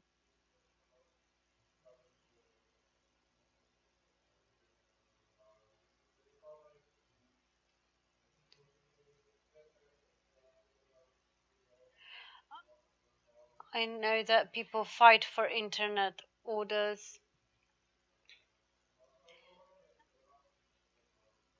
and I know that people would really fight for the jobs here. And there are people who don't have commissions. I don't know if it's the price or bad advertisement. But at and for me at the beginning it was tough, of course. But this, I think that would be an additional benefit.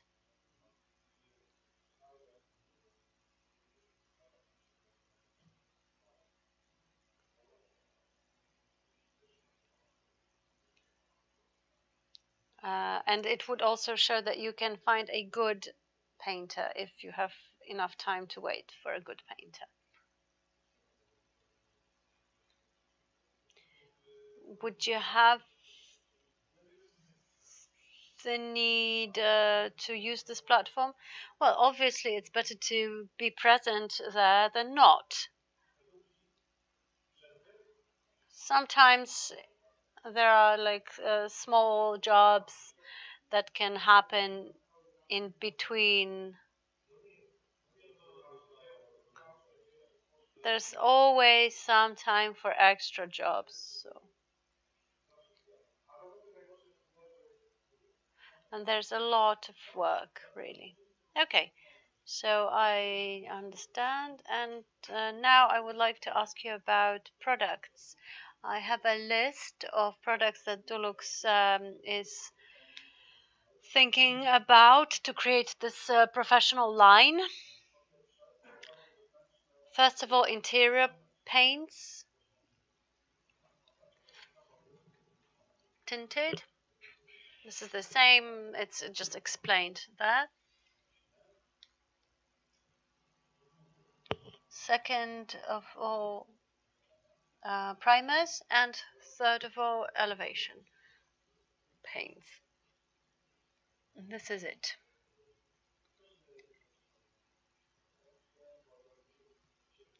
Look at it, and we will talk about some details in a second, but generally speaking, how does it look? Does it make sense, this offer for you? Is it are these products all needed?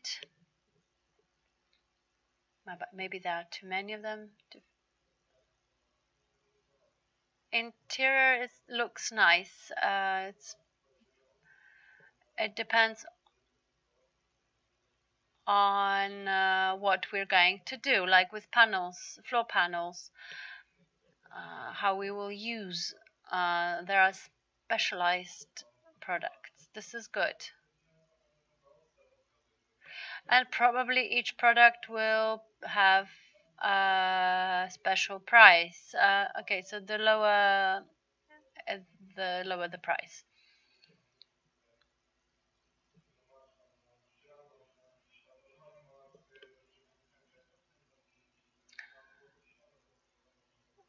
So if you need some additional characteristics like durability, etc., you need to pay more.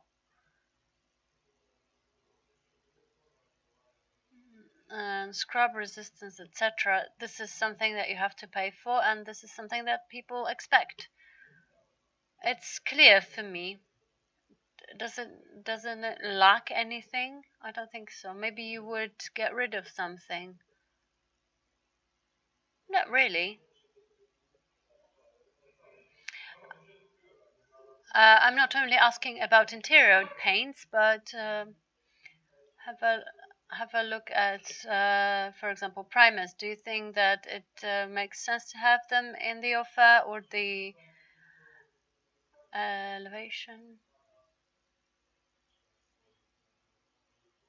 In many cases, producers demand their sub-products like primers, but from practice I know that you don't need it.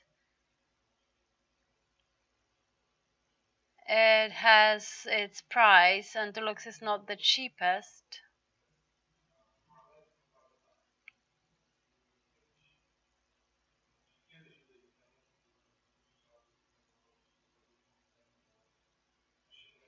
Many years ago, you had to use primers by Dulux because something happened with the paint, but now it changed.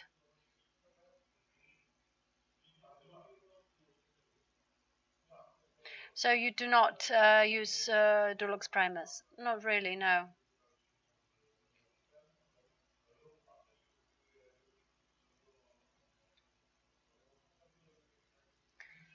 I take primers from lower levels because I know that it will be enough for paint, Dulux paint, and the price is much different.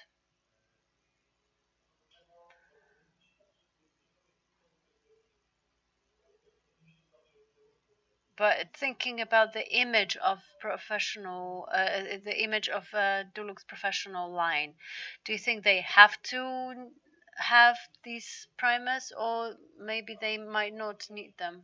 They don't, I think. They will still be professional. It is a good thing.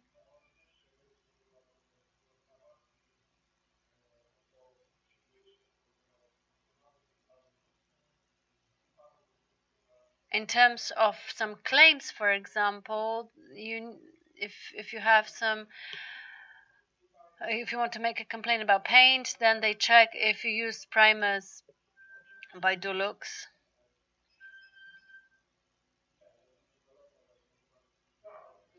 And the producer, not only Dulux, but every company just suggests using their primers. How about elevations? Do you paint outdoors? Rarely. I had some paints, but I rarely use it. But do you think if they want to have a professional eye, should they have this type of paint?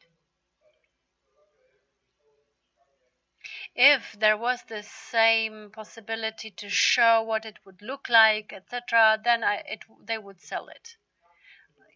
Because then people would be sure that this is how they want their house to look like from the outside, for example. Do you have any opinion on the fact that there are 3 different paints? No opinion, no. I don't have enough knowledge or experience.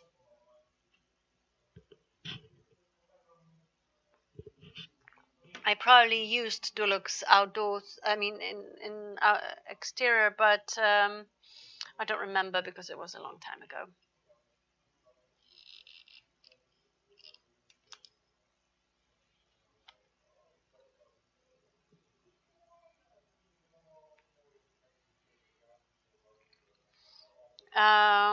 Dulux was one of the first ones who introduced primers, etc., and people bought it. But then people like me, they just noticed that you can buy something cheaper.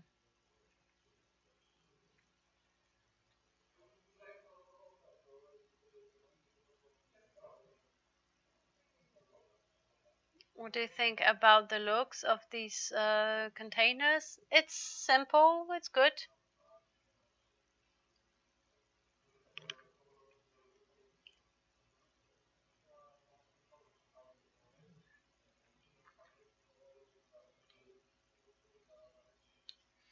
Too many colors for me are not very good. I prefer simpler solutions. if this is supposed to be a professional paint, why not? This should look simple, and that would mean professional. Isn't it too modest, for example, or old-fashioned? There are other paints that look really modest, and they are very good paints. I wouldn't take that into consideration. All right. Okay, in terms of interior paints, there are some paints specification like capacity, the class, scrubbing class, and the price. So this is the standard offer. What are your feelings, opinions? Easy application here?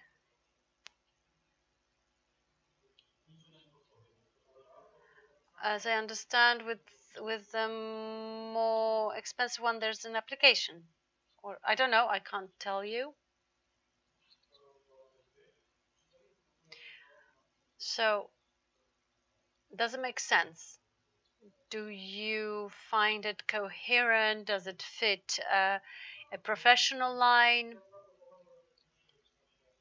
It looks similar to those higher standards. They also, for example, Fluger has white paint for 170 zlotys and super deep white for 400. So if someone wants better matte, for example, better coverage, better opacity, why not? And if they can afford it, then they can choose the more expensive one. If they don't, they use the cheaper one. So this differentiation makes sense. Yes, it does. And then we know who we deal with.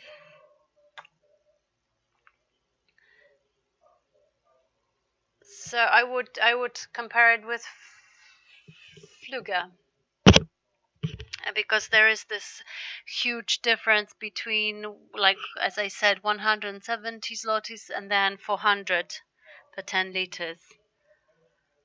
For me, it's just white, but you know, if someone sees it, then why not? The next one.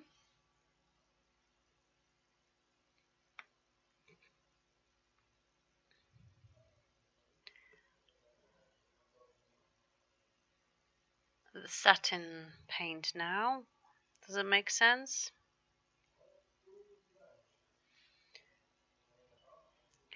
Coverage is the best, I think. So it's better. The price is similar to the more expensive ones. This is on the higher level. So the question is whether we have a client that wants the job to be done for several years. I would say that more expensive paints sell, but not as often as the middle class ones.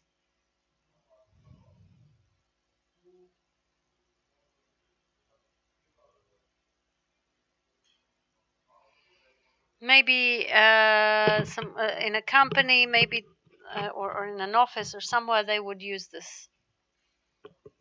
They would, but still it would be more rarely used. Effective finishing the product. Now, let's have a look at it. This is a very high price as far as I'm concerned. I don't think there will be a lot of clients for it. So the question is, how does it differ from the standard one? It would be difficult to decide to sell it.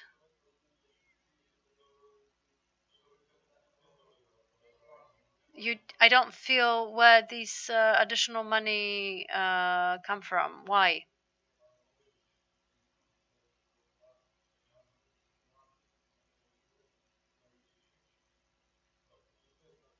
So this is a question mark, and I would think twice, even if someone recommended it for me. And the fourth one, so special tasks.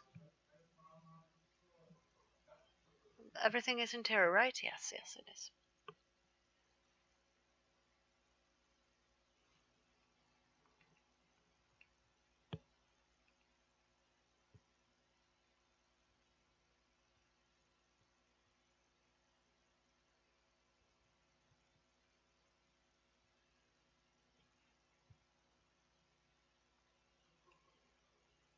I think this would sell well. Difficult surfaces, yes. It's worth the price. The first product has quite a reasonable price.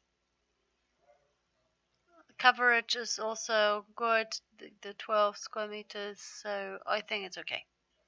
I think it's doable. When you think about your clients,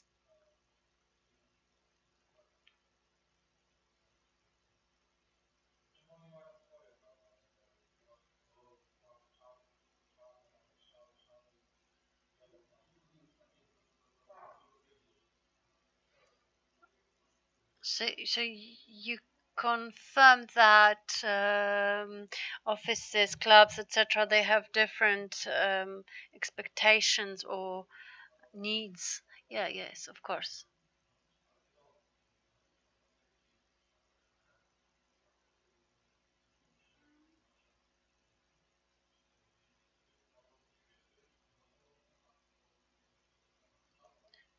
Sometimes we also do jobs in some markets, in some I don't know,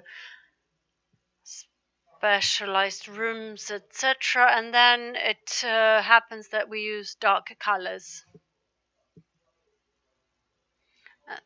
and there's no the ground is not prepared, and it has just to be painted, so that it happens, but not so often.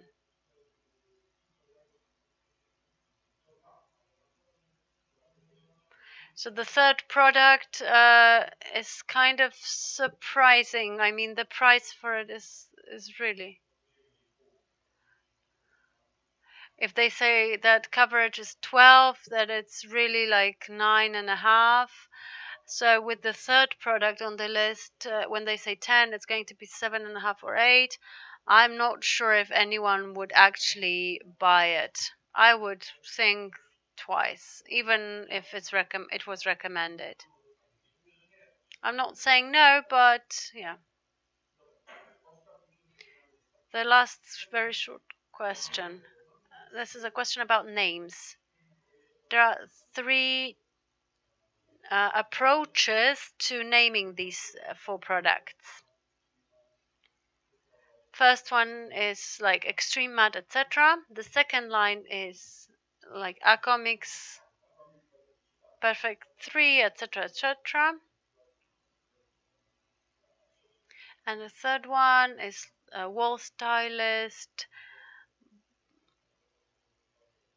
Durable Work Expert, etc., etc. Which of these lines fit the concept best? The last one sounds cool, but it would be really hard to buy a product because I wouldn't remember it for sure. I would know that expert, but for what?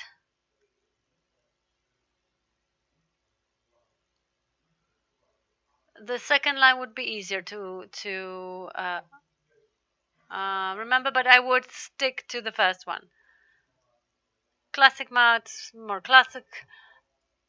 It's easier to remember, it's easier to explain, and easier to find. The third one sounds great, it's original, but nobody would remember what kind of job we were talking about, etc., etc. And the second line,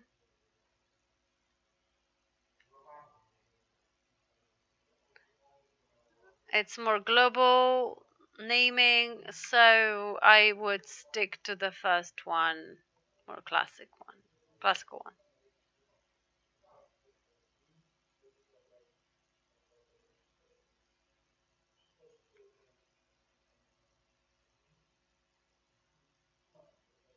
So these names like prestige, mat, etc. It explains it all. Yes. Yep.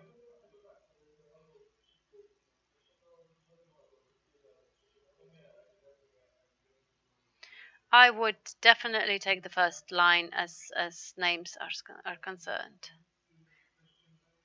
The second line is also quite difficult to remember, and the experts sound great, but it would be really difficult to memorize.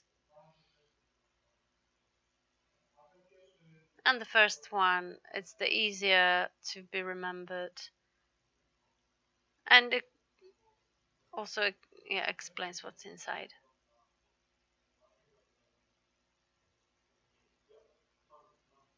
Okay, so that's all clear. That means that we came to an end. Everything I had to show you was discussed. Thank you very much for coming. And thank you for training. Okay, thank you very much.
Hello. Please sit down here.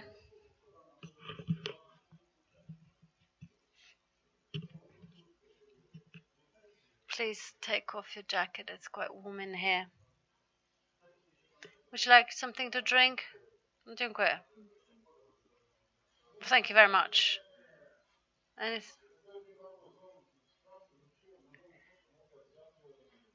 I came home, I had dinner, so that's okay.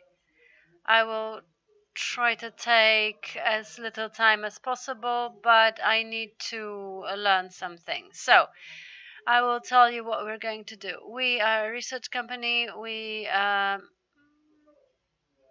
here to get to know opinions about different products. Now we are doing a project about paints. That's why I would like to talk about painting with you. We're not connected with this industry anyhow. We are an outside party, me too. And this project is because one of the producers commissioned us to do this kind of research. It's all about you telling us what you think about the ideas, sharing your opinions, to be sincere and open.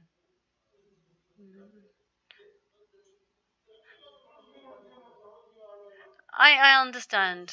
You will see. For me, the most important thing is that you know that you can be open and say whatever you want. You're being recorded. This is for me not to miss anything you said. It's top secret. Okay, so tell me about what you do professionally.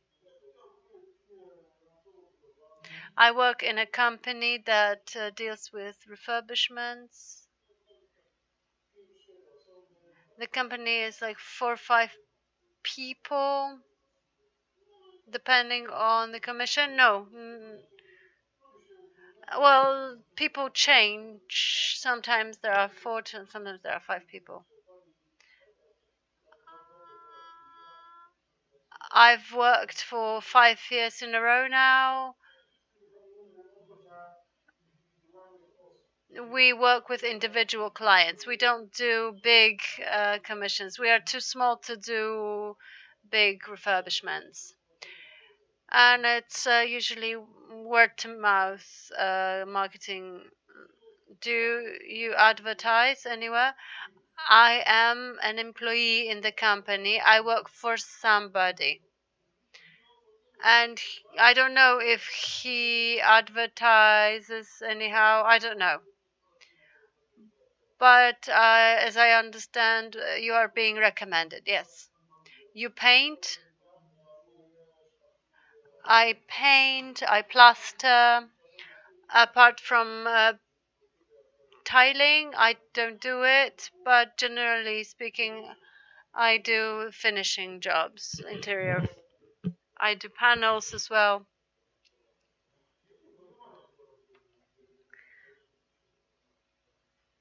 You can't specialize nowadays. You cannot do just one thing. You have to be flexible.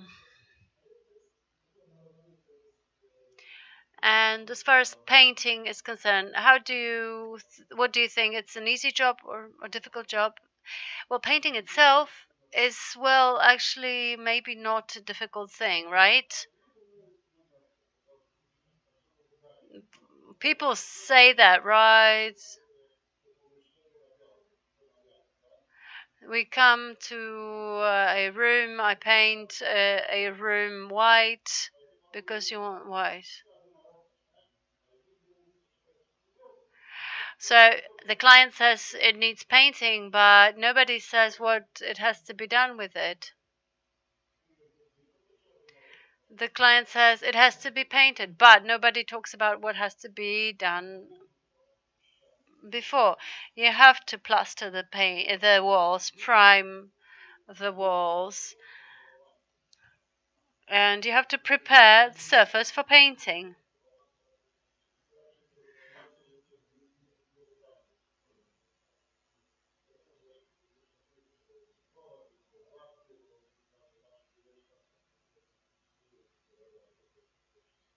So the work has to be done in a proper way.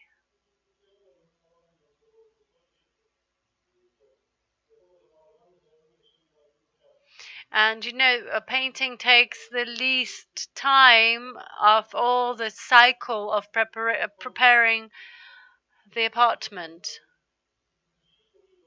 If you have everything prepared, then you have to paint it.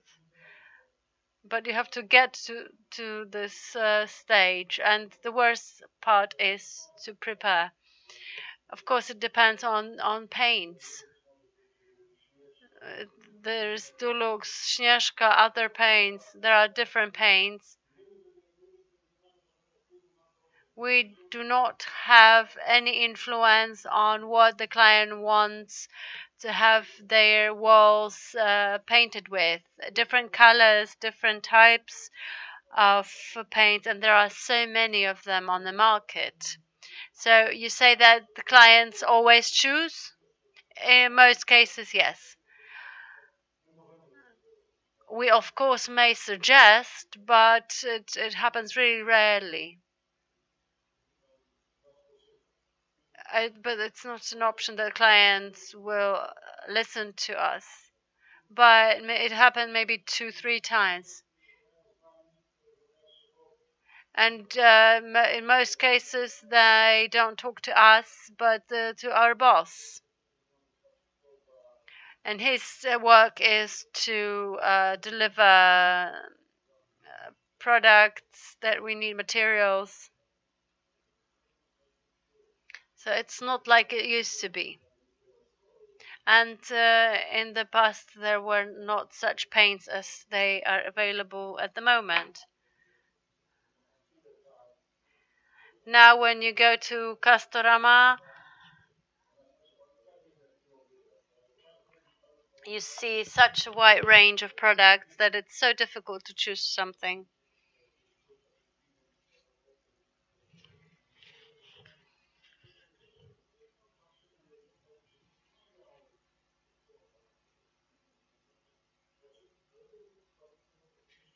And if you had this influence, what to paint with, what would you use? I'm old-fashioned. At home, I used Śnieżka. My wife tells me to buy Śnieżka.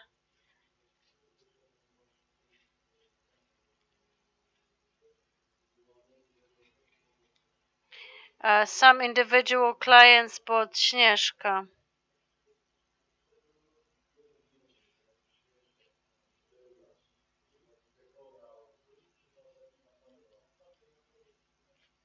There are so many paints that it's difficult to tell the client what to choose. So, does Śnieżka have advantages? It's a pretty good paint.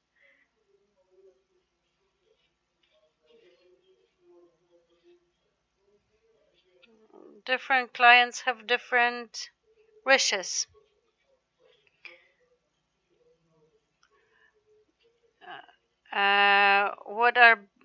Which paints are better and which are worse?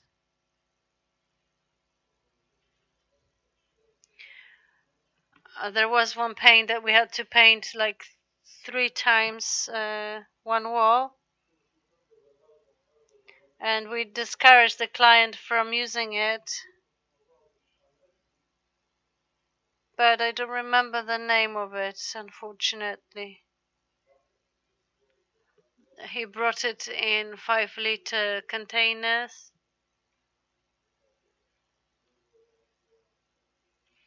The client was really stubborn and wanted it nothing else. And we had to paint 5 times with the same paint, and each time there were some stains, spots.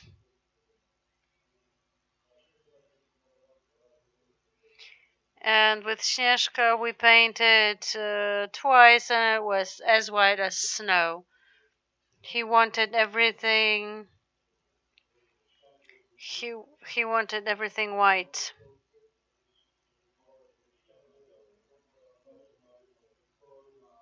Not many people want white walls, but white ceilings as well.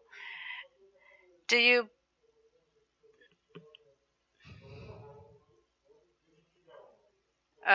use Śnieżka? I mean colors of Śnieżka. Well, if that's a room for kids, yes, but usually we use white paint. And kids have funny ideas. Sometimes each wall looks differently. There are special templates that you can use, etc. It's just crazy what's going on now. So it's a fashion for colors now. So generally speaking, you use what people tell you to use.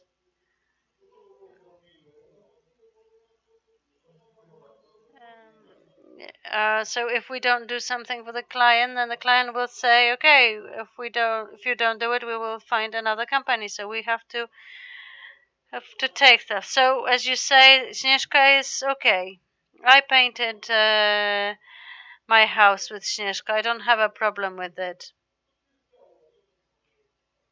It's just white, so I use it.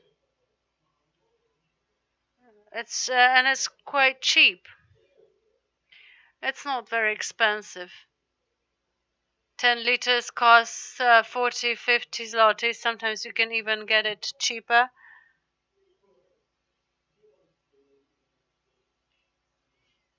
Do you buy in smaller shops as well? Well, usually in big chain shops like Budomarket or Castorama. Sometimes Bricomarché.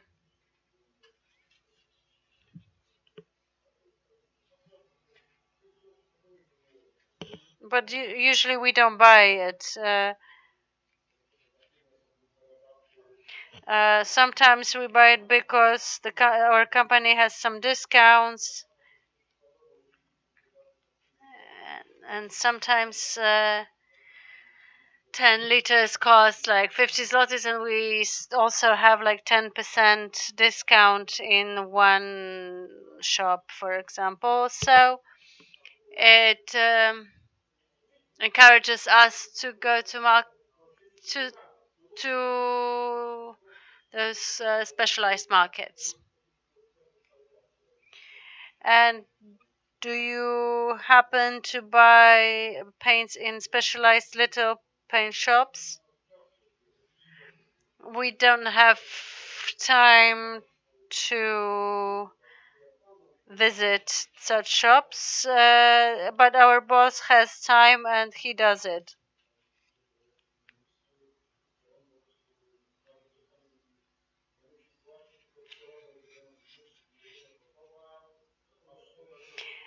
Sometimes these are shops where our boss just pays by wire transfer, and we just go and collect the products.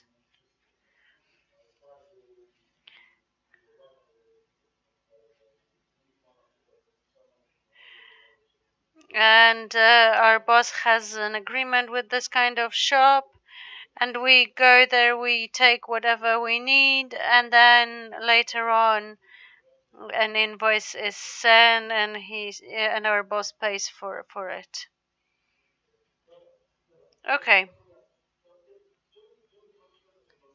So I would like to show you something that we're going to talk about. This is an idea of a Dulux company.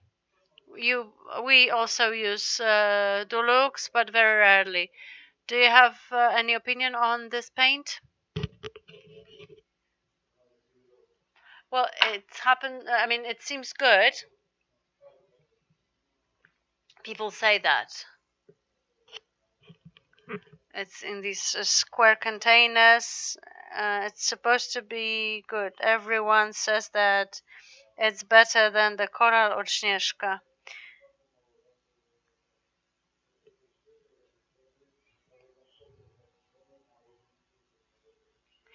But when we are not very willing to use it. I mean, if the client wants it, we paint it. But no, I don't like this paint. Not.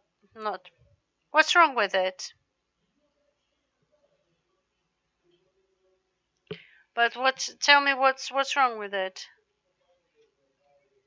Something is wrong with it. When you paint, it leaves some kind of shades. You have to be really, really exact to paint it. So if you don't do it exactly side by side, then you see different shades, and it doesn't look very well. And you can see it when the client turns on the light. They see the difference. You say that it's supposedly good. Why? Because it's quite expensive. Okay. So I would like to show you this idea. So there is a description of an idea that is Dulux Professional. It is described here. Don't look at it as an advertising campaign or advertising text. It's too long as an advertisement. But let's talk about this idea. About what this idea is like, to focus on this idea. So please have a look at it. I will read it out loud for you so that it's better understood. They write: as a professional painter, I know what to do the job well. My skills and professional experience are key factors. I work hard and well. However, I see that painters have various skills. Therefore, it's a challenge to show clients what I'm best in and why it's worth paying for. The rest is read by Janek in Polish.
Dulux Professional, brand for true professionals.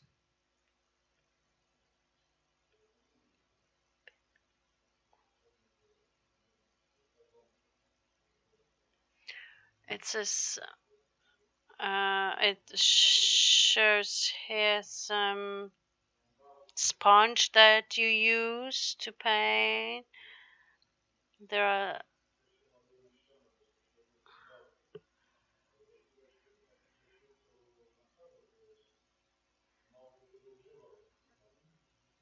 There are some tools that we don't use actually. Maybe this company is good, but if we use brushes, for example,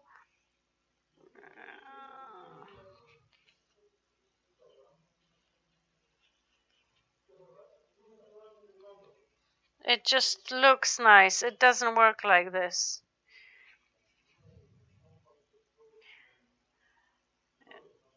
Is there anything that made you interested in it? Maybe something that you like? Not really, no. What you read to me, if there isn't anything practical in it, it's not worth anything. It looks nice on the piece of paper.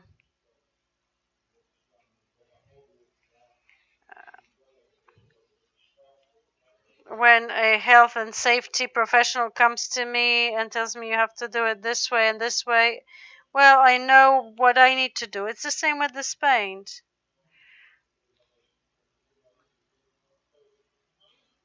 Yeah, they say that it's for professionals. They're like, show me these professionals that deal with painting with Dulux paint only. Do you know anyone like that? There's nothing like that in Poland. If you find at least one, that's okay. It's just impossible what they show here. But when there are hundreds of paints and everyone wants, clients want different funny things, you would be amazed what people want to see on their walls. So what's not cool here is that it talks about people who use Dulux only. I can't imagine doing it. Maybe those people who came up with this idea, maybe they think it's like this, but generally it doesn't work like this.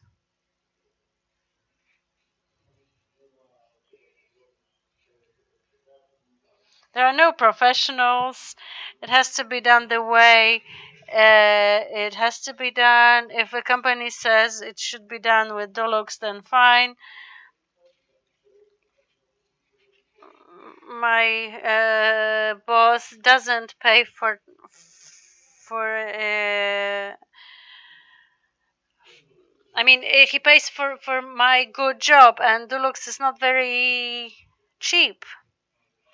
And is there anything in this text that would encourage you to buy Dulux? No, not really. Okay. Let's look at this text, okay? Just let's talk about bit by bit. First, they write, as a professional painter, I know what to do the job well. My skills are professional experience, and the professional experience are key factors. I work hard and well. However, I see that painters have various skills. Therefore, it's a challenge to show clients what I'm best in and why it's worth paying more. Is this true for me?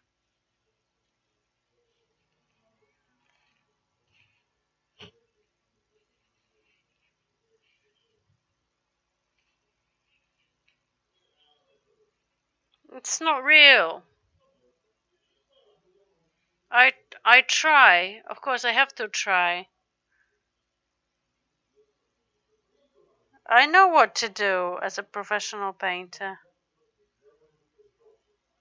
I will do something, and I think that it's good.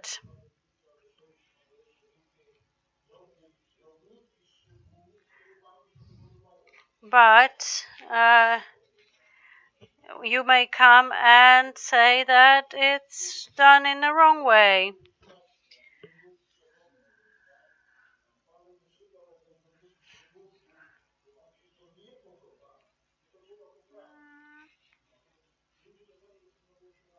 Sometimes clients try to look for little details that they don't like, and I don't think about the fact that you have to repaint once again, and you as a client will not pay for it. There's one detail.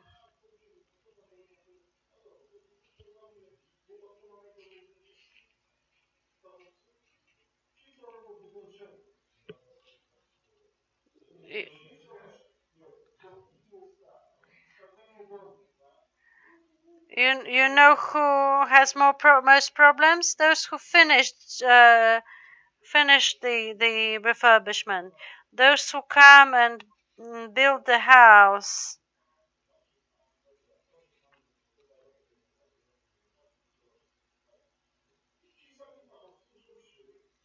And when you see that you don't like something, the same professionals have to come and they have to redo what you don't like. And this is the same with painting.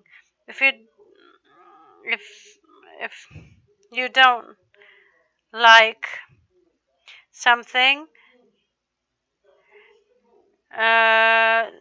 we take now when we do works at clients, we take photos. So we take a photo before priming, before preparing the surface. All the room is photographed. We show it to the client, and then the client comes to accept the job, and then the client says we don't like that, he doesn't like this and that. We show him photos. So you have a proof, yes? Because it could be done by the client.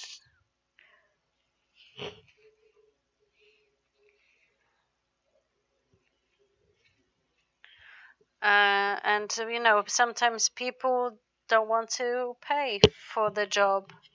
So our boss said that we have to take photos, and we photograph everything of the smallest shit, really.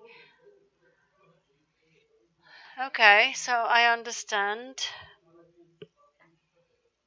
So they say what to do, but the client comes and has problems with it.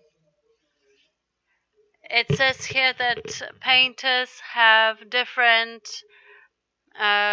skills, and that you have to show the client that you're best and why it's worth paying more. Do you have this kind of approach? It's a very difficult question.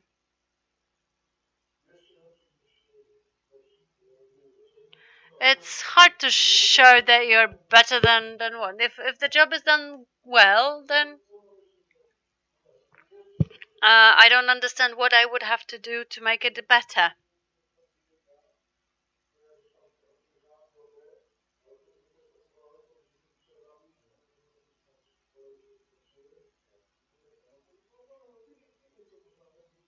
I've worked in this business for 5 years, and before that also with some breaks. I try to do my work best, and then someone comes and says that it's done badly, and then what can I do? I can go to a shop and buy a flask and just, drink maybe. So what is the situation in the market? Do you have to fight for the client? No, not really.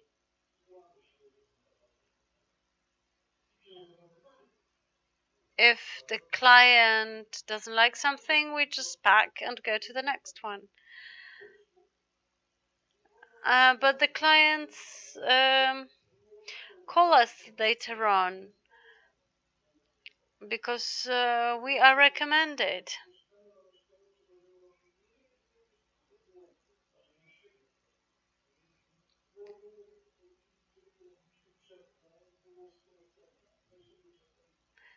We work at clients who we were recommended to.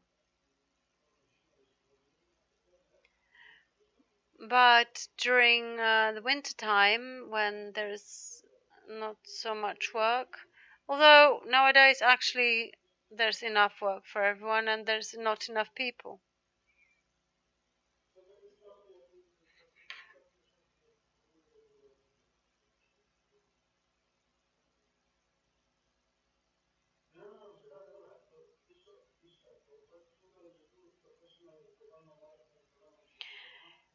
Later on, it says that Dulux Professional is a global brand recognized by professionals all over the world.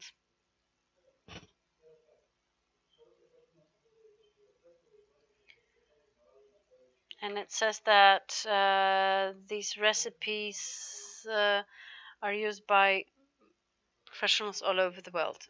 Is it encouraging? No. Imagine. In Germany, you work completely different. Abroad, you work completely differently. In Poland, you work completely differently. In Poland, there are different priorities. Polish professionals, when they go abroad, they work much better there than in Poland. It's been always like this, and it will be. Oh, it will always be.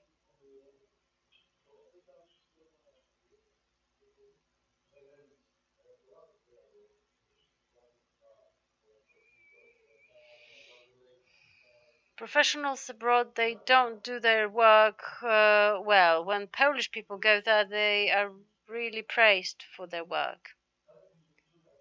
And then they say that they have something like a mobile application, and you can prepare a cost list. Who sends it? Those people from Dulux?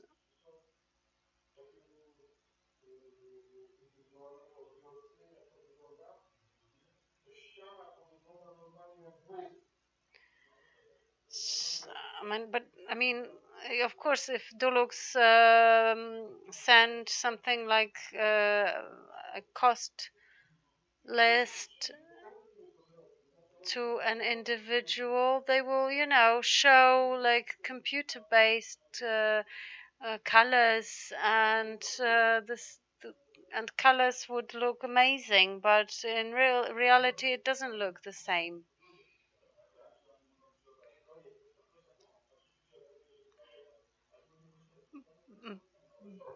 But this one talks about only cost list.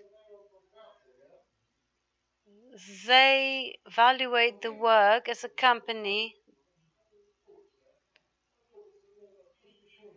They evaluate the work for 5,000. For example, painting one room 5,000. Like, who will pay that? No. But one more thing. How do you agree on the price of painting, for example?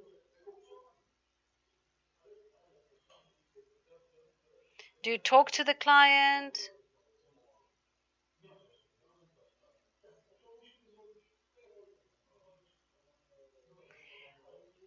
So we don't do just painting. We have to prime everything and do other things.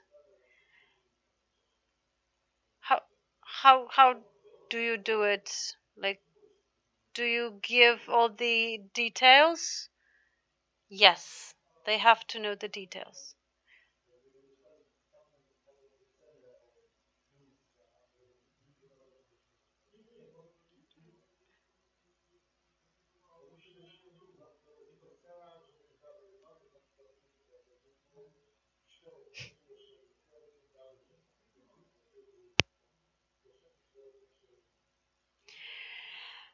In our company, there are 5 people, so the boss needs to earn money for employees.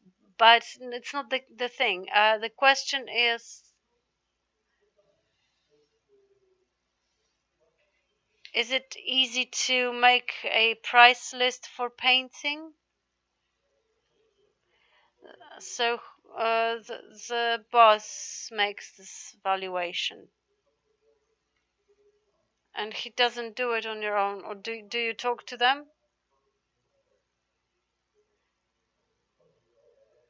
We don't know how much our boss earns.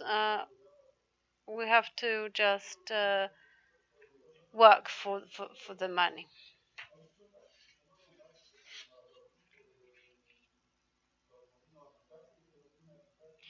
They write here that in this application you can create a portfolio.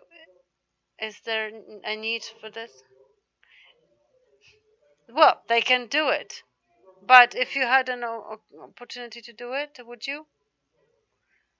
I wouldn't give it to the client. He would have to. They would have to pay much more than in normal circumstances. They would take more for painting than for sorry, it's not the thing that we're talking about. Imagine you have a phone and Dulux gives you an application and you photograph your work, you prepare documentation of your work, and you choose something like this to the client. Do you have a need of something like this? No, not at all. People are not interested in what you did before. The only important thing is valuation and how much they have to pay for the whole work.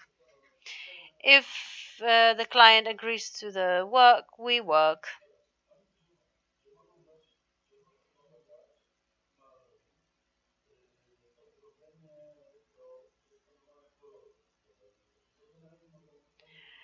They say that they can give you a tool that will scan the color, that would recognize the color. And you can show a client the color, what it would look like.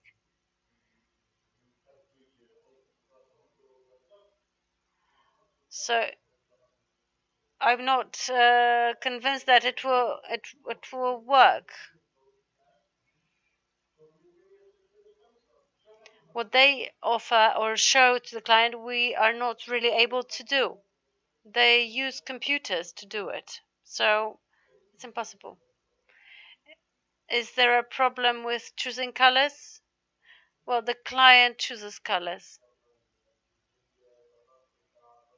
Does client ask you about colors? Rarely. Each room looks differently. Usually we paint white.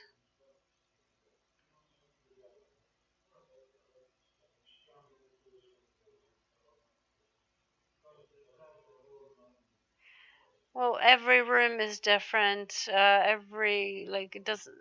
Kids' rooms, living rooms. We paint the bigger rooms white or bright colors. Kids have colors on their walls.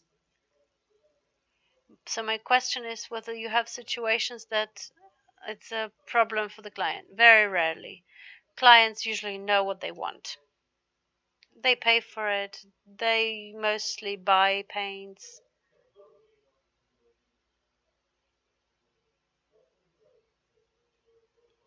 Is it easy to advise on the color? Well, I don't know.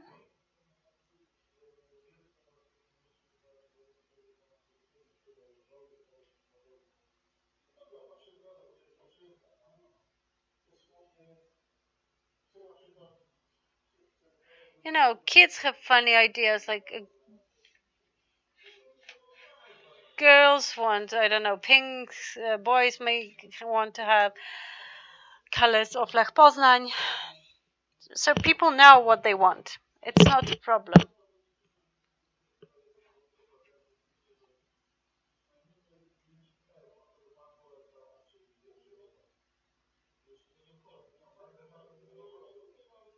Do they ask you about colors? Not really, very rarely.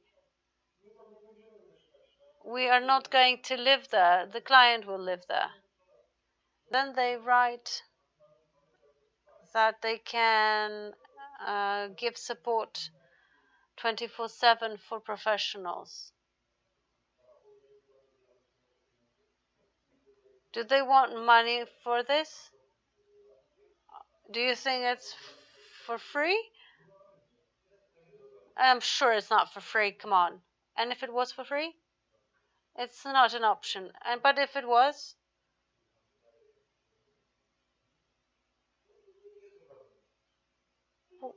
I mean, it's not possible that it's going to be for free.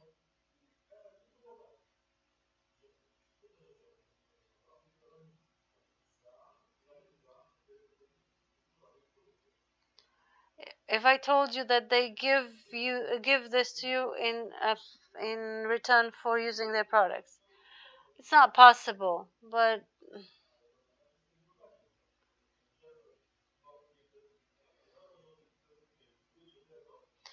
let's imagine. My question is that if you buy products like Dulux and they give you something like this in return, would you need something like this? No.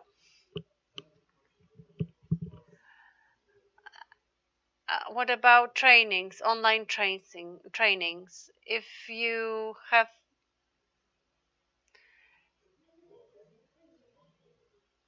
they gave you online trainings just for using their products, I understand that you don't want to pay for it. I don't ask about it. I'm not asking about it.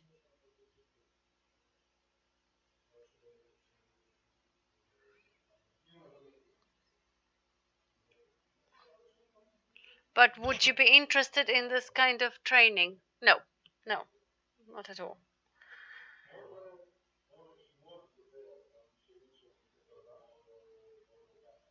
Maybe the youngsters, but for me it's nothing cool. Not interested. I'm not interested. It's more about the idea, not about the fact whether it is for free or not. So you don't need anything like that. No, I don't. I will show you something similar.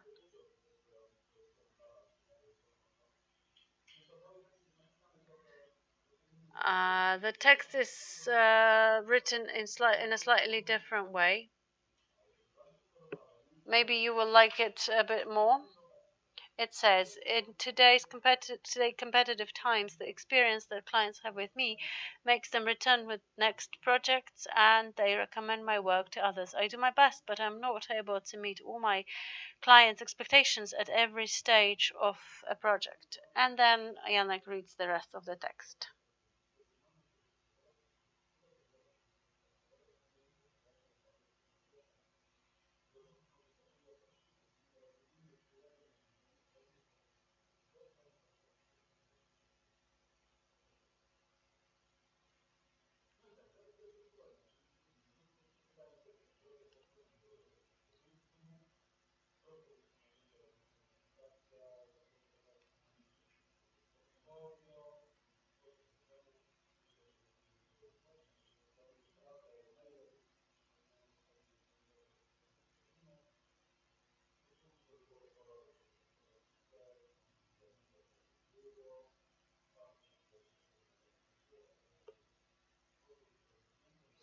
And the slogan, let your clients become your best marketer. Can you see that any difference? Is it better, worse? No difference at all. It doesn't make sense at all.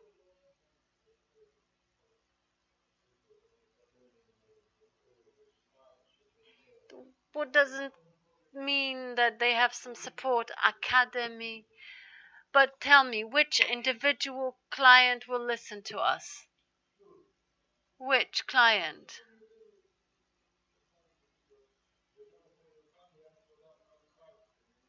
If I give my client this piece of paper, I will tell them I have support, everything.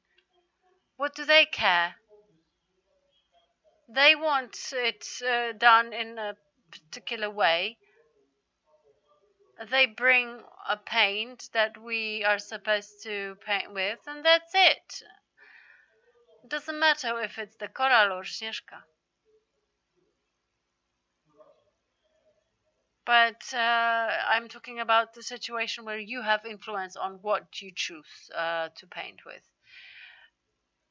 Does it encourage you anyhow? No. No, it doesn't make sense.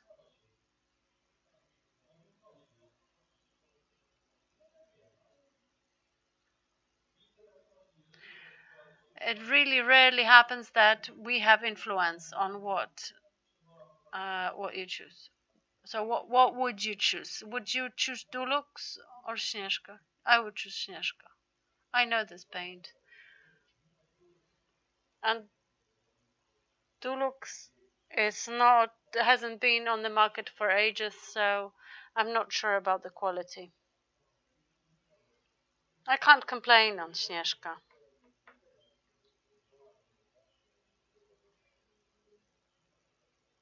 My wife is content and she didn't kick me out, so I guess Śnieżka is okay. Okay, let's take that. There are some tools and some ideas and things that they think to give professionals. I know what you think about them, but I would like still you to have a look at some details. We talked about the visualizer to show the client what the color would look like.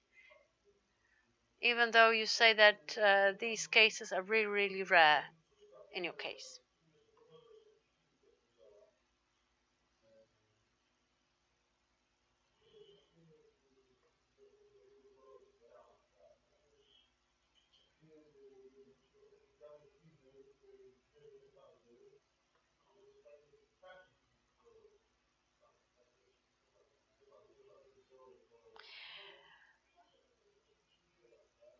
When a client wants to choose a color, he gets like the paper samples, and he can also put samples on the wall. When it dries, the color looks differently than wet.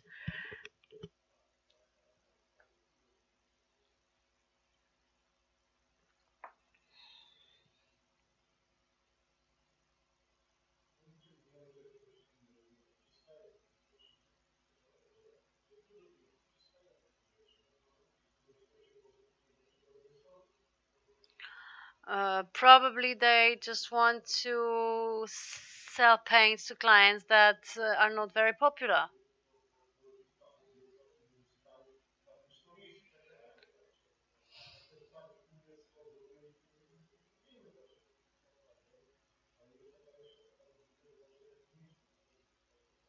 Sometimes there is a possibility that you can go and exchange the paint, and we tell the client that it's a shitty paint.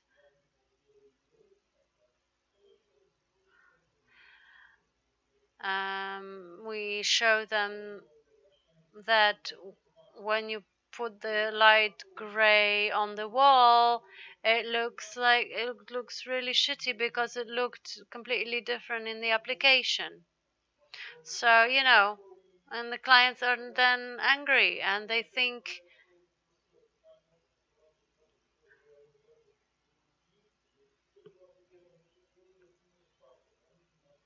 I go to a shop where you can go and exchange the paint actually. Just have a look at this film that shows how it works. Now we're watching the video.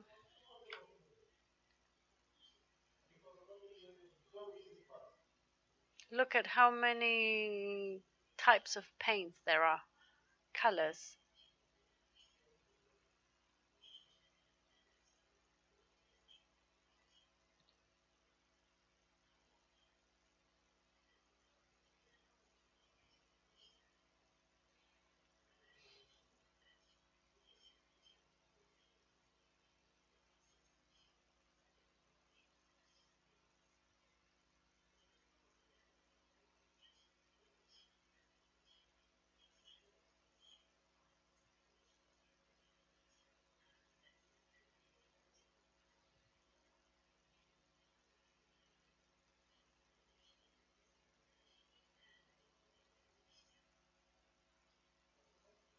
Does it make sense? No.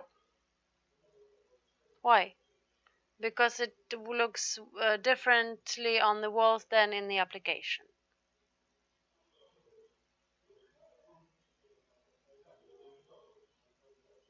I think that yes, it's different than in reality. So it doesn't make sense. Okay. How about this application, Professional Painter?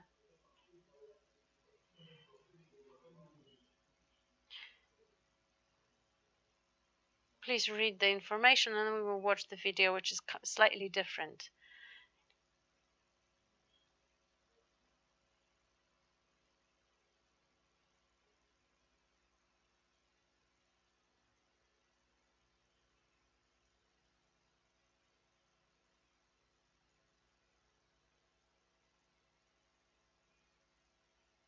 I understand what it's all about. Professional Painter.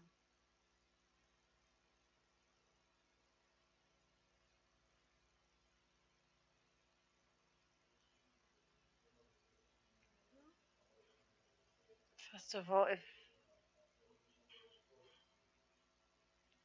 this professional painter is supposed to paint with Dulux, they have to train me.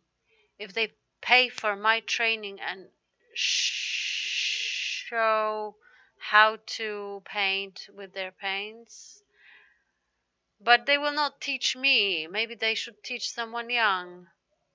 But it doesn't cost one zloty.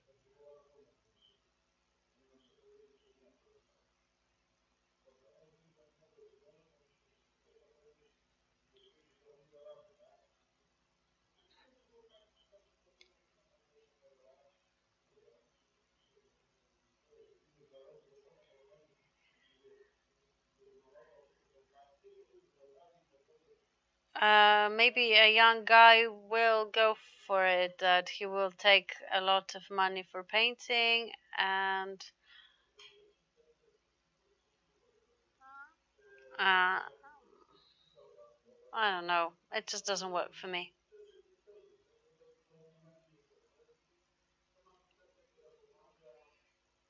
And the application that helps creating a valuation and send it to the client, issue an invoice. No, no.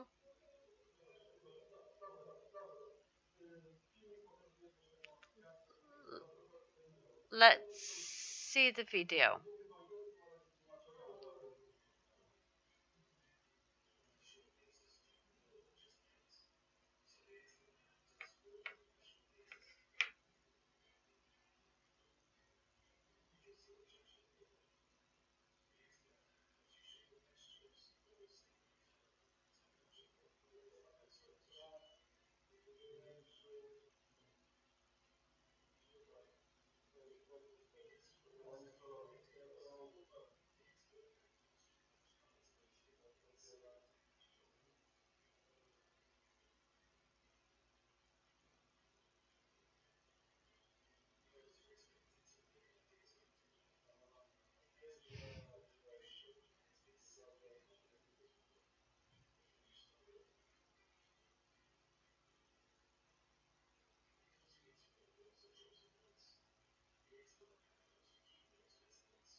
So,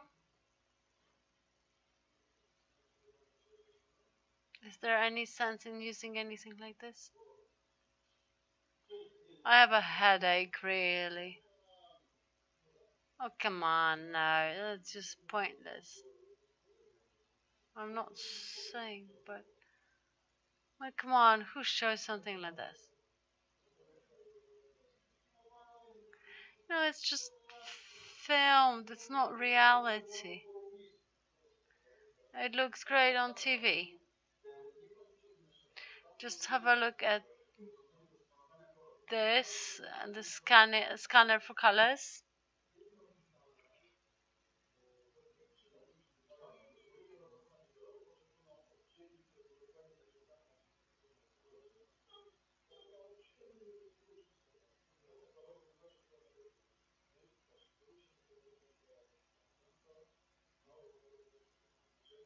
Yannick is reading information about the scanner.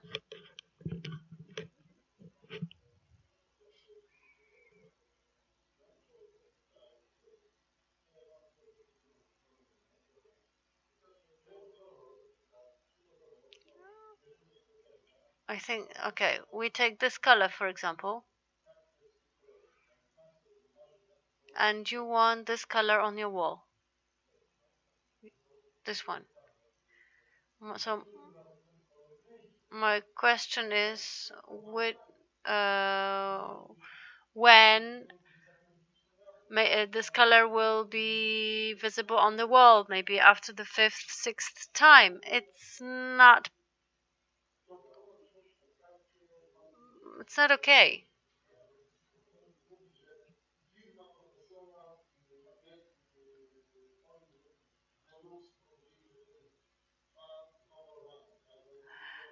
You bring this to the client, and Dulux company says that the color will be like this after 2 paintings, and in reality it will be 5. Who will pay for it? Okay, so we're coming back to that, right? Yeah. Anyway, please have a look at the video, because maybe it looks differently on paper and differently on a video.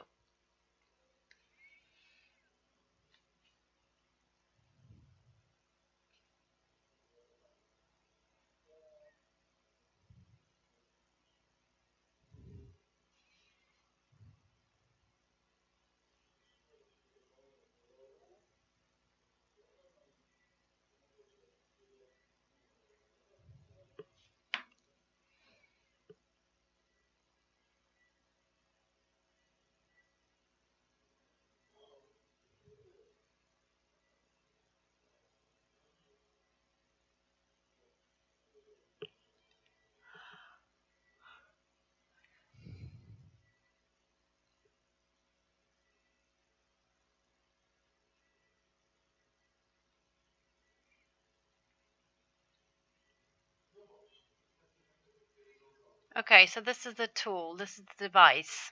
What do you think? Do you see a sense in using it? No. No, not really, no. Because life proves differently. The color might be completely different. The number of layers. I had cases like that. The clients claimed that it was the color was supposed to be different. It was greatly painted, but the color was not enough, not good enough.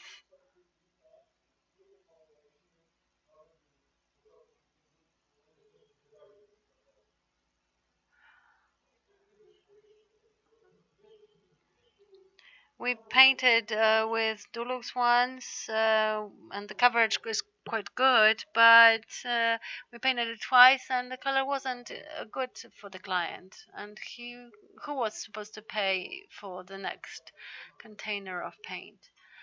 Okay, how about a platform for commissions? Yannick is reading the information about it.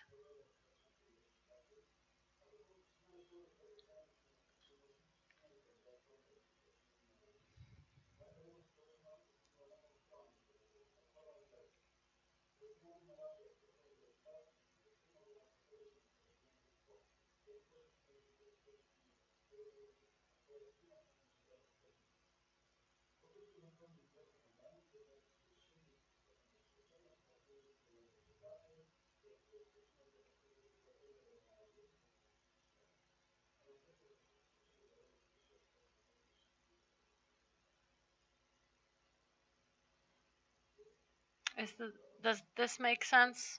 Is there any benefit for you, do you think, in participating in this kind of platform? I doubt it.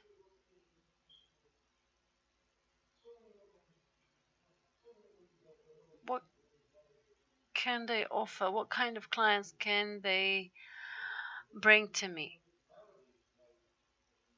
Even if they find a flat like this, but tell me, what clients will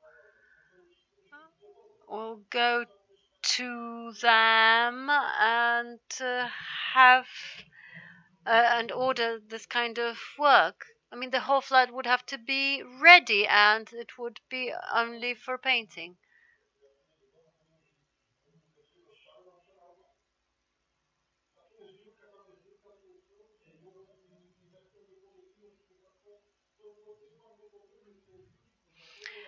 You know, it's not just painting. There are always holes or something, and the client will say, okay, just plaster here and there, and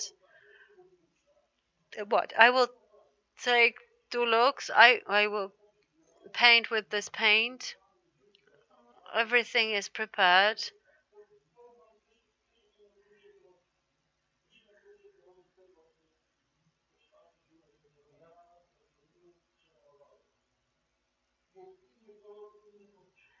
And if I had to do some plastering, the color will be different again.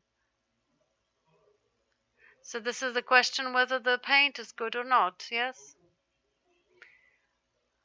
And this kind of things show up in the time being, in the time of work. And the painting is the last job, and people have money for the flat, but not for painting really. And when you need to pay for this kind of work, clients try to find little faults not to pay. Okay, let's talk about products. Dulux wants to introduce this line that is called Professional, and they show what kind of paints could be included in this particular line. There are 3 types: interior paints from a tinting machine,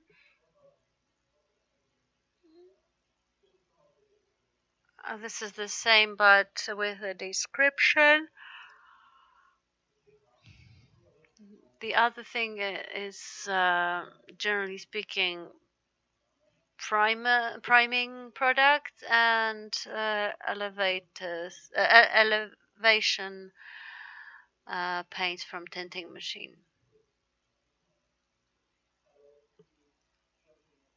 Please have a look at this range. Is it a good range, or does it lack anything maybe? I think Dulux is a good company. I'm not saying it's bad. And it's quite expensive. And not many people choose this paint because of the price. But there are people who choose this kind of paint.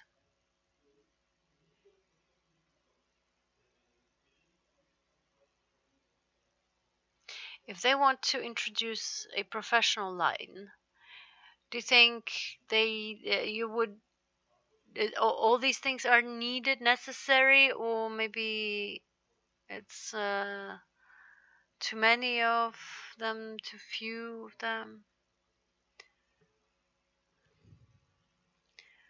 It says stain resistant, but there are no paints that are stain resistant. Okay, let's not talk about it. Okay, 3 types of elevation paints. Do you think it's needed? I don't know if 3 are necessary.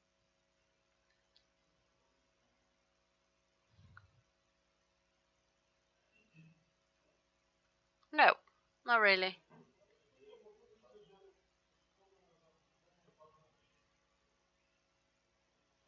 This one is silicone based. This one, if it's an exterior paint,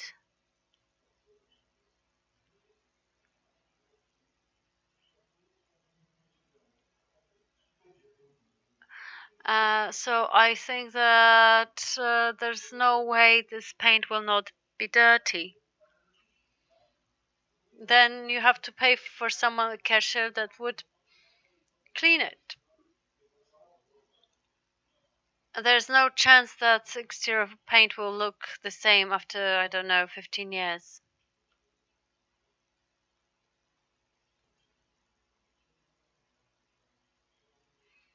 Effective finishing, hard tasks. There's nothing like that. Come on. Standard offer. I don't know what it's all about. Oh my, I don't. If my boss saw it, he would like die. Why?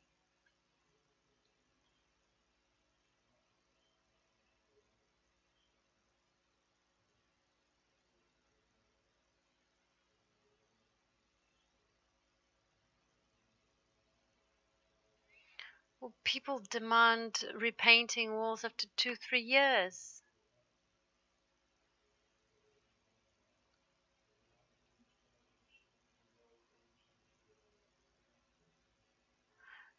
And one client called me after 5 years, and when I entered his flat and I looked at this shape of walls, it looked horrible. It was just dirty. I had to prime everything from scratch.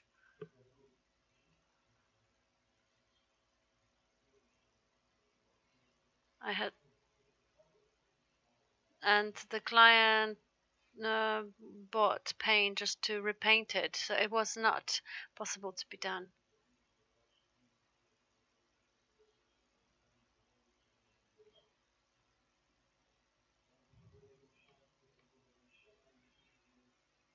I showed him.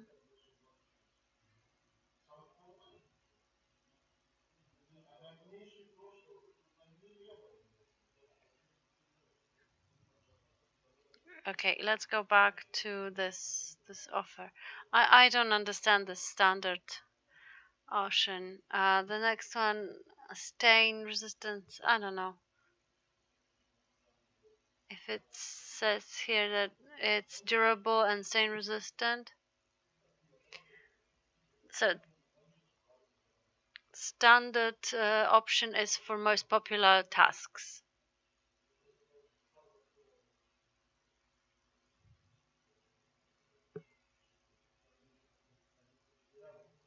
Maybe this is what is most popular and most chosen by people.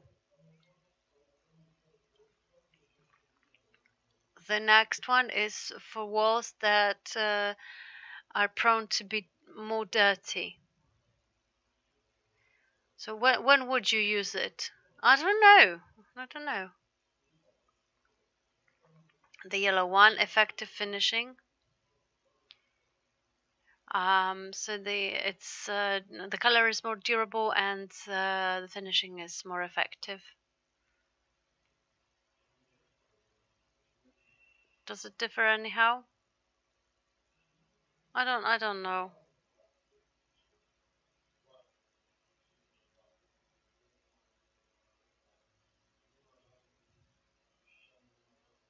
So it says smooth here. So as I understand, there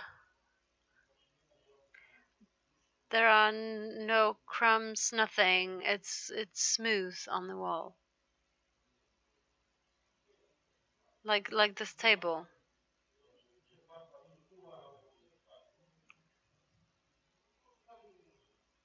I understand it this way. And special tasks for specified tasks.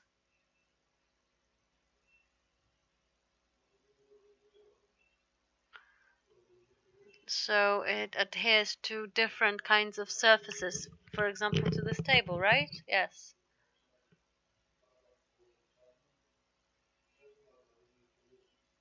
So it's a black paint that adheres to any surfaces. So you could paint this table. I understand it this way. Does it make sense to have this kind of paint in the line? I suppose so. And for you personally? For me personally, no. If they do something like this, it means that it's necessary. But the question is whether anyone will buy it.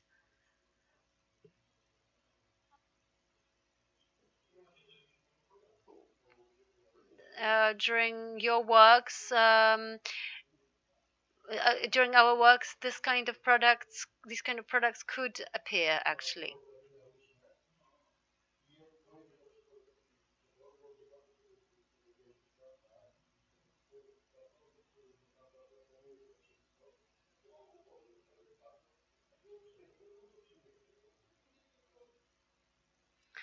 So if the client decides because someone recommended it to him, then I will just use the paint. And primers, are they needed, do you think?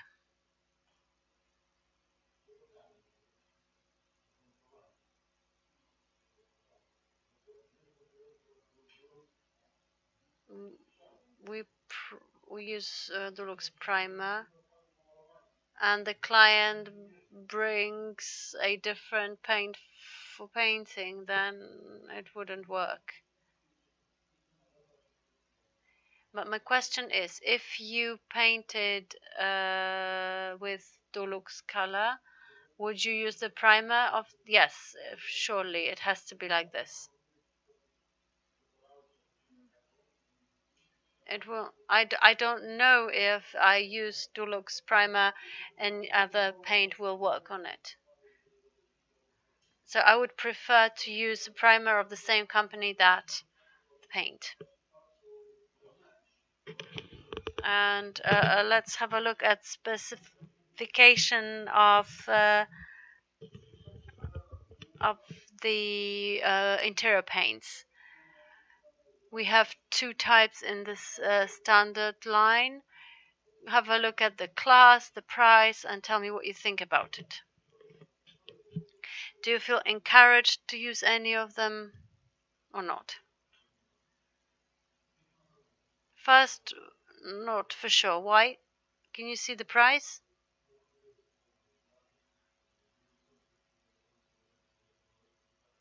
It's for rich clients because this can is 10 liters and the coverage is 10-12 liters.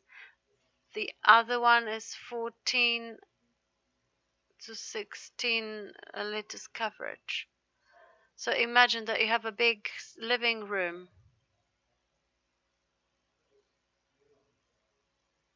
One can will not be enough.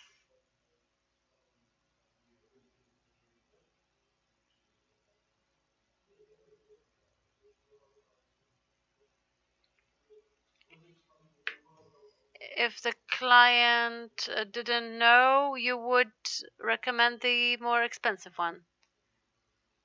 I wouldn't. If the client can afford it and the price doesn't matter, I would recommend the more expensive one.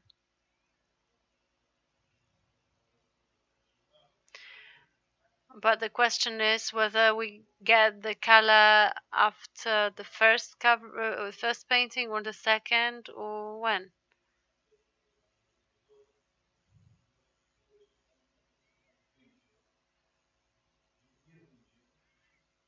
if the color isn't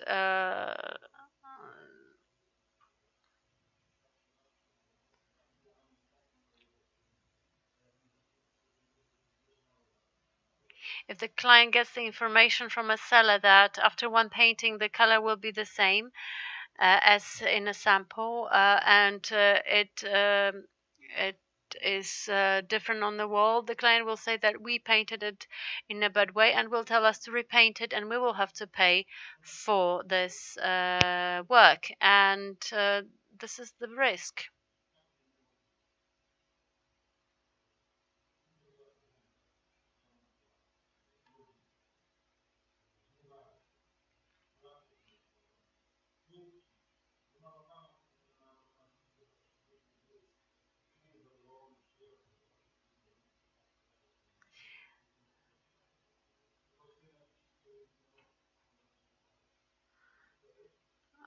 We had a situation when a wife of the client came to the ready-made kitchen and she said that it didn't look the way she wanted it. And the client said, "Okay, let's redo it because my wife doesn't like it."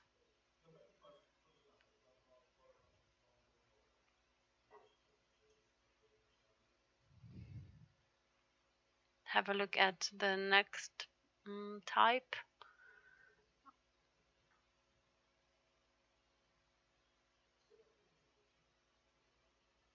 The price is beautiful. 15 square meters. The question is what it should be for. Does it clear out? Can you see any use for this kind of paint? It says extra matte. What does it mean for you? It's hard to say, actually.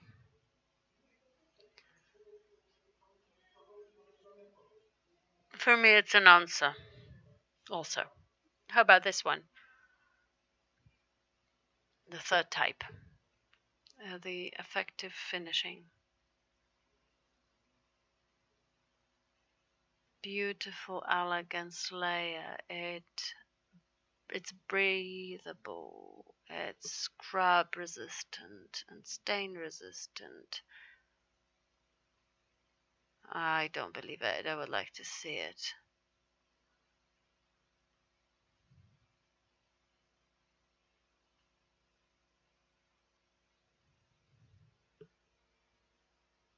Ten square meters.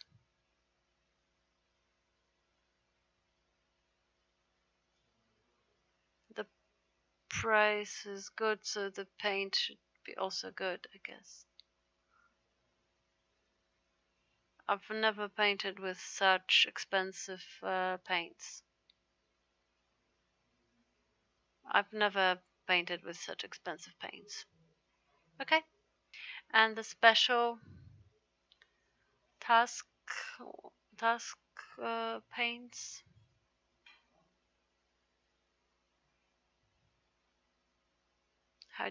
What do you think about them? Ultra matte. It's extra opacity, scrub resistant.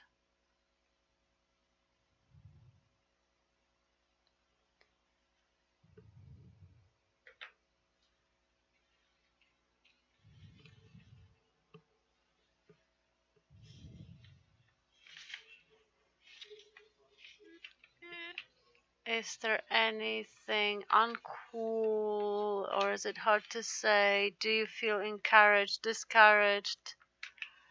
Not discouraged. How about encouraged? Not really. I'm not discouraged. If I was told to paint with it, then I would do it. But my question is whether it would look the way it is described. Is there any are there any doubts maybe that you would be hard for you to believe in?